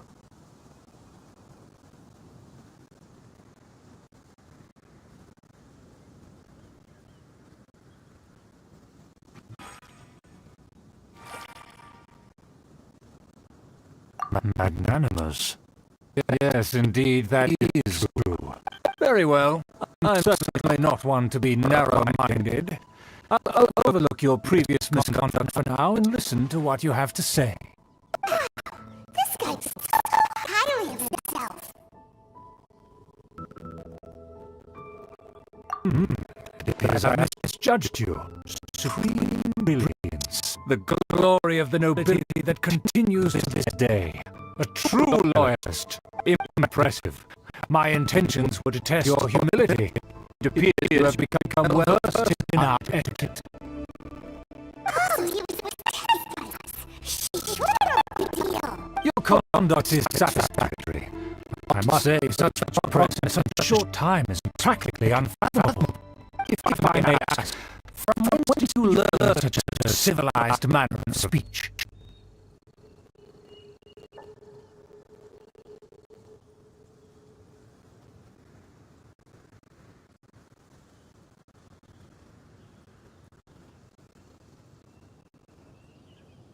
Ah, good. Very good. You are bright, and compared with the common folk of Mondstadt, you certainly have potential. If you were of aristocratic blood, your prospects would be promising indeed. By the way, we brought a gift. Paimon means we would like to present you with a small token of our goodwill. Huh? Could this be? Gebratnes Fleisch mit Sauerkraut? It's evident that your sentiment is genuine. As a young person nowadays, only with no small effort could you achieve such a dish. It's been so long since I dug into a big, tasty... I beg your pardon. What I mean to say is, since it's nearly mealtime, I shall partake.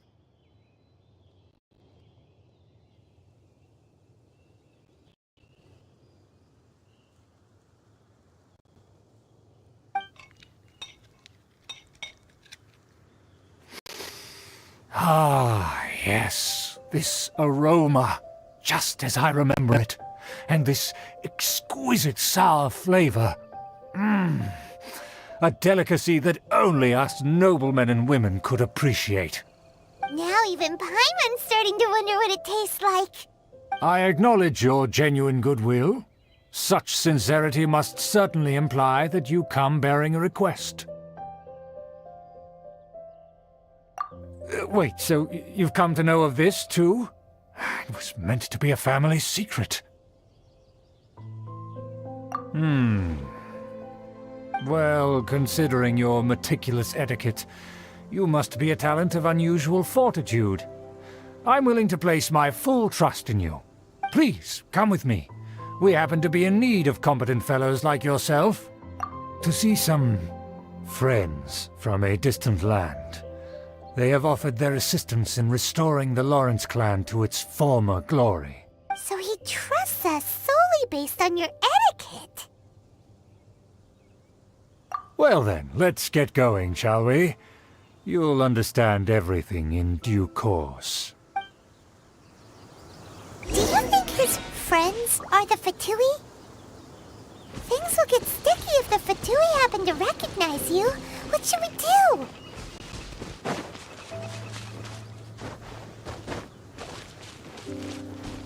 May I...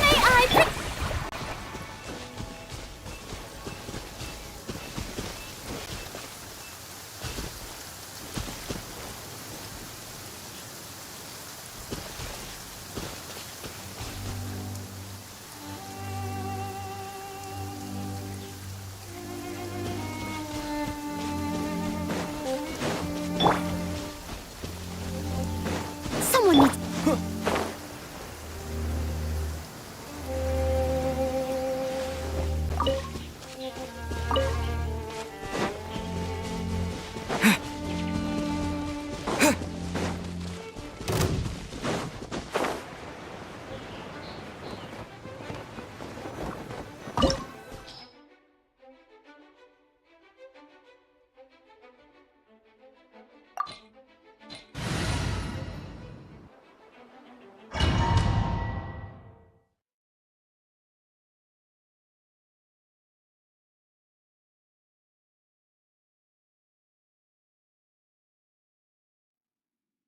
Huh?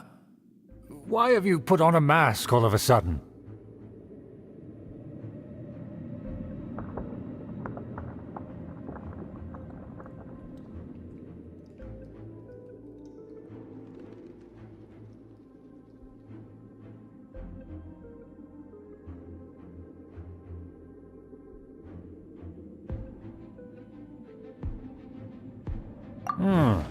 Even if they are powerful, our status is much higher than theirs in the land of Mondstadt.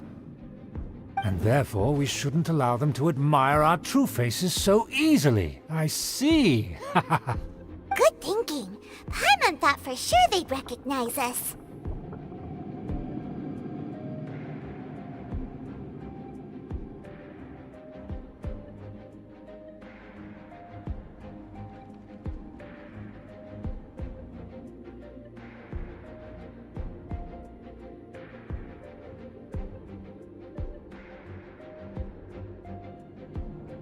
Let's proceed, shall we? I'll introduce you as my guest.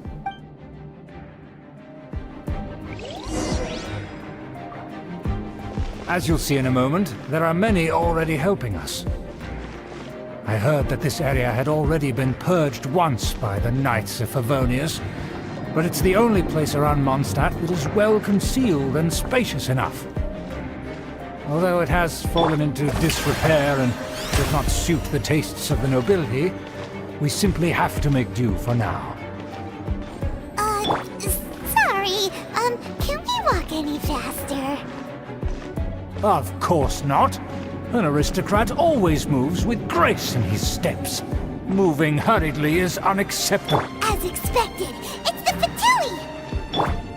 As expected? Because we always see them around the city. They must be very powerful. Huh. Nothing more than foreign ruffians with power and the ability to flaunt it. But they are favorable. Hold it right there! Who's this? If you really must know, they're my guests. If you happen to offend them in even the slightest, then you will be held accountable by the Lawrence clan. But this matter is of utmost secrecy. We must exercise caution. You dare question the ways of a nobleman? I don't have time for this. Make way! No need to sound all high and mighty like that. Fine. You may proceed.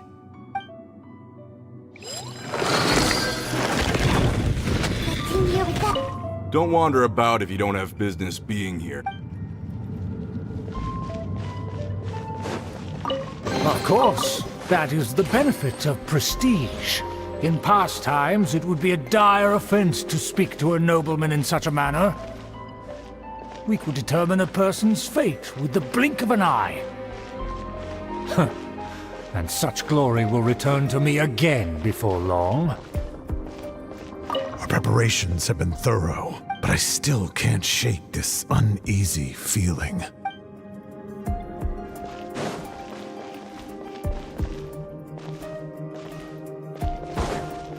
Who are you? Just because someone brought you here, don't think you can wander around.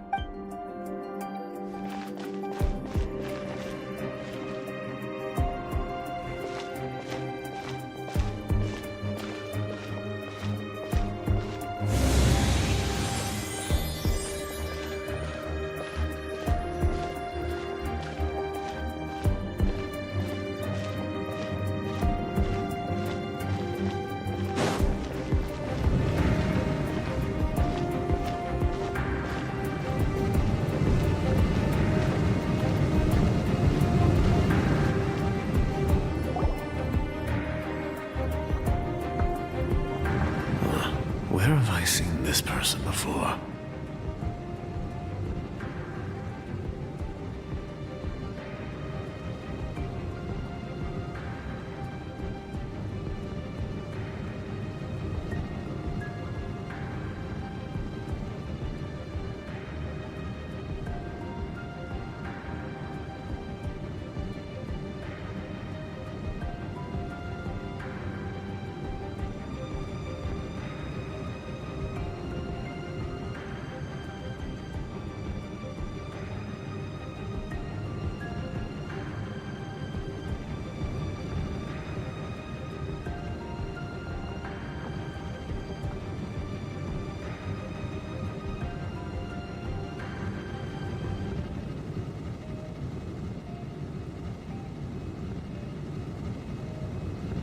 And who, may I ask, is this? We mustn't bring just anyone in here. This is our new ally that I've recently met. They are completely trustworthy. You have the word of the Lawrence clan. Our plans are strictly confidential. It's not wise to bring in an outsider at this time. Furthermore, there's been word that an outlander who joined the Knights of Favonius has been very active in Mondstadt recently. Don't be ridiculous. Besides, my guest is well versed in the etiquette of the nobility. I must treat them with the proper mutual respect. The Knights of Favonius pay no regard to such details. They could never understand the intricacies of our etiquette. And what about this thing? You mean Paimon? Enough! You dare question my word? Need I remind you who it is who has made your activity in Mondstadt possible? Without the support of the Lawrence clan, you would have all been driven out by the Knights of Favonius like dogs. You must immediately offer your sincerest apologies to my friend. You've offended their honor. Fine.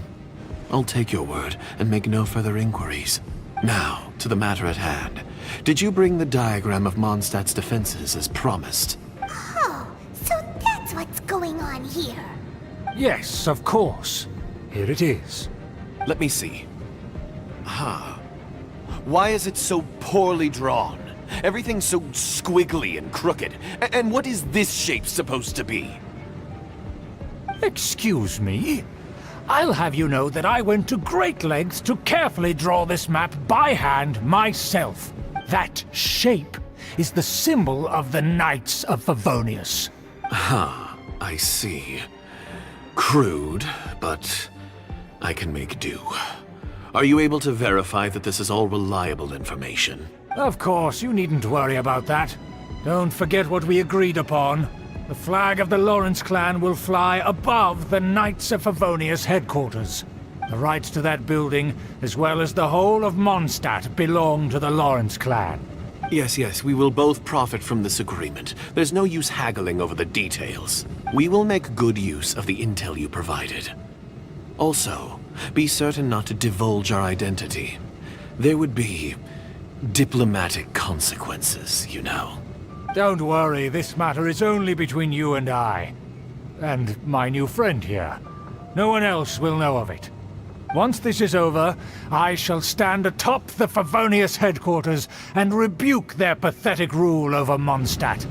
Then, the city and all its people will once again be under the rightful and unwavering rule of the Lawrence clan. Perfect. Just as it once was, and just as it should be. May I remind you once again that we mustn't act rashly. That is all, for now. Very well. Huh? What are you doing?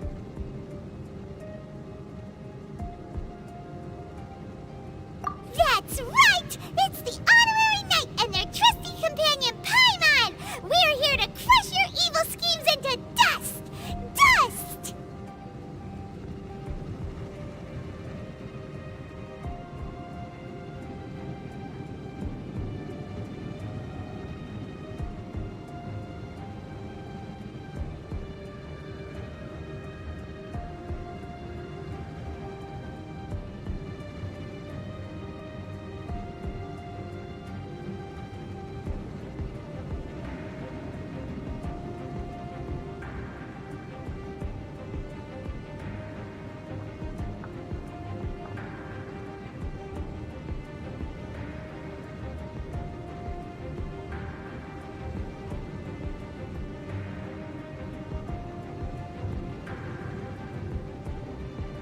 So this was all just a ploy to deceive me! It's your own fault! Who would put so much trust in someone based purely on their manners? After so much planning, this is how it ends? Huh! We'll see about that!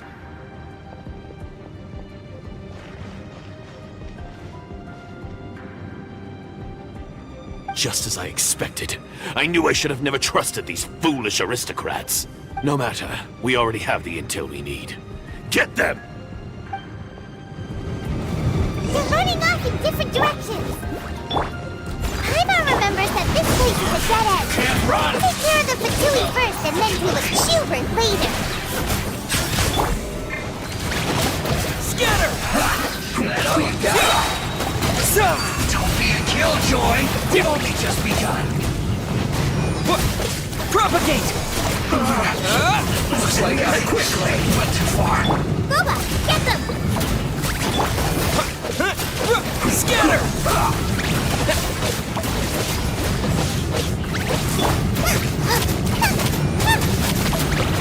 Nice and spicy!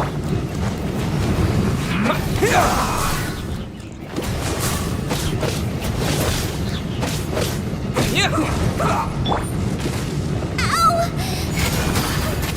Hey-ya! Scatter!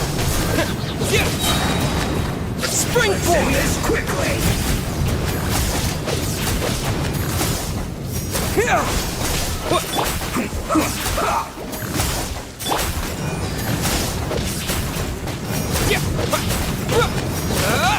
Propagate!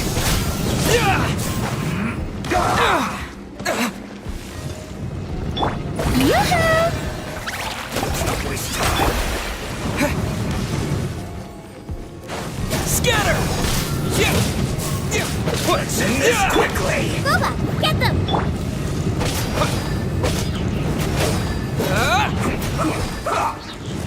Propagate!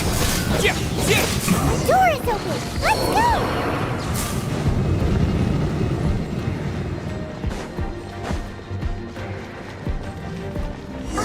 Is that Eula? Don't touch me! Get out of my way! I'll leave— It seems we finally caught up with you. This place is crawling with Fatui. Oh, it's you. It seems your investigation went well. Aha! I see now. So you're the one that taught them our etiquette. And I thought you despised such pleasantries. Furthermore, there is a rule in our family. Such traditions are never to be taught to outsiders. Ah, yes. Rings a bell. So what? I had no reason not to teach them. You have brought shame to our family and ruined my plans. It's all for naught now. I know that you poured great efforts into these plans, Uncle. But you are well aware that it was not the right thing to do. As a Knight of Favonius, I could not overlook your actions. Knight of Favonius? Let's get one thing straight. I am your uncle, and you are a member of the Lawrence clan. You should strive to restore your family's glory. You still have a chance. Defeat every Knight of Favonius here, and leave with me. Then I shall plead with the family to spare you and give you a new beginning. So just to be clear, you want a Knight of Favonius to attack the Knights of Favonius? I shall say this one last time. You are not a Knight of Favonius. You are a descendant of the Lawrence clan. The blood of the Lawrence clan flows in your veins. You must comply with the will of the family. Since when have I ever complied with the will of the family? Why, you unruly maid!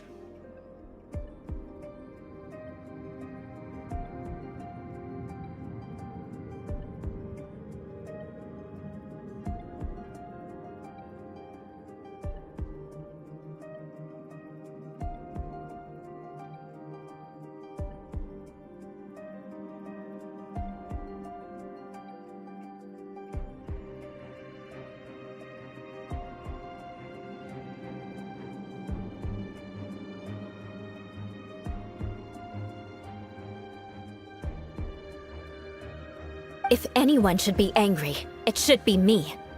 As a member of the Lawrence clan, you knowingly plotted against the city of Mondstadt and threatened its safety. Had you ever stopped to consider the trouble it would bring to so many people? Had you considered how many enemies you would make trying to keep the plans under wraps? You dare lecture me? That's right. In the name of the family that you so dearly revere, Uncle Schubert. I've never experienced the age of glory you always speak of. And I've never understood our family's incessant pursuit of it. But I am capable of discerning right from wrong, and I deeply understand what freedom means to the people of Mondstadt. The Lawrence clan should never and will never become what you've dreamed it to be. Oh, the disgrace of it all! How could such a rebellious monster emerge from our own family?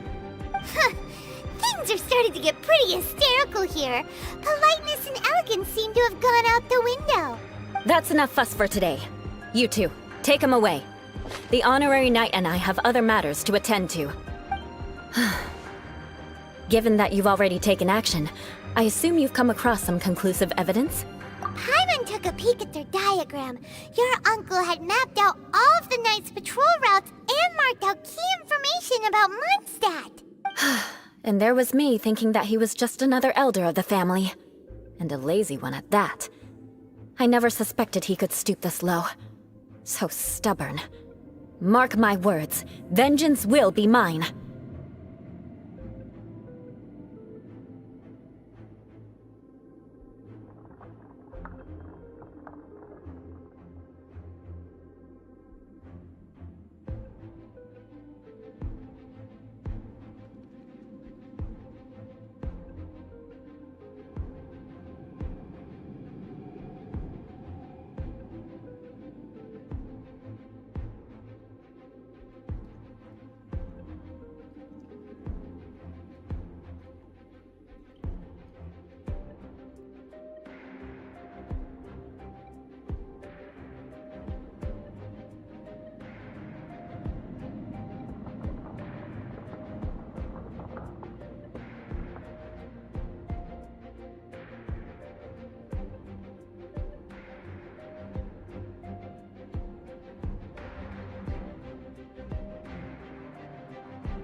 Let's discuss this later.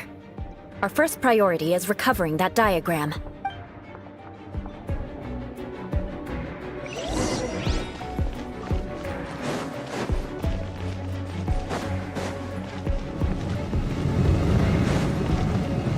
Rack and ruin!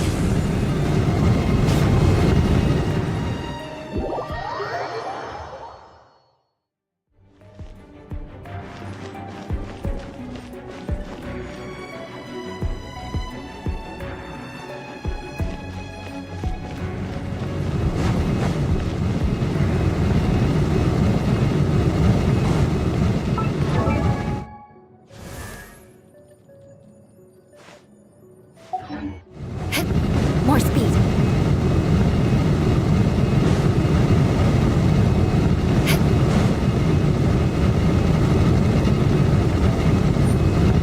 I'll be back.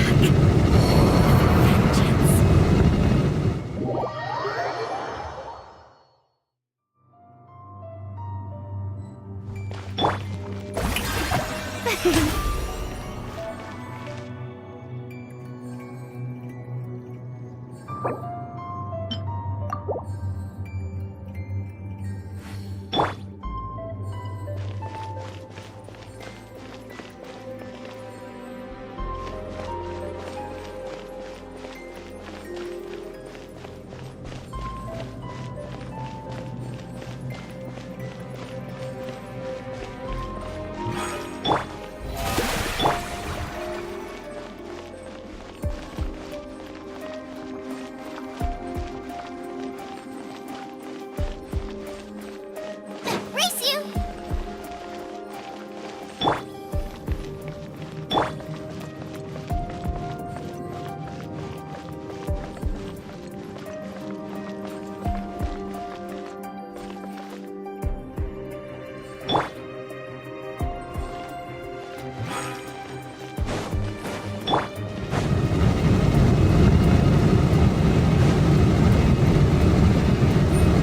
What a sorry sight.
Strike a pose!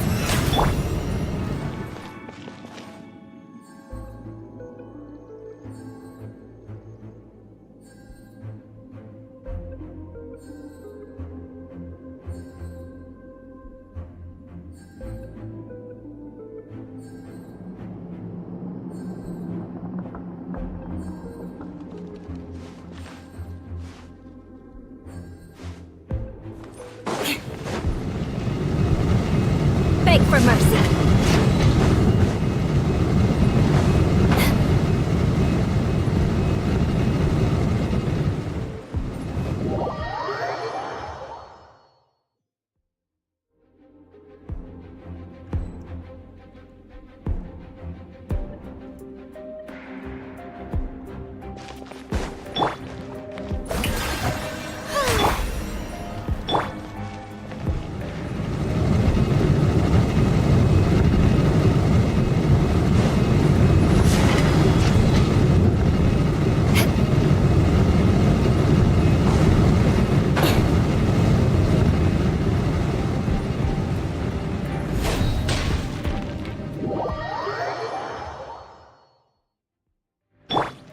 Shower me with praise! Yeah!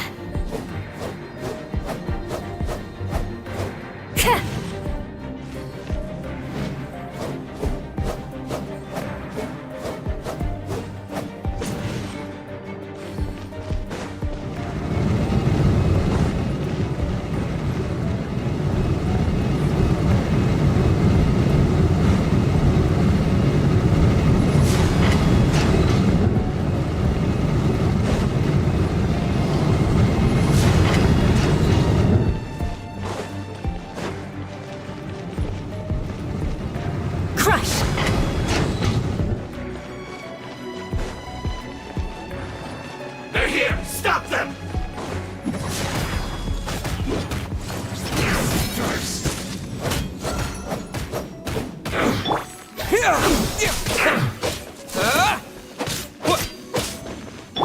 must leave no nice and spicy. Beg for mercy. Take cover. Oh, this is trouble. I must collect myself. Crush. I must counterattack.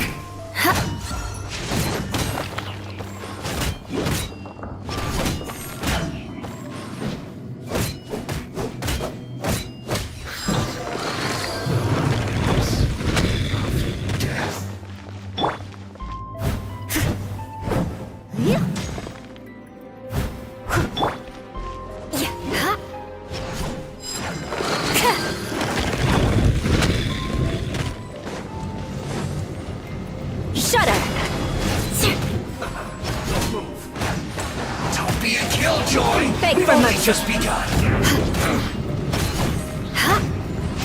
Crush. Finally, so quiet. Beg for mercy. You can't run. Crush. That all you got? Shudder. Don't be a killjoy. We've only just The begun. odds are against us. Miscalculated. May I present? You need to hurry up. Crush. Roast. Shudder.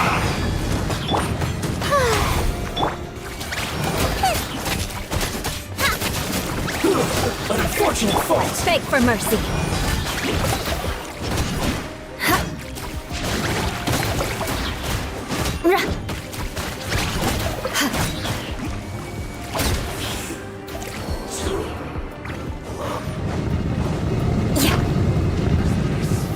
Let's end this Shudder. quickly. More speed.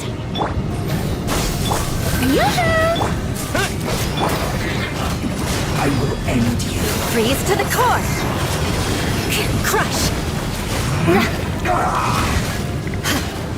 Beg for mercy. This is bad. I guess.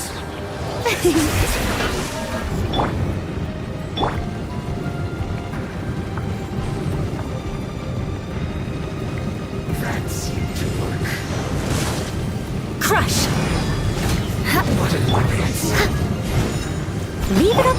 Out of the frying pan. Shudder. I must counterattack. Crush.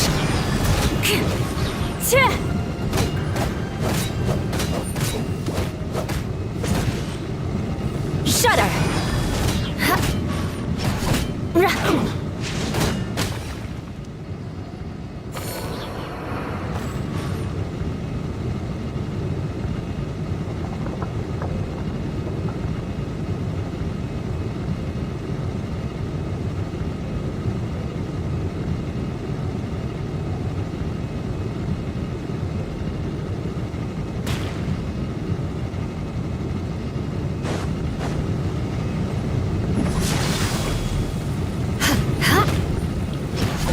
Crush. Booba, get them! You're toast! Beg for mercy. Shudder. Flood of frost. Crush.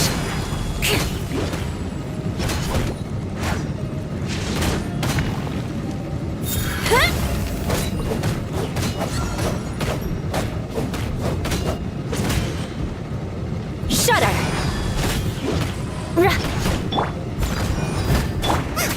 Out of the frying. Beg for mercy.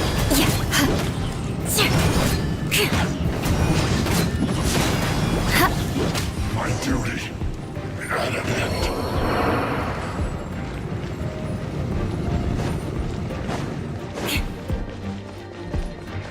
Crush.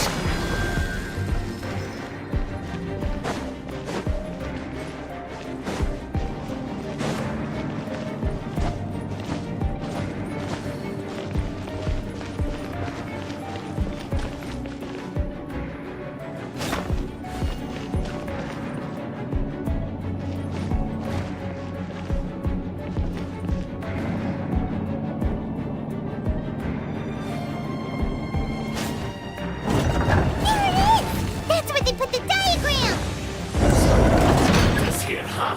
I guess there's no other option but to fight! Propagate! Crush! You dare provoke me! Fatui, come forth and dispose of them! More speed. Crush! More speed. Shudder! Can't run from death. Beg for mercy. Steadiest. I must collect myself. This is trouble. Vengeance will be mine. Shudder! Take cover. We must counterattack. Beg for mercy. Shudder! Finally.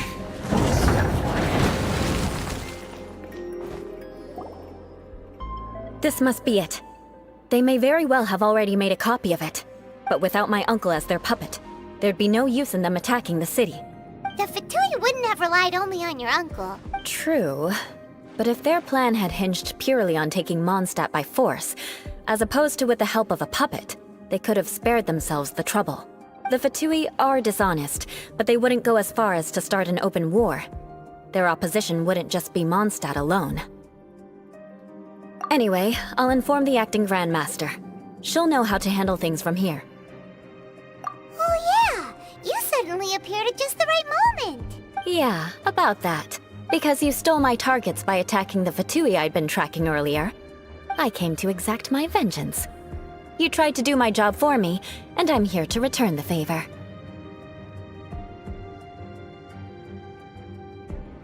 Finally! After all this time, Paimon understands what you're saying!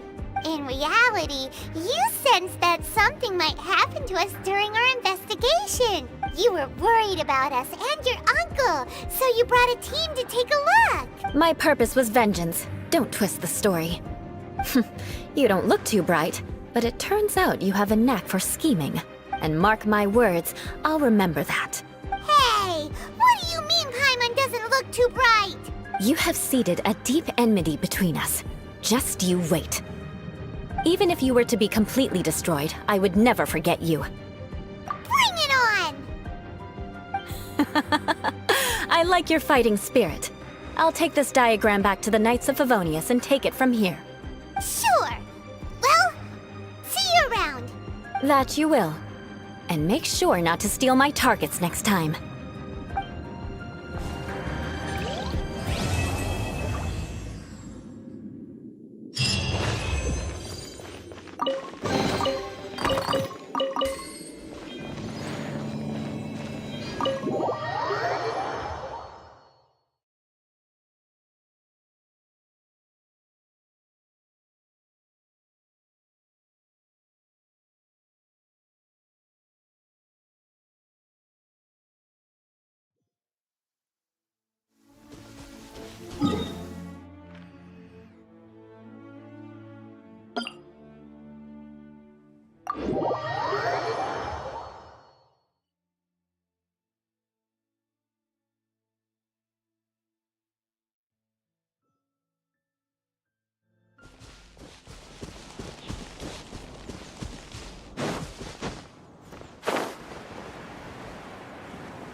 Shower me with praise!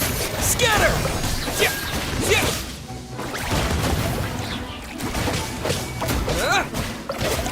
Yeah!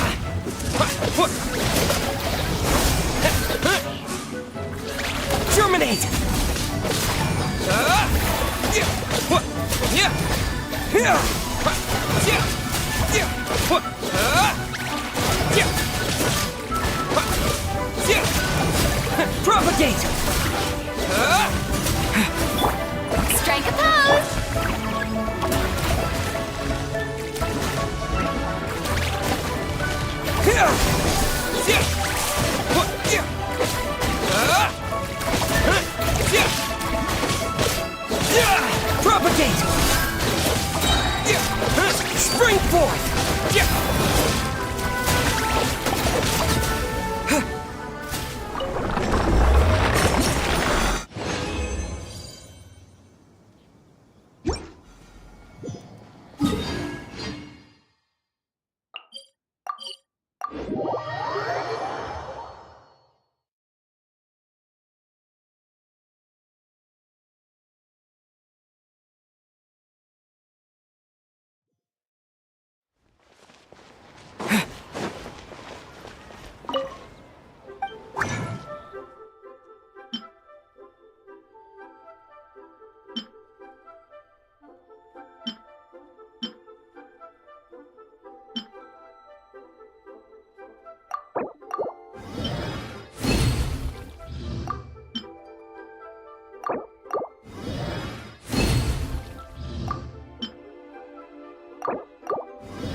As my father always says, to make a 5-star dish, you need 10-star passion. I know. To be able to come this far is definitely thanks to your 10-star passion when it comes to practicing with me. So I'll be sure to pay you back with 3 times the passion.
Scatter!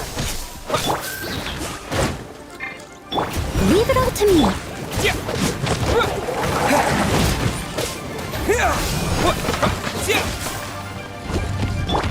Shower me with praise.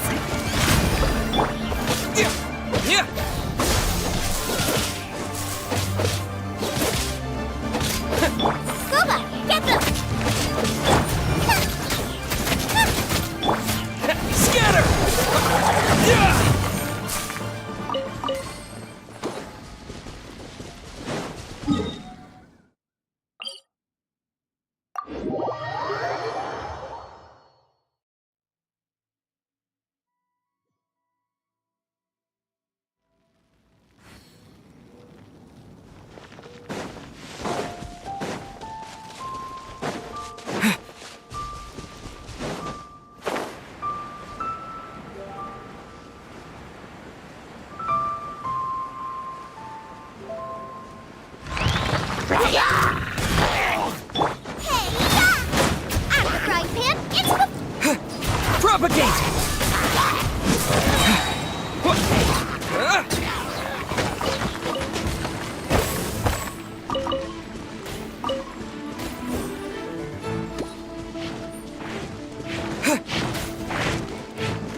Scatter!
Time to shine! Scatter!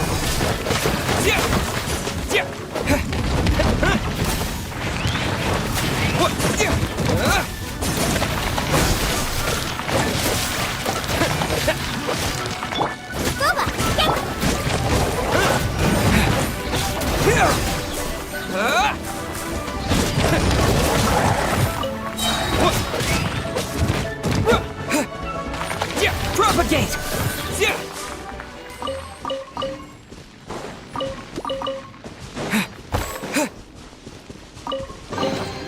Is this an answer from this world?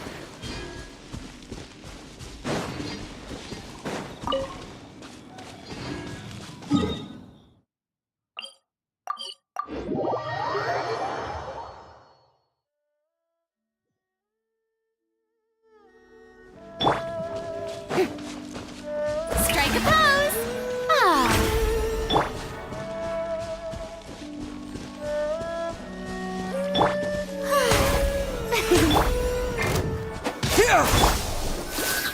I must leave no...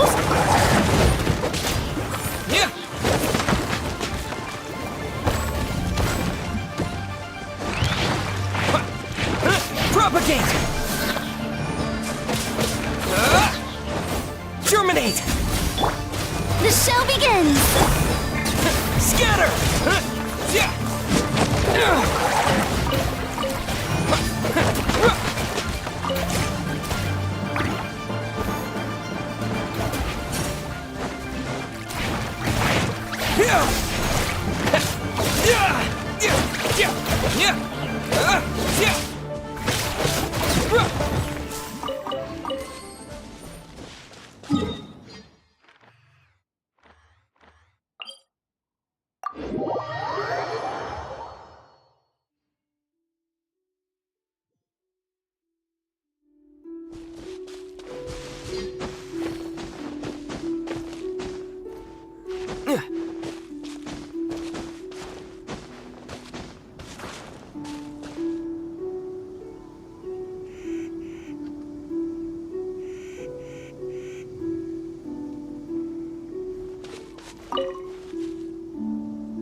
Leave it all to me.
As a good night should.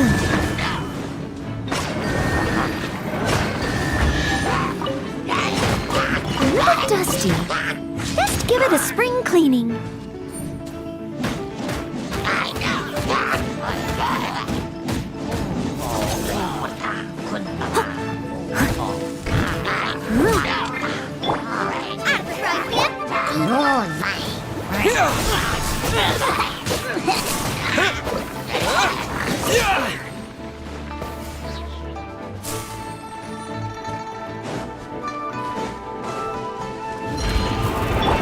I must leave no stone unturned.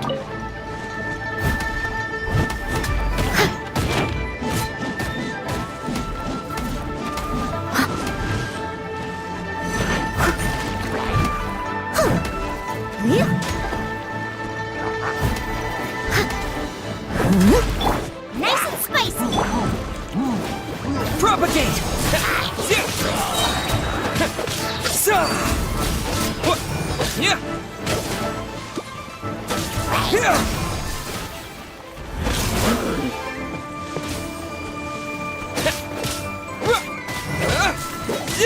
Propagate!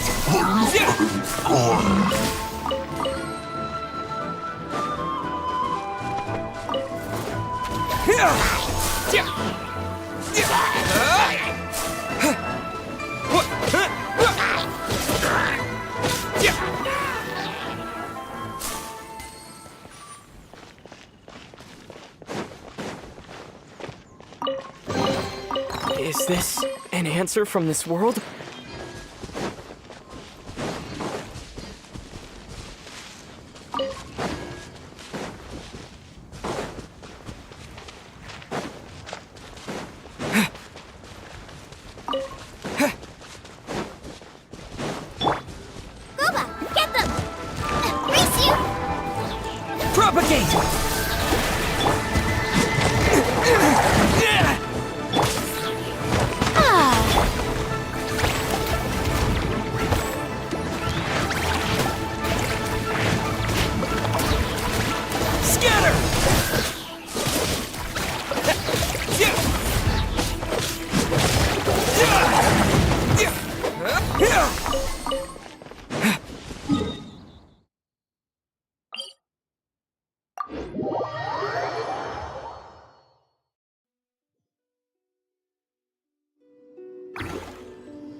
Propagate!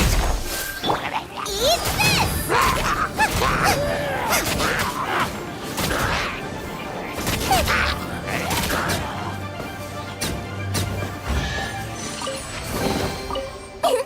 Open sesame! Oh.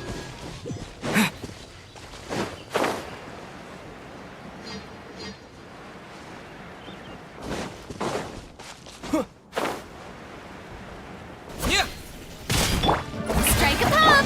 Scatter!